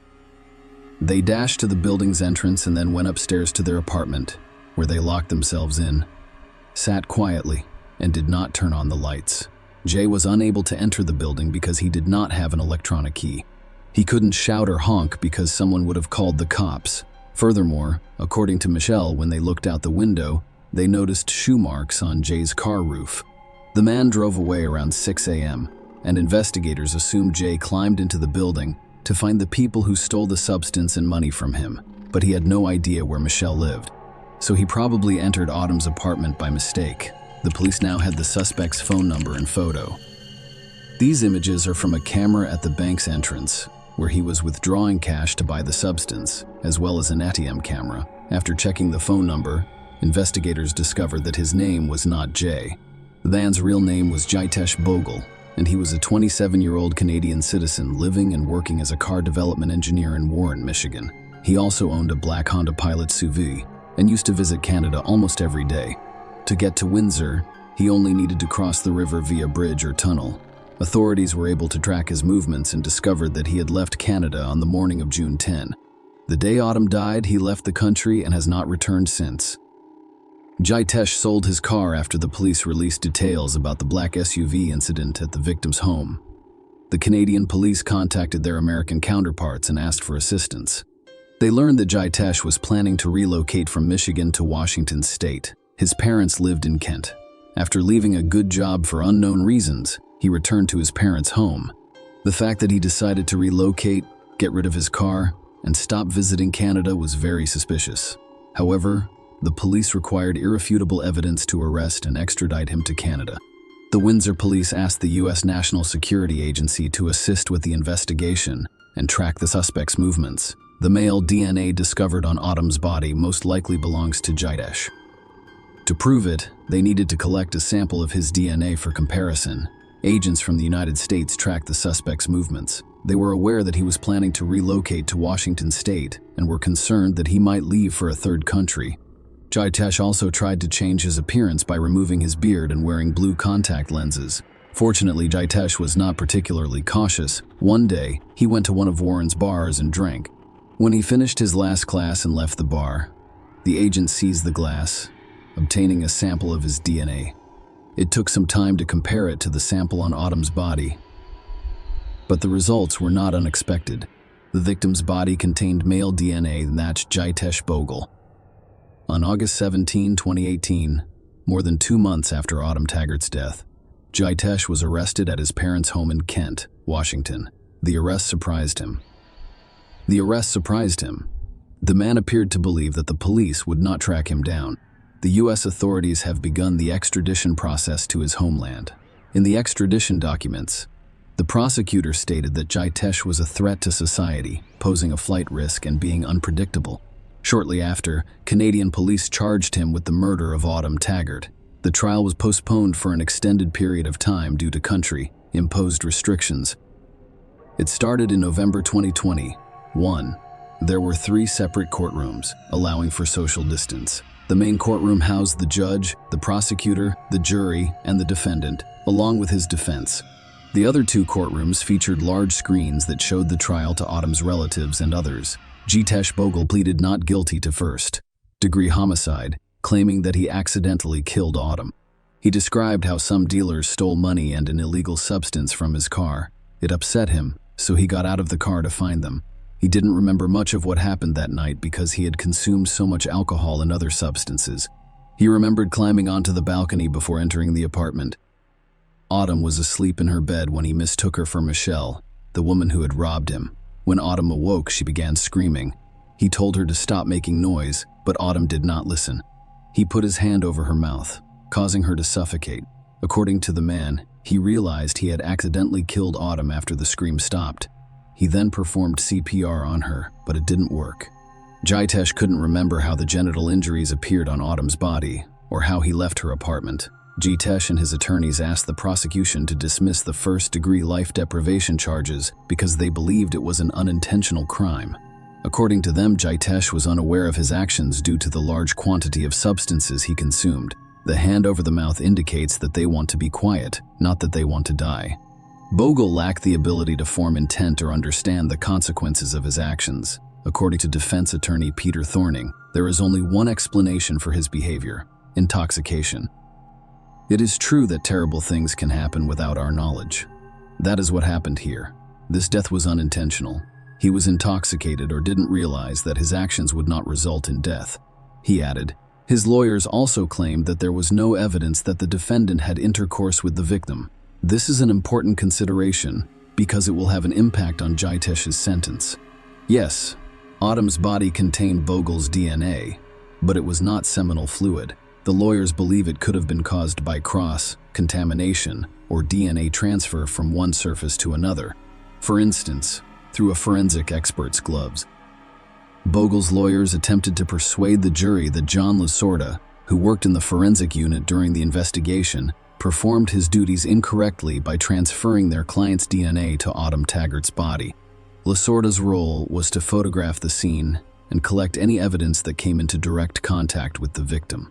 Bogle's defense lawyer, Peter Thorning, suggested to Lasorda that rotating the body on the bedsheet, which the police seized, could result in DNA or fluid transfer from the body to the sheath, or vice versa. This is known as cross-contamination. It is not impossible, Lasorda stated during cross-examination. Thorning asked Lasorda if he had the necessary training to work as a forensic identification expert. Lasorda stated that he changed gloves between touching each piece of evidence and grabbing his camera to photograph it to avoid cross-contamination. Lasorda examined the evidence in Taggart's room, looking for fluids, urine, saliva, and sperm. Lasorda testified that the likelihood of actual assault increases when there is a deceased female victim compared to a male victim. The court heard that Lasorda discovered no fluid depositions consistent with a jewel assault. He admitted his examination of the body was limited because he was not a trained medical official, such as a coroner. Nothing overt on or around the body would indicate a sexual assault, Lasorda stated in court. He also stated that there were no visible signs of a struggle. Lasorda clarified in court that signs of a struggle would include broken furniture or glass, forced entry, tampered locks, or blood spatter, none of which were found in Autumn's apartment. However, the prosecutor held a different view. Recalling that Michelle hid the substance in her genital area, the prosecution claimed that the defendant was aware of it and searched for it in the same part of Autumn's body, and that even though he did so with his hand, nothing changed. He committed all of the assaults. "You searched her," the prosecutor said, "which is disgusting." "I disagree," said Bogal. "Why didn't he call 911? The prosecutor asked. Autumn stopped breathing. Jitesh responded that he was afraid the police would arrest him because he was sure no one would believe him. "Nobody believed me. I barely believe myself." Bogle testified that he does not remember much of what happened in Autumn's room. He said he recalls performing CPR on Autumn after she stopped screaming. He previously testified that he remembered counting 5 or 6 ribs down before beginning CPR, and that he performed 15 compressions and 3 breaths. The prosecutor also disputed that the defendant's strangulation of the victim was accidental. After all, he could have simply placed his hand over Autumn's mouth to stop her screaming, but he also closed her nose, depriving her of the ability to breathe. And he needed to do it for a while, so he knew what he was doing. Autumn's son, Gavin, who has since turned 13, also testified at the trial. The boy testified at the trial? The boy testified in a separate room in the courthouse from the main room, which housed the judge, jury, lawyers, and accused. He was accompanied by a support worker as he gave his testimony. That was how he described the events of that night. "Someone came into my room and said something I can't recall. He was kind of close." He also testified that no contact was ever made. "When he left my room, it was quiet for a short while. Then I heard my mother scream that night. That scream lasted a while before ending. And then before I knew it, I had fallen asleep again and woke up. When the boy woke up in the morning, he went into his mother's room. Everything was knocked down, broken, and destroyed. My mom was sleeping. Well, that was what I thought at first, but there was blood on her nose, which led me to believe she had died. She was killed." He said I was shocked. He said I was shocked. I could not believe it. I cried, but I tried to cope with it. I simply went about my day unconcerned. The boy testified. He claimed to have spent some of the day playing video games and watching YouTube videos. The date was June 10, 2018. Later that day, he sent a message to his father using his mother's phone. "I could not take it anymore. I needed to tell someone about it." Gavin said. Chris Sherwin Taggart, his former partner and their son's father, testified that he last heard from her via text message around 12:30 a.m. On June 10, in the morning, he texted again, but no one responded. At that point, he expressed concern. Later that day, he claimed to have received a text from Taggart's phone. He soon realized it was his son. A copy of the text messages was displayed in court for the jury to view. On December 1, 2021, a 12-person jury convicted Jitesh Bogle of first-degree life deprivation. They discovered no conclusive evidence that Bogle had intercourse with Autumn. "I can't say we were not nervous. It's definitely the correct decision. Autumn deserved it. Her son deserved it. John Taggart, Autumn's father. Justice. That's exactly what we wanted. That's what we have." The family members hugged and expressed relief. On January 5, 2022, the court sentenced Jitesh Bogle to life in prison. He will have to serve 25 years before being eligible for parole. He appeared on video in jail wearing an orange jumpsuit and a black mask.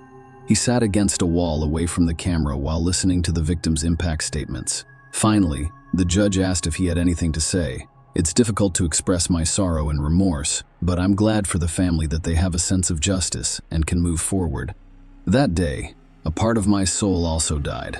Bogle stated that we would still like to see the laws in Canada change from life to actual life, rather than 25 years and then parole. "We want life to mean life for all victims," said John Taggart. Share your opinion with us in the comments and subscribe to the channel for more.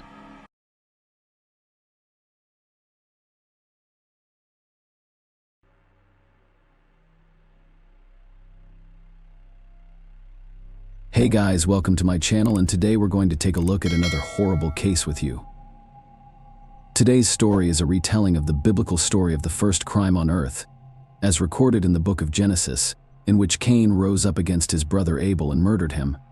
This occurred after Cain sacrificed the earth's fruits to the Almighty, as did Abel, the firstborn lambs. To the older man's disappointment, God accepted the younger man's sacrifice while rejecting his gifts, motivated by selfish jealousy. Cain summoned Abel to the field, where he committed suicide. Unfortunately, even in the modern world, unhealthy jealousy can lead to the older brother killing the younger one. Donna and Samuel Eckerd's family endured a difficult time at the end of June 2010. Their 19-year-old son, Sean, went missing. Sean had a fight with his older brother Stanley the night before and slammed the door when he left. Sean had never before allowed himself to leave the house for an extended period of time without calling or informing his mother. Late that night, the entire family was concerned about the young man's disappearance. However, the official search for the boy did not begin until 24 hours later. A missing person discovered that photos of a smiling, blonde-haired Sean were posted at all supermarkets and on the streets. However, after 2 days of searching, there were no results. The police held their hands up in the air as they searched for more than 2 days. Sean Paul Eckerd was officially missing. Relatives, acquaintances, and a few friends formed a group of activists who combed local establishments day and night, interviewed random passersby, and minute by minute reconstructed the guy's route that night.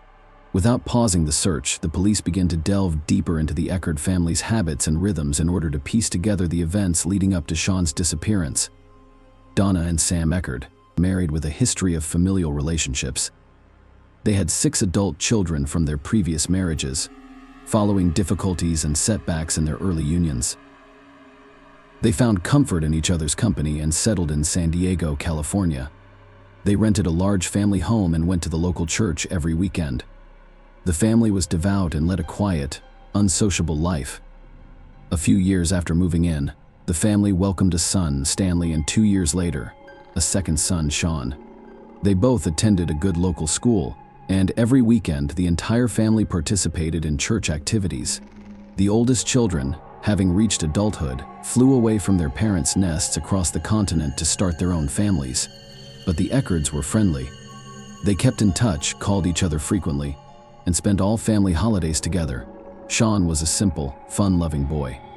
His bright appearance, charisma, and insight drew people to him like magnets. He could listen and empathize, so he made friends easily. Stanley, on the other hand, had a more reserved personality and was cautious of everything. He was aware that he was shy, so interacting with others was much more difficult for him than for his brother. They shared a common group of friends and classmates. Despite their age difference, the brothers were like one, helping and looking out for each other. The boys developed good manners and excelled in school.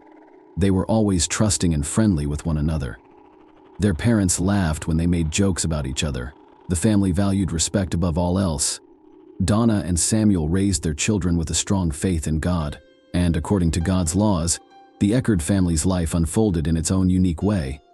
The brothers' interests diverged significantly as they grew older. Sean, the youngest, participated in a music band, while Stanley, the eldest, became interested in martial arts. Each young boy's life was full of vivid memories and emotions that he shared with his family in the evenings. Sean was always first. When the family gathered before dinner to share their day's emotions, he spent the majority of the time telling stories about music, friends, and upcoming plans. Everyone listened to Sean. There was no time for Stanley, and it didn't appear that he had much to say. There are no grand plans for the future. There are no exciting stories to highlight, not even those of friends. So, Stanley humbly forwarded his brother's stories. On one such evening, Sean informed his family that he had met a neighbor girl named Mary Jane.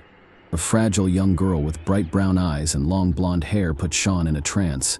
Through the open window of the girl's home, he heard a magical piano playing, as if mesmerizing. Sean's confidence in his own charm enabled him to walk out of such a funny situation with dignity and meet the girl he liked. Despite the fact that she was a few years older than Sean, they maintained a friendly relationship. The company's soul shone through, and they organized picnics to which Mary Jane was invited. They walked a lot, went to parks, and visited observation decks. The burgeoning adolescent love affair was cut short by the harsh realities of adulthood. The Eckerds were devastated to learn of Donna's elderly mother, Sean, and Stanley's grandmother's illness. In search of prosperity, parents attempted to consider the interests of each family member. However, the decision makes a fundamental change in the life of the entire family. Sean did not want to leave his native land, his friends, or his mother, Mary Jane. But the parents' decision had already been made. The records leave the city where their children were born and raised and relocate to another state. So, as fate would have it, the Eckerd family moves into Donna's mother's house in the small town of Spring Hill, Florida, in 2005, and begins a new life. The move was a breath of fresh air for the entire family because it was the correct decision. Sean and Stanley's grandmother was on the mend. Sean was heartbroken. He missed his band, which he used to play on walks with Mary Jane and during hangouts in his favorite city. But Sean, who loves life, can't stay sad for long, and eventually, a new life becomes as full as the one he missed. Donna and Samuel landed a job at the Presbyterian church, where they spent almost all of their time. Donna looked after the children in the nursery, while Samuel helped with the chapel. Over time, the brothers rekindle their bond and make new friends at school. Old life appears to be resurrected in a new environment. Sean participates in the school band again. Stanley goes to a martial arts school that is just a few blocks from their new home. Despite his new busy lifestyle, Sean can't stop thinking about Mary Jane. Every night after class, he locks himself in his room and talks on the phone for hours. The goodbyes are the same, with Sean saying he hopes to meet again. He always promises to come to see her after he gets his parents' permission. The younger brother, on the other hand, grew and held his first love close to his heart. The elder Stanley attempted to establish himself in the family in his own way. Stanley, despite his quiet and calm demeanor, appeared to be deprived of parental warmth and attention, in pursuit of self-expression. He makes a series of bad decisions that have serious consequences for the entire family.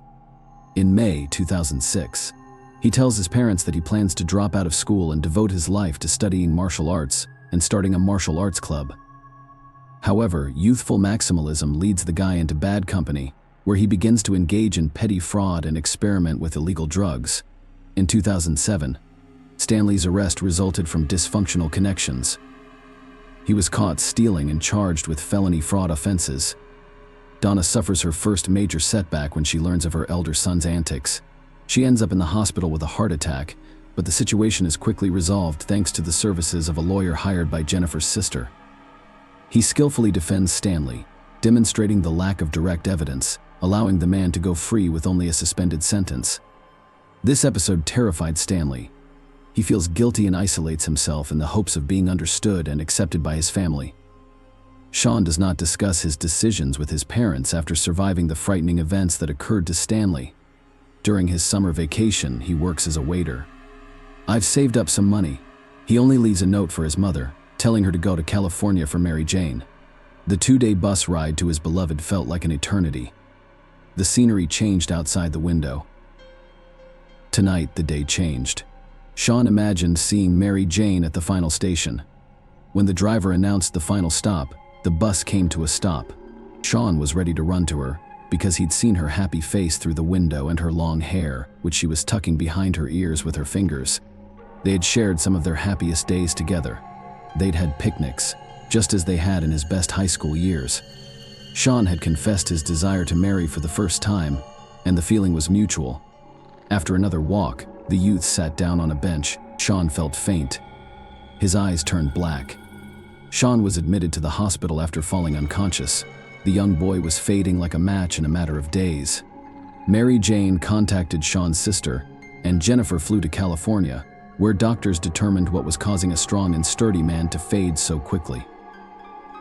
Tick-borne encephalitis begins suddenly and quickly, causing a variety of complications, including brain inflammation. A difficult struggle for Sean's life and health began. Doctors fought for the boy's life for a long time, more than a month in a coma, and 6 months of rehabilitation enabled him to return from the other side of the world. Sean struggled to recover for quite some time.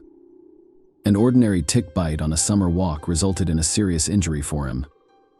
Jennifer returned her brother to Florida, where he underwent therapy and a long recovery. Mary Jane was left waiting. Again, the lovers' only means of communication was the telephone. A slew of problems and unexpected illnesses brought the Eckerd family together. Donna does everything she can to completely free her beloved son Sean from the effects of a serious illness. She closely monitors his diet and exercise. Such attentive care leads to Sean's complete recovery, as well as Stanley's inner resentment and jealousy, which he nurtures in bits and pieces. Sean regained his strength and resumed his studies in music.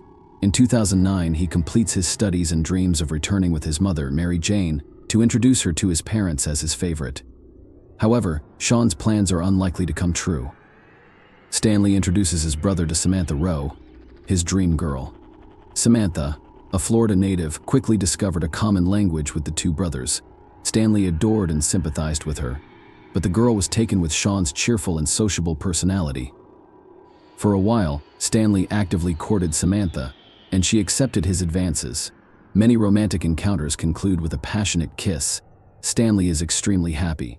Samantha, who said yes to her older brother, continues to think about her younger brother. Samantha decides to send Sean a message in which she expresses her sympathy for him and invites him on a walk around the city. The guy agrees, and they spend the evening walking along the waterfront, discussing Stanley and Mary Jane. Sean does not seek to win the girl after all he has long belonged to or rejected her. Samantha sends a message to Stanley, informing him that Sean has been seeing her, and he admits that he also likes her. Stanley was infuriated. That same evening, he went up to his brother's room, where they talked. The brothers began by speaking quietly, but their words quickly became shouts, and then there was complete silence. The parents were present, but the brothers occasionally clarified relations quite loudly, so they saw nothing unusual in what had occurred. Mom was the first to notice Sean was missing. He had not returned her calls. Recalling the evening before Stanley's explanation, Sean had left home after an argument. After 2 days of searching, the police received a terrifying call. Jennifer, Sean's sister, made the call. The dispatcher who took the call only heard a woman scream into the receiver. A piercing male moan was heard in the background. After several requests to calm down, the dispatcher finally records the request for assistance. Jennifer continues to scream. She pleads for assistance and reports, "Oh, damn it, my brother Stanley murdered Sean. He's inside the house, talking to his mother. His father is freaking out while lying over his dead son, who has been buried since early Saturday morning. Damn it, I'm begging for assistance." Police officers who arrived at the scene of the tragedy witnessed a horrific scene. In the backyard of the house, Samuel was kneeling, his hands dripping with earth. He was screaming as he pulled his son's body from the damp earth, attempting to wipe it away. In an instant, a quiet neighborhood with sculpted lawns, where the two young brothers frequently waved to neighbors, became the site of a violent tragedy. And now the Eckerd family, who once raised 2 sons, is haunted by the memory of digging in the ground and discovering one of their sons, while watching the other son be handcuffed and taken away. Stanley Eckerd was arrested on suspicion of premeditated murder. During his first interrogation, he admitted that he had no intention of killing his brother. In a fit of rage, he struck Sean on the head.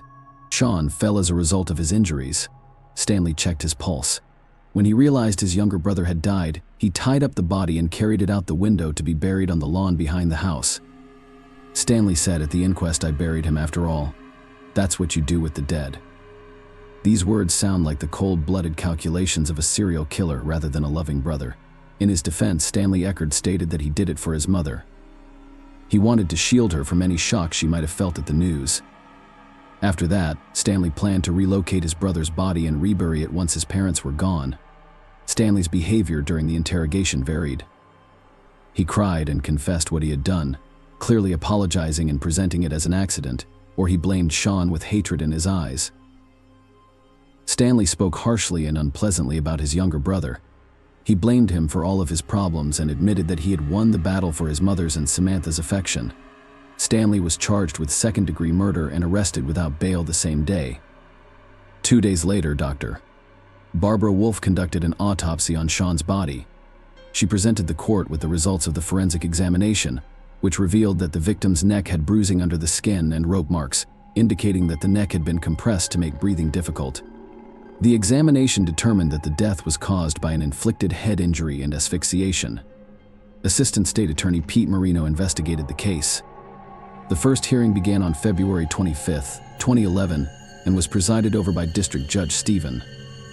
Donna and Samuel Eckerd, Stanley's parents, rushed to the second row. On April 9, 2013, they wept as they watched their oldest son be escorted into the courtroom. The trial began in Hernando Court, which was presided over by District Judge Anthony Taddy. Attorney Alan Hunter led the defense, while Pete remained on the prosecution's side. The primary goal of the prosecution was to persuade the jury that Stanley had meticulously planned the crime.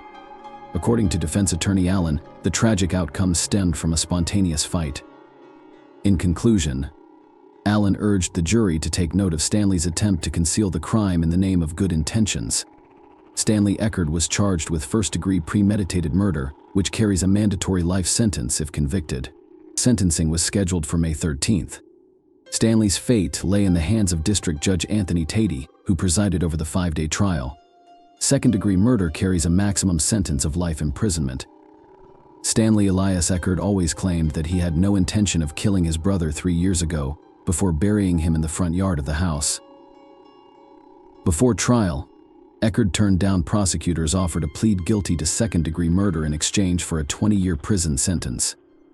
Eckert remained stone-faced as the clerk read the verdict. The brothers' parents, Samuel and Donna, wept quietly. As the jury exited the courtroom, Samuel Eckert's sobs turned into screams, and a crowd gathered around Donna and Samuel. The jury agreed that Eckert did not intend to kill 19-year-old Sean, but they did not completely clear him of guilt. After 2.5 hours of deliberation, 9 women and 3 men convicted Eckert of second-degree murder.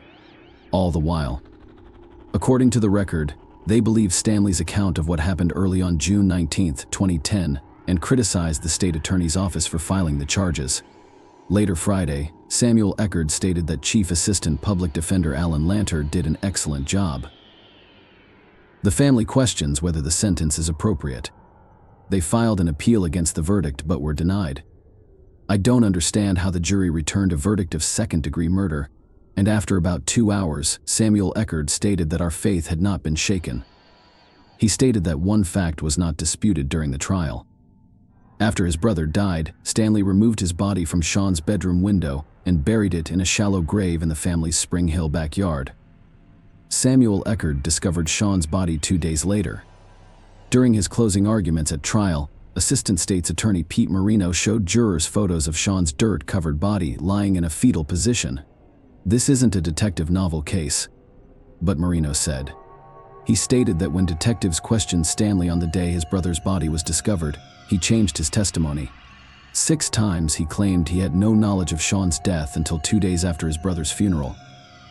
According to Marino, Stanley sent messages from Sean's cell phone to family members, claiming that Sean had traveled to California to stay with his girlfriend, Mary Jane. On Sean's behalf, he also wrote to Samantha, telling her that he didn't want to communicate and that she should focus on Stanley. After several hours of questioning, Stanley revealed that Sean died during a struggle in the bedroom that morning. He claimed to hear a snap in his brother's neck as they fell to the ground. He then hid Sean's body to protect his mother, Donna, who has a weakened heart.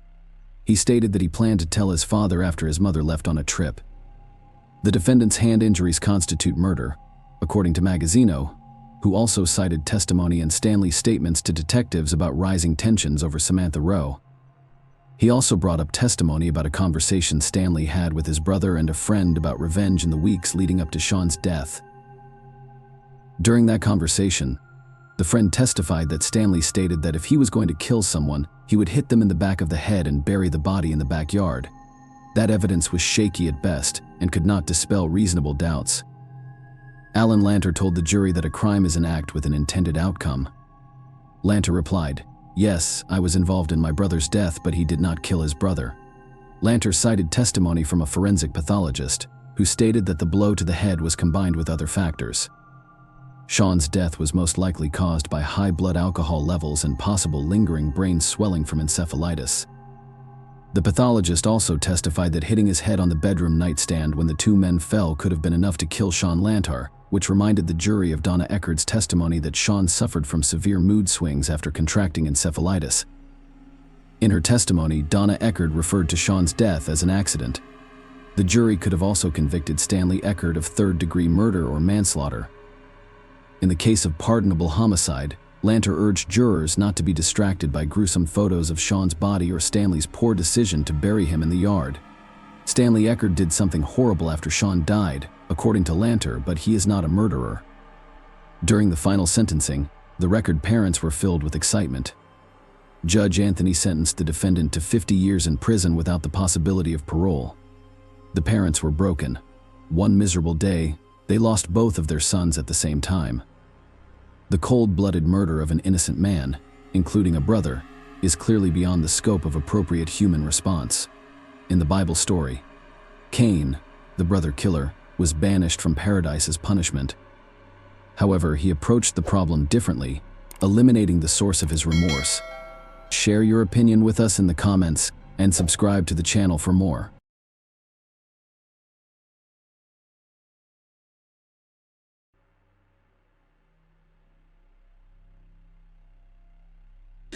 On Tuesday, January 14, 2014, just before noon, law enforcement officers were dispatched to a residence in Frisco, Texas, USA, to conduct a welfare check on Anna Moses, a 43-year-old woman living independently. Her boyfriend, Michael Stodnick, expressed concern when he couldn't reach her.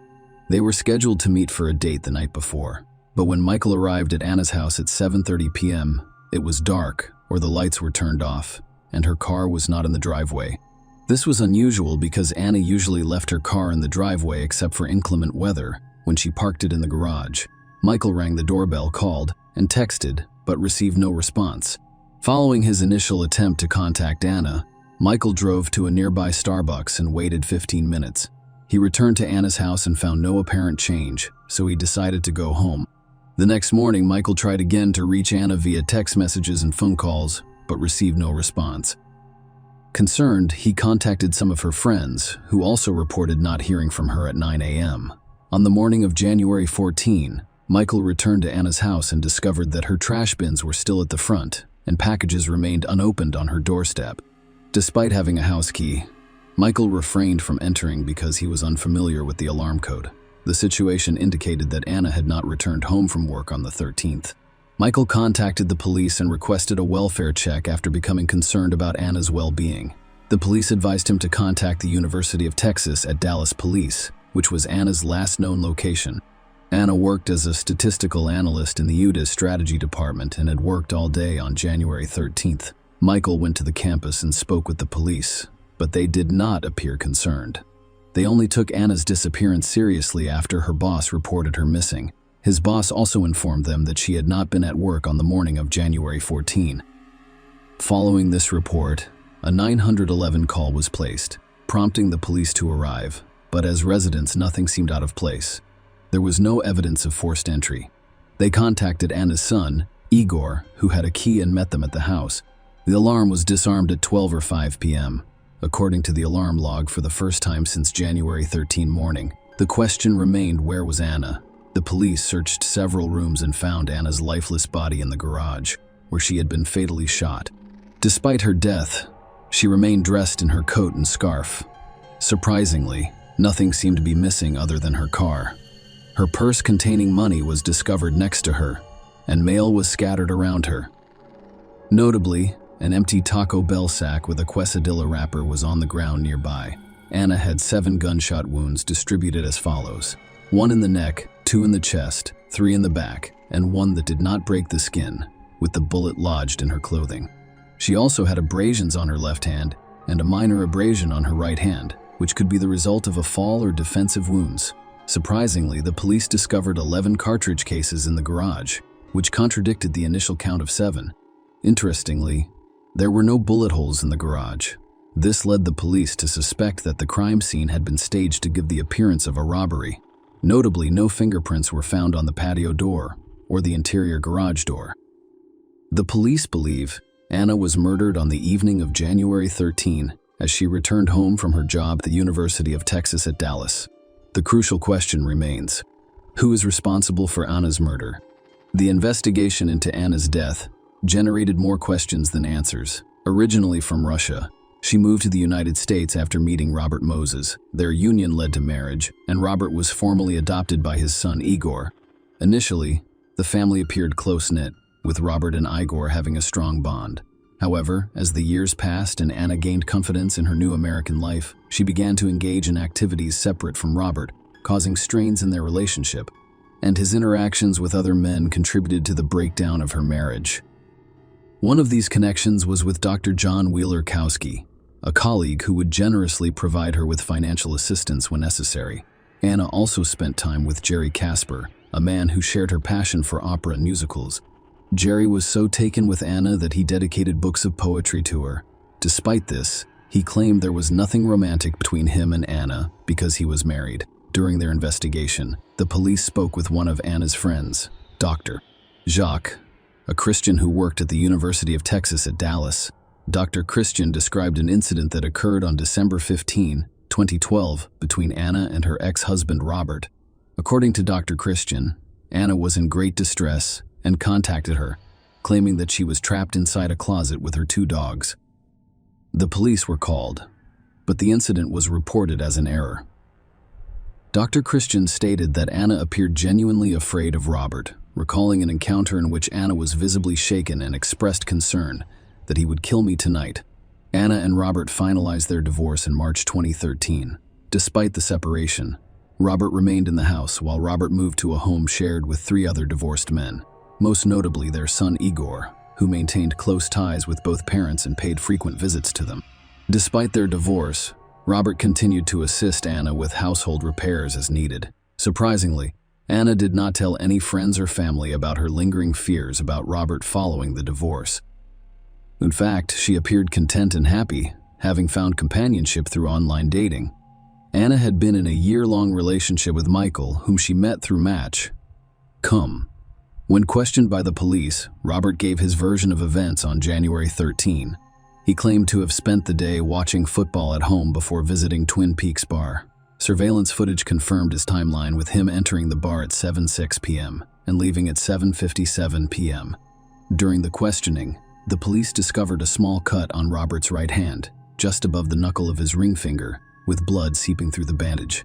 Despite this, Robert cooperated with the investigation, providing a DNA sample and allowing the police to search his room.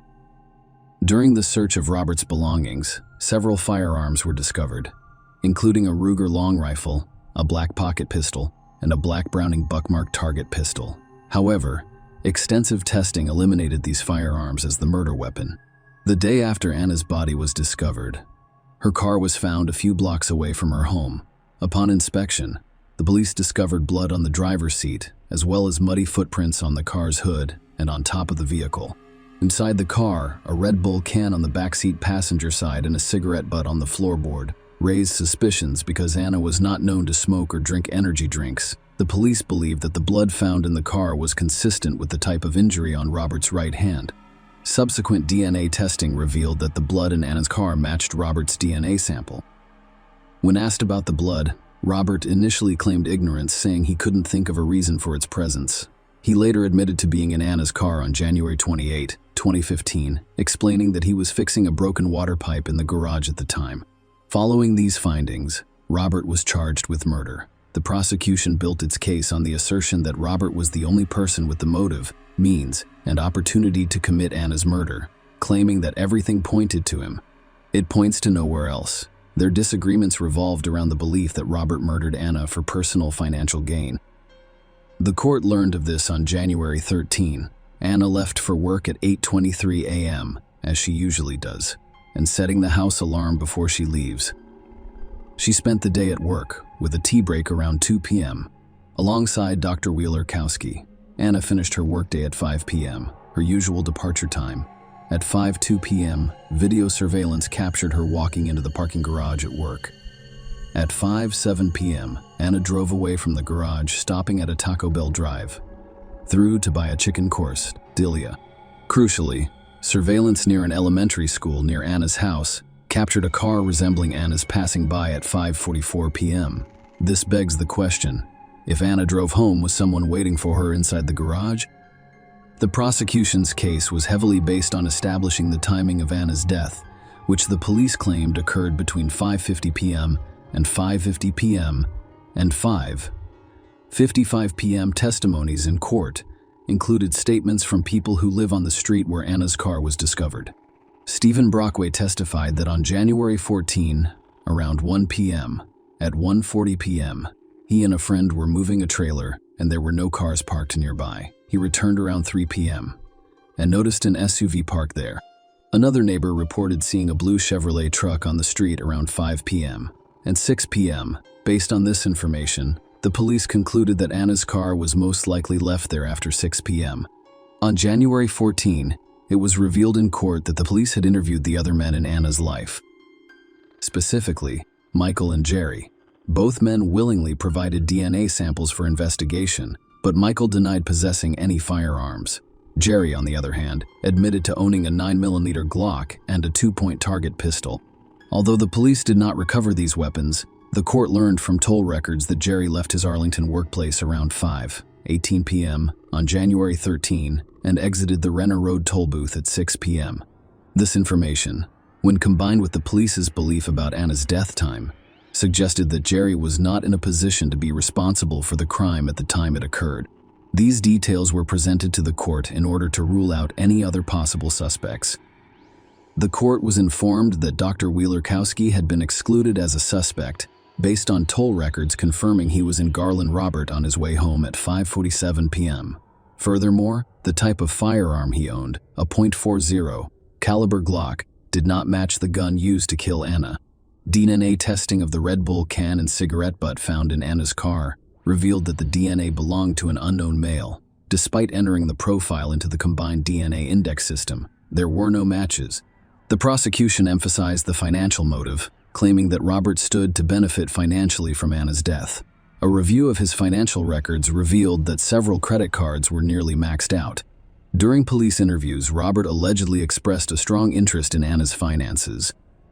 Michael informed the police that shortly after Anna's death, Robert inquired about her financial situation and approached Anna's mother to inquire about the location of Anna's jewelry. Dr. Christian testified that she overheard Robert saying that it would be beneficial if he lived in Anna's house to avoid the cost of maintaining 2 homes. Tatiana Heber, another Anna friend, described Robert as a businessman who was interested in Anna's bank accounts, passwords, and other documents. The court learned that Frank Shuvra, Anna's independent executor, advised Igor to set up a trust, but Robert told him to deposit the money in a bank account. Instead, Igor was named the beneficiary of Anna's $750,000 life insurance policy. On February 4, 2015, Anna's estate deposited $25,000 into Robert and Igor's joint bank account. Igor claimed that the money was used to pay off the car he was driving, which Robert had previously owned and had since transferred to Igor. The proceeds were also used to pay off Anna's mortgage. The defense claimed that in their focus on Robert, the police failed to thoroughly investigate other men in Anna's life. They stated that the items discovered in Anna's car, as well as the footprints, did not match Robert's DNA, and that the weapon used to murder Anna had yet to be found. In Robert's defense, it was argued that he was not financially impacted by Anna's death. Robert claimed that his move into Anna's house was solely to assist Igor, who was the beneficiary of his life insurance. Igor supported this claim, testifying that Robert's decision to move in was his own, motivated by a desire for assistance in managing bills and household responsibilities. The trial revealed that Anna took excellent care of Igor, doing everything for him, so it was not uncommon for him to seek assistance with bill payment. Igor testified about the blood stain discovered in Anna's car, claiming that it had been there for years and was not a new or fresh stain. The defense also questioned the accuracy of the time of death. The medical examiner stated during the trial that Anna's stomach contents had been nearly completely digested.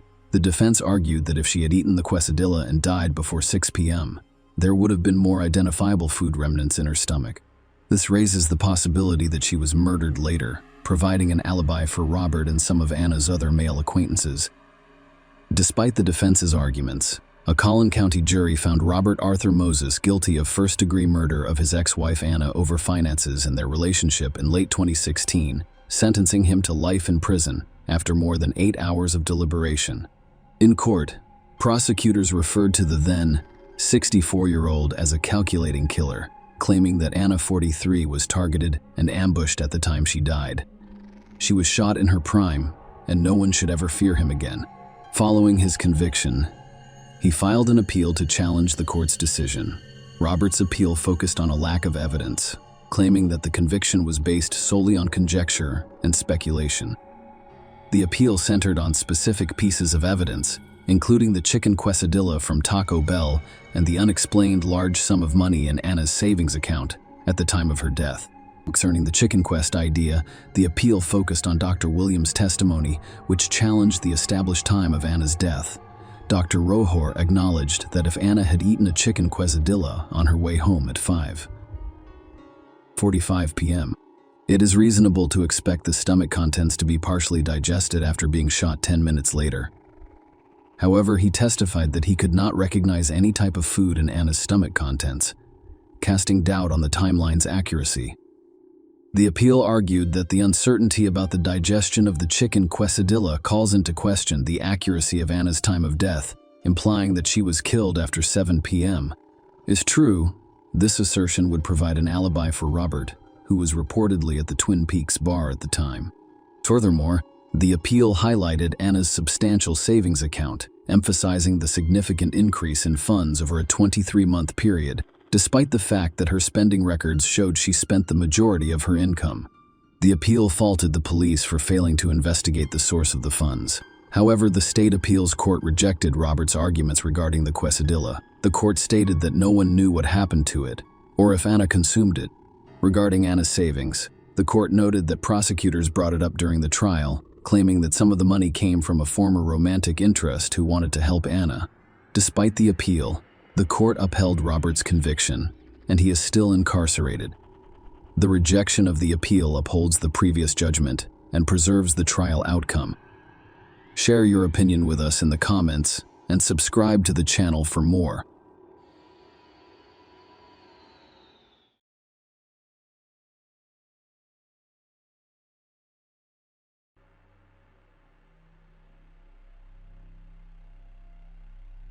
Hey guys, welcome to my channel, and today we're going to take a look at another horrible case with you.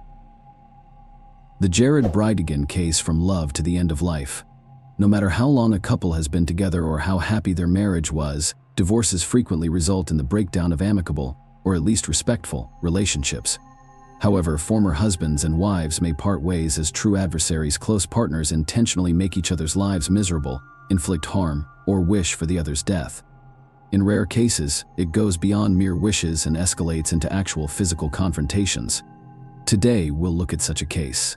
To begin, it is important to note that the case involving the death of 33-year-old Jared Bridegan, a Microsoft employee and father of 4 young children, has yet to be concluded. Currently, 3 people have been arrested on charges of conspiracy to commit a planned confrontation that resulted in Reagan's death, and they will face the death penalty. This sensational story, which unfolded in the sunny state of Florida, has, without a doubt, shaken the entire country. The protagonists are parents with multiple children. Once married, the motive for the crime is alarmingly simple: a refusal to split jointly acquired assets and custody of their children. However, the approach to ending Brigan's life is reminiscent of a complex detective plot. Let's look at how former spouses and deeply religious people turned into the worst of enemies, and why it all ended so tragically. Who was Jared Bridegan?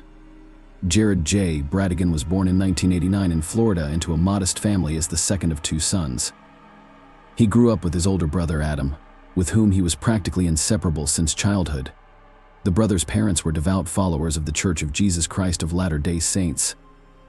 Bowden later referred to Jared as her first true love.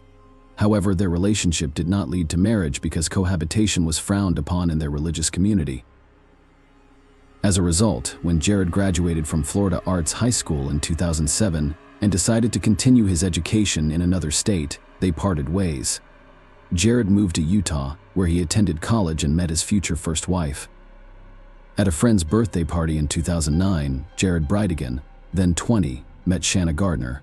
She was 2 years old and came from a wealthy family. She was a member of the Church of Jesus Christ of Latter-day Saints, as previously stated. Shanna was born in 1987. Her parents, Starling and Shelley Gardner, were co-founders of Stampin' Up!, a major company that manufactured and sold decorative and craft items. By 2010, their family business, headquartered in Salt Lake City, was reported to generate $100 million in annual revenue. Shanna has a sister named Sarah, who is currently a manager in the family business. As the heir to such a wealthy family, Shanna grew up in luxury and was used to living a leisurely life, never having to work in her trained profession as a chef. She was described as enthusiastic and fickle. According to Mallory, who was mentioned earlier, Jared was initially uninterested in his new acquaintance. Shauna, on the other hand, went out of her way to entice him with her extravagant lifestyle, implying that together they could travel the world and do whatever they wanted because her parents would financially support them. Family life and the birth of twins. The couple became engaged just a few months after their first meeting, and less than a year later, in early 2010, they celebrated a lavish wedding in a temple in Salt Lake City, Utah, with the Gardner family covering all expenses for the ceremony and reception. The couple's religious beliefs, which frowned on cohabitation and long engagements, influenced their quick decision to marry. Following their wedding, the newlyweds relocated to Utah, where the bride's parents assisted them in purchasing a comfortable home valued at approximately $1 million. Each spouse also owned their own Mercedes. Despite the fact that Jared was still a student and Shannon was not working, the couple traveled extensively around the world, posting numerous photos of their exciting trips, expensive purchases, and leisure activities on their social media accounts. According to close friends, Shannon's parents gave the couple around $10,000 per month for various expenses and gave them full access to their accounts. Furthermore, after Jared finished his degree, his in-laws generously gave him $100,000 to launch his own business. In 2013, the couple gave birth to twins, Abigail and Liam. The family relocated to Connecticut for a while, but Liam was soon diagnosed with a heart condition and lung issues. Doctors advised the child to move closer to the sea, citing health benefits. The Brits moved to Florida, where they purchased a 2-story comfortable home near the coast in Ponte Vedra Beach, south of Jacksonville. Shayna was actively managing her own social media blog at the time, portraying herself as a loving wife, a caring mother of twins, a professional chef, and a woman who enjoyed travel and sports. She took fitness seriously, going to the gym almost every day. Seeing her dedication, Jared decided to surprise his beloved by hiring a personal trainer for her. Following the scandalous divorce shortly after moving, clear issues arose in the marriage, despite the couple's stubborn insistence that everything was fine. Shayna became disillusioned with their religion and almost stopped attending church, while her husband remained a devout and exemplary member. This difference in religious commitment resulted in disagreements, misunderstandings, and tension. Shayna reportedly became disillusioned with Jared, whom she saw as too lazy, having gained weight, and only half-heartedly attempting to get his business off the ground. After completing online programming and design courses, Jared secured a position at Microsoft and began earning independently. After a few years, he was promoted to senior manager. Nonetheless, the couple grew apart and disagreements became commonplace in their home. The situation worsened when Jared discovered intimate conversations between his wife and her personal fitness trainer. According to some sources, Shayna had an affair, which the trainer confirmed over the phone with Jared, though Shayna strongly denied these allegations. Jared then emailed Mallory Bowden, lamenting how his wife had become distant and emotionally attached to her gym trainer. Despite this, he expressed a willingness to forgive the infidelity and keep their family intact for the sake of their children. The couple began a contentious and scandalous divorce process in 2015, nearly 6 years after they married. They had a heated argument about shared assets and custody rights for their children. Jared publicly accused his ex-wife of infidelity, which she categorically denied, claiming that the marriage had simply lost its romance. In response, she accused him of being cruel and defensive. Shauna refused to divide their home, cars, and bank accounts, claiming that nearly everything they had acquired over the years had been purchased or gifted by her parents. Jared had only begun working less than a year before, having previously focused on his studies and failed to establish his business with funds from his in-laws. Jared challenged this viewpoint, claiming at least half of their Florida home. Custody of the twins sparked numerous disputes. Shayna claimed that whenever Jared was with the children, he tried to turn them against her. He allegedly coached them on what to say about their mother and recorded their statements for use in court. Jared, for his part, accused his ex-wife of extensive surveillance, including the installation of hidden cameras in their home, the tapping of his phone calls, and the placement of a tracker in his car to monitor his movements. Shauna sought sole custody of the children, as well as exclusive ownership of their seaside home. She also claimed Jared threatened to take all of the money from their children's trust funds for personal use. Jared responded by alleging that his ex-wife evaded taxes by working off the books at her parents' company and receiving tens of thousands of dollars. By the end of 2015, the court had ordered joint custody of the children. But that did not put an end to Jared and Shayna's disputes. Even after their divorce was officially finalized, they continued to appear in court for nearly 7 years, culminating in the tragic end of their story. By this point, both had moved on to start new families and have additional children. In 2016, Jared met Christina, a Microsoft employee who lived and worked in North Carolina. Initially, their interactions were strictly professional, but they gradually became closer. A few months later, Christina relocated to Florida to be with Jared. They married in February 2019, having met in the fall of 2017. They welcomed their first child, a daughter named Bexley, in August 2021. Shauna remarried in 2018, marrying Mario Fernandez, a man a year younger than her who owned a real estate business. That same year, they welcomed their son, Michael. The family lived in the same house Shauna had shared with her first husband, Jared, which had been the site of their court battles. The arrival of new families did not calm the tensions between the ex-spouses, who continued to file lawsuits against one another with new demands. Jared insisted that Shannon's new husband, Mario, should not be allowed to be with the twins while their mother was away. In contrast, he wanted his new wife, Christina, to be fully involved in the upbringing of his older children. The last court meeting between Jared and Shayna took place 4 months before Jared's death and was extremely tense. They exchanged more mutual accusations and argued over their property rights. Shauna claimed that Jared was preventing her from using the family's larger, more comfortable vehicle to transport the children because he was more concerned with humiliating the mother than with his own children's comfort and safety. At this point, the court granted Shauna exclusive use of the larger vehicle and ordered Jared to pay her $600 as compensation. The tragic end to a secluded road for the ex-spouse's agreement. On Wednesdays, Jared picked up the twins for a family dinner, which included their younger sister, Bexley. Christina occasionally joined them, but after the birth of London, she spent the majority of her time with the newborn, preferring not to leave him with babysitters. Jared picked up the children on Wednesday, February 22, 2022, and took them to a coastal cafe per his routine. After dinner and a stroll, he dropped the twins off at their mother's house and returned home via his usual route. The journey typically took about 40 minutes, with part of it spent on a deserted stretch of road with no streetlights. Bridegan came across an unexpected obstacle while driving slowly and cautiously, aware of his 3-year-old daughter asleep in her car seat. It was about 9 p.m. and the sun had set when he noticed a tire in his lane in the headlights.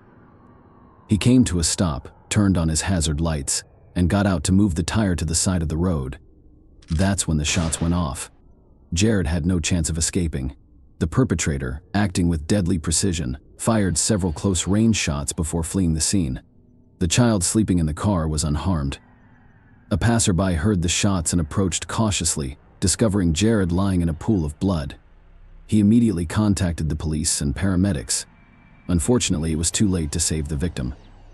The investigation and initial suspicions Christina called her husband just minutes before the incident, and he said he had just dropped off the children and would be home in 15 minutes. However, 30 minutes had passed into an hour, and Jared was nowhere to be found and stopped answering his phone, anxiously dialing his phone number again. Christina was greeted by a police officer who informed her of the incident and requested her immediate arrival at the Jacksonville Beach police station. The investigation team at the scene determined that Jared's vehicle came to a halt due to a road obstacle, specifically a tire. They concluded that he got out of his car to remove the obstacle but was then shot. His 3-year-old daughter, who was asleep in the car, was unharmed, indicating that the mysterious shooter did not target her. Furthermore, there were no valuables missing from the vehicle. A wallet containing cash, a phone, and a tablet were left, effectively ruling out the robbery theory almost immediately. When asked if her husband had any known enemies, antagonists, or recent conflicts, Christina stated that she was unaware of anyone wishing harm on her husband except his first wife, Shauna. However, she avoided making direct accusations in the absence of incontrovertible evidence. The absence of cameras resulted in a lack of surveillance footage, according to police, whereas on the stretch of road where the incident occurred, a witness who heard Tay. However, they did hear the sound of a car speeding away. There was nothing visible in the darkness. Investigators found Christina's suggestion of Shannon's involvement in the crime plausible. However, detectives knew she was unlikely to act directly, especially given her solid alibi of being at home with her husband, twins, younger son, and her parents who were visiting. The police decided to check the nearby surveillance cameras. The video captured an old, dark blue Ford F-150 with brown trim entering the area about 15 minutes before the incident. Again, a few minutes after the witness reported the shots, detectives asked the public for assistance in identifying the vehicle of interest. The Jared family made television appeals, urging anyone with any information about the case to come forward. The first suspect arrested, Shauna, and her current husband, Mario, were repeatedly questioned but denied any involvement in the murder. Shauna did not hide the fact that her relationship with her ex-husband was complicated, but she insisted that she would never harm the father of her children. She also told the media how the 9-year-old twins reacted to the news of their father's death. According to her, Abigail cried uncontrollably for several hours. Liam was stunned and silent for a long time. It's worth noting that neither the ex-wife nor the older children attended Jared's funeral. Christina had told Shanna that her presence at the farewell ceremony was extremely unwelcome, to which Shanna responded that if she wasn't allowed to attend, neither would the twins. The first suspect was arrested in January 2023, nearly a year after Mr. Briggan's murder. The police had remained silent about the investigation's progress, only stating that it required significant resources and effort. After a lengthy search for the dark blue Ford F-150, luck smiled on the investigation when the vehicle was involved in an accident but fled the scene before police arrived. This time, the incident occurred in a crowded area with a large number of witnesses, and the offender was identified the same day thanks to multiple camera footage. The car was owned by Henry Tenen, a 62-year-old unemployed man with prior convictions. He was charged with second-degree premeditated murder with a firearm, involvement in a criminal conspiracy with the intent to commit murder, and planning an ambush with an obstruction for the victim. Jacksonville Beach Police Chief Jonathan Paul Smith and City Prosecutor Melissa Nelson announced the charges at a press conference. Tenen was also revealed to have not acted alone and was testifying against his accomplices, though no other names were released at the time to protect the integrity of the ongoing investigation. Given the gravity of the charges against him and the lengthy prison term he faced, the tenant decided to make a deal with law enforcement, hoping that his cooperation would be considered favorably during sentencing and potentially reduce his punishment. The criminal trio discovered information that quickly leaked to the press that the accused Tenen was renting a small house with a friend owned by Mario Fernandez. Tenen's housemate was also brought in for questioning, but he was unable to provide any useful information about the case. He had no personal dealings with the owner of their rental, instead passing his share of the rent through Henry. However, a thorough search of the house revealed a hidden pistol in the accused room, which ballistic tests determined to be the murder weapon. This further implicated 10 people in the crime. On March 16, 2023, Mario Fernandez was arrested after pleading guilty and agreeing to testify against Mario, whom he identified as the crime's contractor. Fernandez was charged with first-degree murder, criminal conspiracy, and incitement to commit a serious crime. Rumors circulated that Shauna was the mastermind of the murder. This was supported by her former lover, a fitness trainer, who revealed that she had a long-standing dislike for her, then husband, and wished for his death. A tattoo artist Shanna frequented also testified, recalling Shanna complaining about her ex-husband's endless legal battles, wishing to silence him forever, and asking if she knew anyone who could assist. Shauna repeated her inquiry months later, clearly indicating her seriousness, after it was initially misinterpreted as a grim joke. Shanna Gardner Fernandez vehemently denied all allegations made against her. She stated her intention to stay in town and assist with the investigation. However, a few months after her husband's arrest, she relocated to Washington with the twins and her youngest son on August 17, 2023. She was facing the same charges as her current husband, who was arrested in her Washington apartment. She was extradited to Florida, where she would face trial alongside the criminal trio. Her actions were motivated by complicated relationships with her ex-husband, a desire to avoid sharing custody of their 2 children, and a desire to own all disputed assets outright. As of now, the ongoing legal battle continues, and legal proceedings against all conspirators are underway.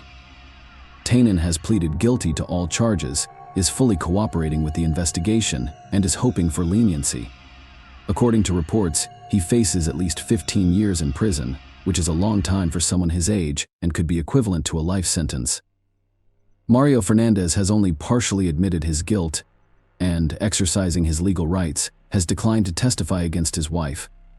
Shanna Gardner Fernandez, on the other hand, has vehemently denied all charges against her. Nonetheless, prosecutors are seeking the death penalty or life in prison with no possibility of parole for the couple. Shannon's 3 children are currently in the care of their maternal grandparents, Starling and Shelley Gardner, and Aunt Sarah. Share your opinion with us in the comments and subscribe to the channel for more.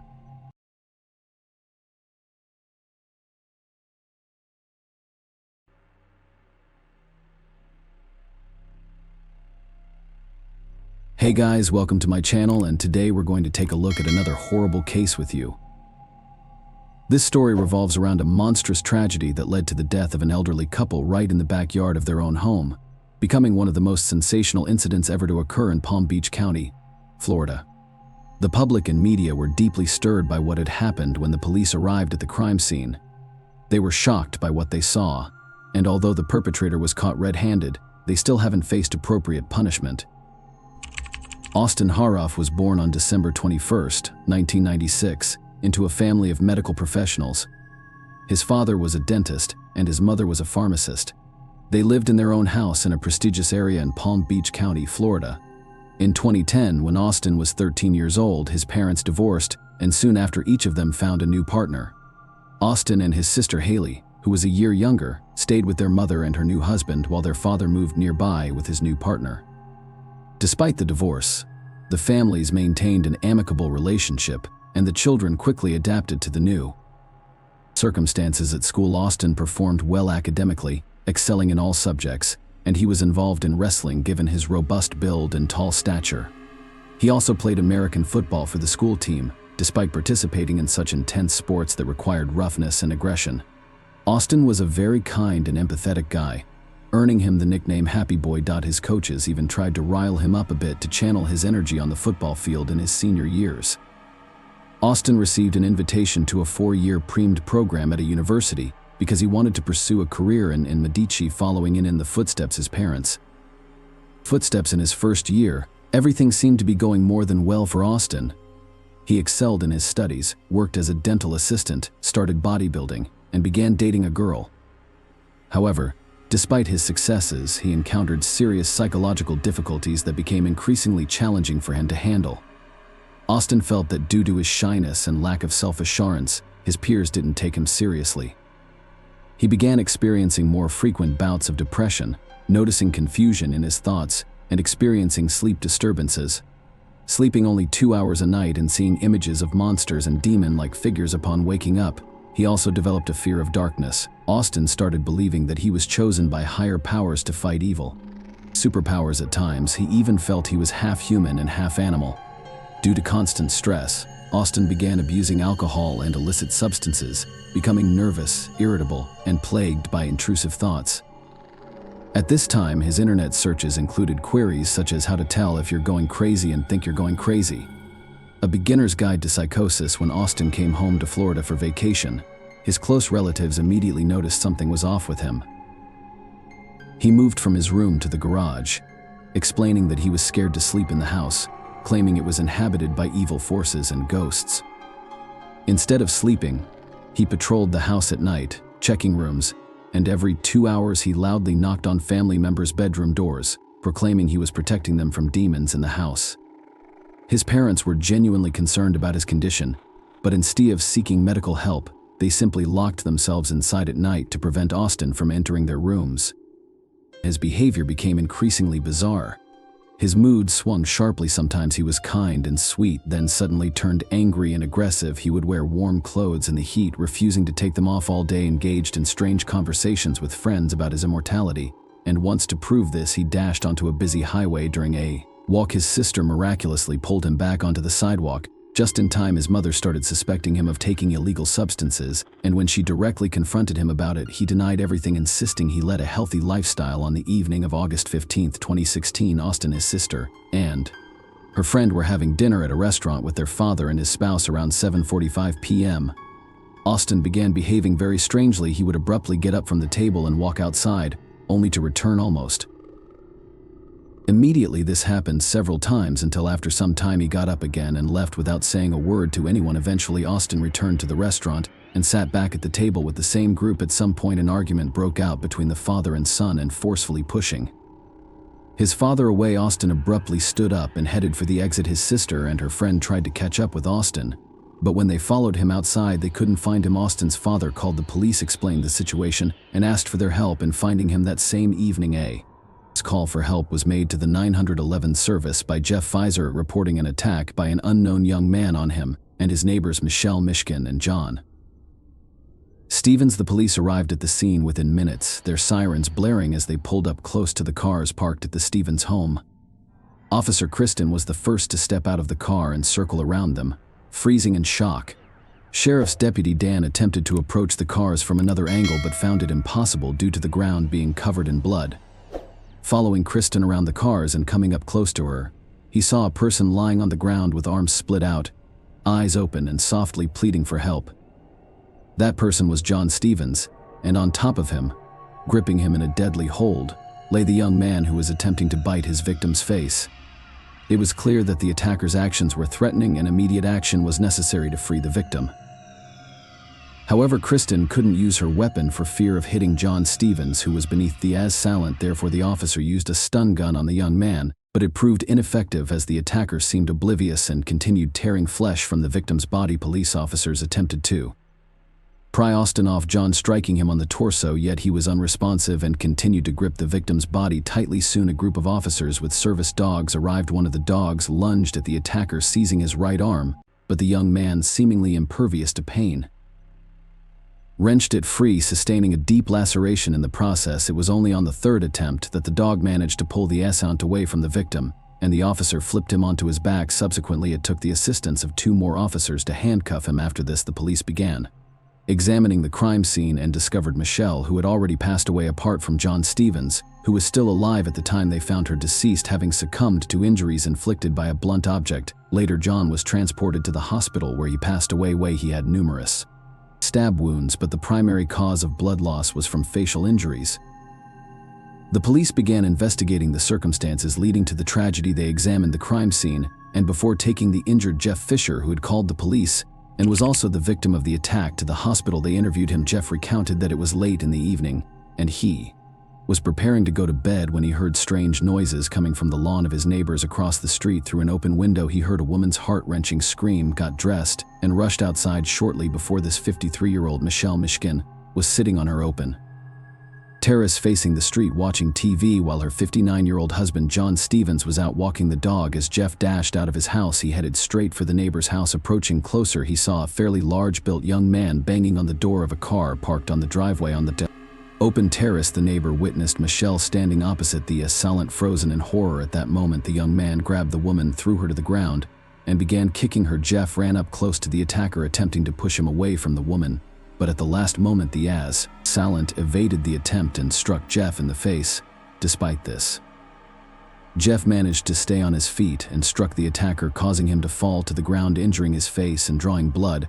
As he got up, enraged by the pain, the attacker pulled out a knife and stabbed Jeff. Altogether, the assailant stabbed Jeff. Wounded, Jeff decided to distract the attacker by running as fast as he could back to his own house, thinking the attacker would follow him. Once inside, Jeff locked all the doors and called the police, hoping he had momentarily diverted the attacker's attention from Michelle. Jeff waited for the police to arrive, listening to the sounds coming from the street. However, the only thing he could hear were sounds resembling growls and grunts of some animals.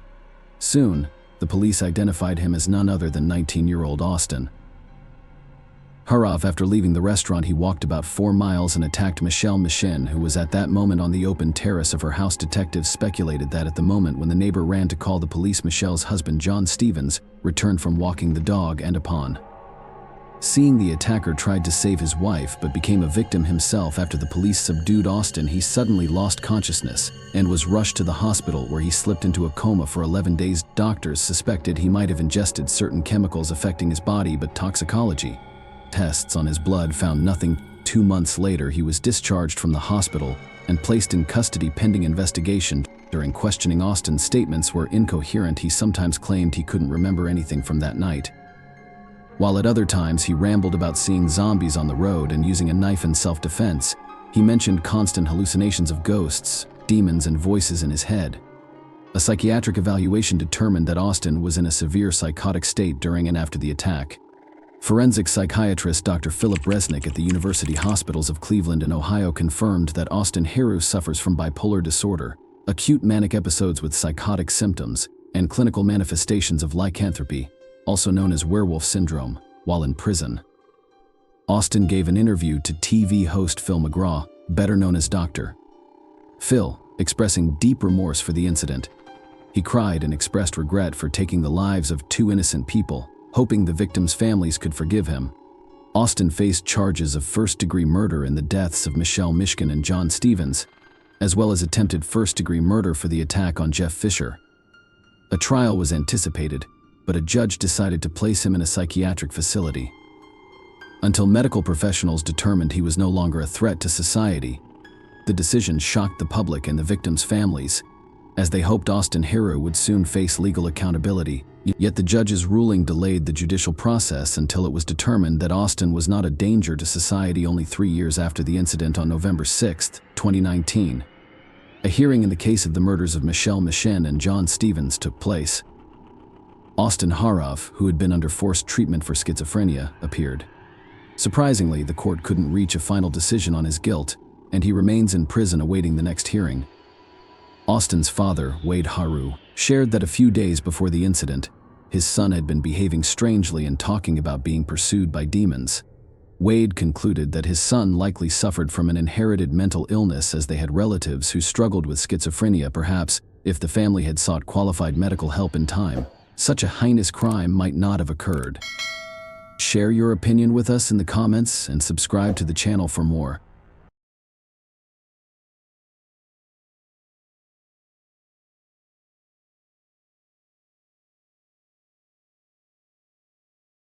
Hey guys, welcome to my channel, and today we're going to take a look at another horrible case with you.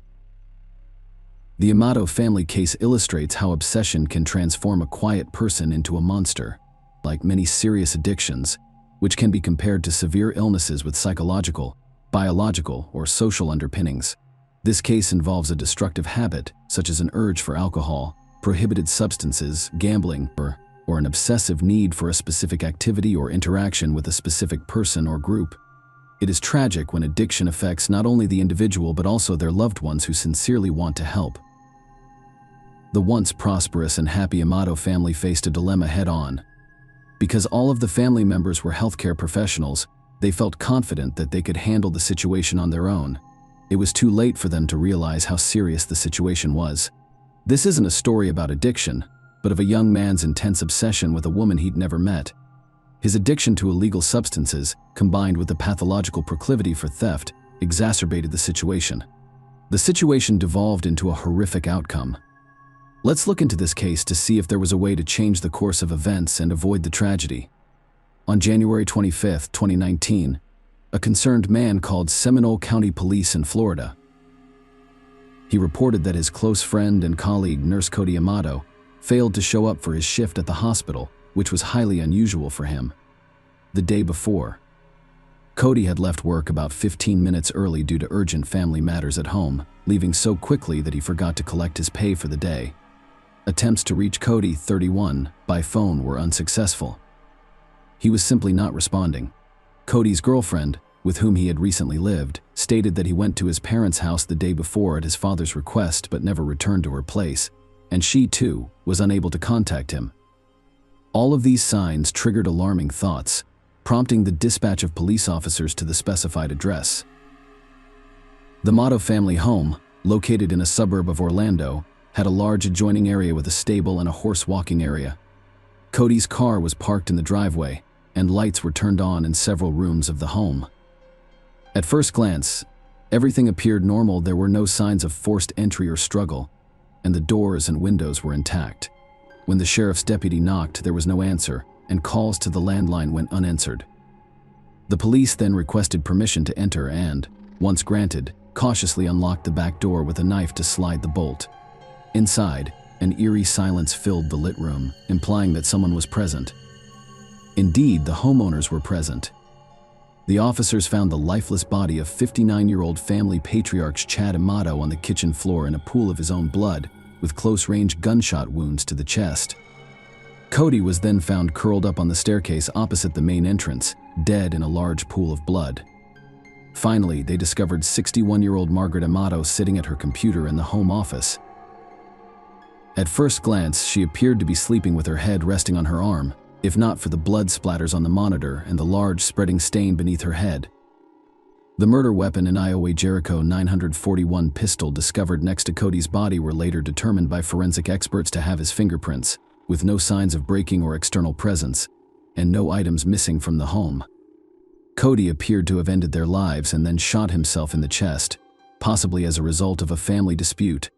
However, smeared blood on the front door indicated that it was locked by someone leaving the house following the incident, implying that the perpetrator was not one of the deceased family members. Few people questioned the likely suspect. Those who knew or were connected to the Amato family mentioned their youngest son, Grant, who had gone missing since that evening. His car, a white Honda, and some personal belongings, including a laptop from Grant's room, were missing, implying that the owner had taken them. Grant was declared a person of interest, and a search was launched for his whereabouts. What is known about the Amato family? Margaret Ann Amato, née Wade, and Chad Robert Amato got married in the mid-1980s. Margaret, your senior Chad, was already raising a 3-year-old son named Jason from a previous marriage. Chad was undeterred by her having a child. Instead, he was prepared to raise Jason as his own. In 1988, on May 20th, 1989, the couple welcomed their first child, Cody, followed by their youngest son, Grant Tiernan Amato. The brothers had a close relationship since childhood. They grew up in a wealthy family and rarely faced denials. To earn certain privileges, they had to follow family rules, perform well in school, assist with household chores, and demonstrate good behavior. They strived to be the pride and support of their parents. Both parents had advanced degrees in healthcare. Margaret was a senior operational manager at a prestigious private clinic. Chad began his career as a clinical pharmacist but later specialized in software. The family was quite wealthy, living in a large suburban home and raising their own stable-bred, thoroughbred racehorses as a hobby. Jason left home at the age of 18, went to university, and began his own life. He married, raised a family, and relocated to another state while maintaining close ties with his parents and younger brothers. Cody and Grant were almost inseparable. They went to the same school, played on the same sports team, and spent weekends at the shooting range with their father. The Amatos had an impressive firearm collection, including rare pieces that were only accessible to the family patriarch due to safety concerns. Grant, the family's youngest son, received the majority of everyone's attention and admiration, as is customary. As a child, he was frail and sickly, so everyone tried to show him love and care. He grew up to be a modest and shy boy who struggled to connect with his peers and relied solely on his brothers for friendship. Grant became especially close to Cody after their eldest brother, Jason, grew up and left the house. Following high school, the brothers pursued medical degrees together and eventually became anesthesiologists. Cody excelled in his studies, becoming the top student in his class, whereas Grant struggled and received low grades. Nonetheless, both were able to find jobs in their field at a hospital. Cody built a reputation as a dependable professional, but Grant was prone to making mistakes and needed his work double-checked. Grant's hospital career came to an abrupt end in the summer of 2018 when he was caught stealing strictly controlled sedatives that caused euphoria and hallucinations and were rarely used for anesthesia. The discovery prompted police action, and Grant was arrested. During interrogation, he admitted to the theft, claiming that he gave the drugs to patients who, in his opinion, were undertreated. Many people believed Grant was using or selling drugs illegally. Even though there was no direct evidence, he was immediately suspended and later fired. His criminal case for theft was eventually dismissed, reportedly due to parental intervention. He was unemployed and relied heavily on the internet. After losing his job, the 29-year-old man, who was already a loner, became even more isolated. He spent weeks indoors glued to his computer, primarily browsing adult websites. Grant had no girlfriends and struggled with social interactions with women, making him feel inadequate. He watched adult content and frequently interacted with webcam models on specialized platforms, attempting to fill the void of an absent personal life. This private interaction, of course, cost money. Grant could easily access funds from his parents' and older brother's accounts for these activities. This obsession quickly developed into an addiction, exacerbated by irregular alcohol consumption. But Grant seemed content with his lifestyle, relying on his family and spending their money without contributing anything in return. Eventually, his father issued an ultimatum: find a job soon or leave home and lose all financial support from his family. Grant promised his father that he would resolve the issue, but he had no intention of seeking employment. He stated that he would become a streamer, earning money by broadcasting video games. His parents, seeing this as preferable to nothing, agreed to set up a streaming station for him. Once everything was in place, Grant pretended to be streaming, requesting privacy. But in reality, he was locked in his room, indulging in his favorite pastime, browsing adult-only websites while on a trip to Japan. Cody took a vacation from work in August 2018 and decided to travel around the world for a change of scenery, with the goal of visiting Johan. He invited his younger brother Grant and his best friend Jeremy. Cody and Jeremy had saved up for the trip on their own. Grant's vacation was funded by their parents. However, instead of giving the money directly to Grant, they delegated it to Cody, who was more responsible. Grant appeared disengaged throughout the trip, which lasted nearly 2 weeks. He showed little interest in tours or landmarks, instead focusing on his smartphone screen. He often stayed at the hotel and used his brother's laptop. On the day the group visited Lake Kawaguchi near Mount Fuji, Jeremy accidentally left his credit card in their hotel room. Seizing the opportunity, he hacked into Jeremy's account and withdrew thousands of dollars, which he spent entirely on private sessions with his favorite webcam model. Jeremy discovered the theft later but had initially suspected fraud. He was unable to identify the perpetrator and continued to investigate the incident after returning home, unaware that Grant was involved. Sylvia releases his lava. Now, Sylvie, let's get to the most intriguing part: the identity of the mysterious webcam model. Grant became obsessed with a website where Grant paid for private online interactions with various women. He met the stunning Sylvia and expresses his love for Ova from Bulgaria. Also known as Sylvie, she captivated him with her striking appearance, confidence, charisma, and passion. Sylvie made Grant feel special, loved, desired, and distinctive. He began to believe that her feelings for him were genuine and that they could form a real relationship. Brand was convinced they were in a relationship, and he needed to separate this fiery brunette from her other admirers.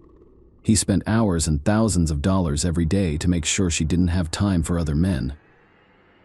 Grant also showered her with gifts such as expensive lingerie and jewelry, which she wore during their video calls. Desperate to impress Sylvie Grant, she constantly made up stories, losing touch with reality. He claimed to live alone in a large house, own a profitable business, and could afford to lavish her with money.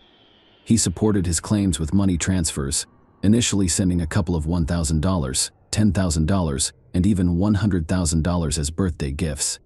Naturally, his parents were aware of his lavish spending because he was using their accounts. At first, he explained that it was an investment in his own online project to build an audience. However, Chad and Margaret soon realized their son was lying. A scandal escaped the rehab clinic, and a serious family feud broke out at home. The patriarch demanded that the youngest son pack his belongings and leave right away, but his mother and Cody stood up for him. The family recognized Grant's severe internet addiction. However, they were perplexed as to how he had spent nearly $200,000 from their accounts. A thorough search of his room revealed vials containing potent substances. Grant explained that he used them to avoid going insane. The parents announced that they would deactivate his accounts and send him to mandatory drug and internet addiction treatment. Grant responded by declaring that he was tired of everything and wanted to end his life. He then dashed out of the house, jumped into his car, and drove off at high speed in an unknown direction. Later, it was discovered that Grant had gone to his aunt and uncle's house, crashed through their fence, and hit the garage wall. Knowing about the turmoil in the Tomato family, his relatives sympathized with him and offered him a place to stay until things settled. He readily agreed, but the next day he robbed his kind-hearted relatives, taking thousands of dollars from their accounts to pay for interactions with Sylvie. When Grant's aunt and parents met, they asked her not to contact the police, promising to resolve the situation and return the stolen money. That same day, Chad personally went to their house and took Grant, who desperately needed help. Chad, Margaret, and Cody realized that reasoning with him was pointless, and if he left home, he was likely to commit theft again. They then presented the Grant with a different ultimatum: either go to a rehabilitation clinic for addiction treatment or face jail time for theft. Grant reluctantly agreed to enter the clinic, where he would spend 2 months free from temptation. He was admitted to the medical institution near the end of December 2018, a grown man's little secret. While Grant was in treatment, his parents checked his computer and discovered that he was spending thousands of dollars each day from their family accounts. They discovered the profile of Sylvie, the woman who had a profound impact on their son. After reviewing their correspondence and discovering hundreds of recordings of their intimate private online interactions, which were treasured and frequently revisited, the comatose decided to inform Sylvie that her admirer, who had showered her with money and gifts, was not a businessman but an ordinary unemployed man suffering from drug and internet addictions. They also stated that the funds transferred to her were stolen, potentially exposing him to criminal charges. However, Sylvie remained unconcerned for her. It was simply a job, and she had no intention of returning the money. Grant abruptly returned home on January 5, 2019, only a few weeks into his treatment, having completed less than a quarter of the required rehabilitation program. He had fled the clinic, where he was known for his complete lack of cooperation. Grant tearfully promised to change his life and find work, but he threatened to commit suicide if forced to return to the rehab facility. His parents agreed but imposed strict rules. Grant was prohibited from using the computer. He had to adhere to a strict schedule, and all of his earnings were closely monitored. He was also given a part-time job at a local grocery warehouse. For about 3 weeks, Grant appeared to comply, leading his parents to believe he had matured and overcome his addictions.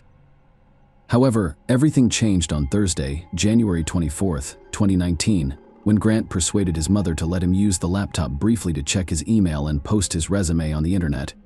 He hopes to find a more challenging job than his current warehouse position. Margaret trusted her son and let him use the laptop, making a fatal mistake. Naturally, Grant attempted to contact Sylvie, only to discover that his parents had already written to her, revealing the truth about him. He saw it as a betrayal. Furthermore, his parents had humiliated him in front of the only woman he loved, and they had to pay the consequences. The brutal dismantling of the family. Remember the previously mentioned home firearms collection? Chad had kept it in a large, special safe with a key he didn't trust. However, Grant was aware of another gun stored in his parents' bedroom, which his father always kept loaded, and he chose to use it. His mother was working on the computer in the home office when her youngest son quietly approached her from behind and shot her in the back of the head. Her body position indicated that she did not have time to turn around or understand what was going on. Next came his father, who was about to return home from work. Chad was confronted with Grant as soon as he entered the kitchen and was shot twice in the chest. Grant tensely considered his next move, devising an even more monstrous strategy.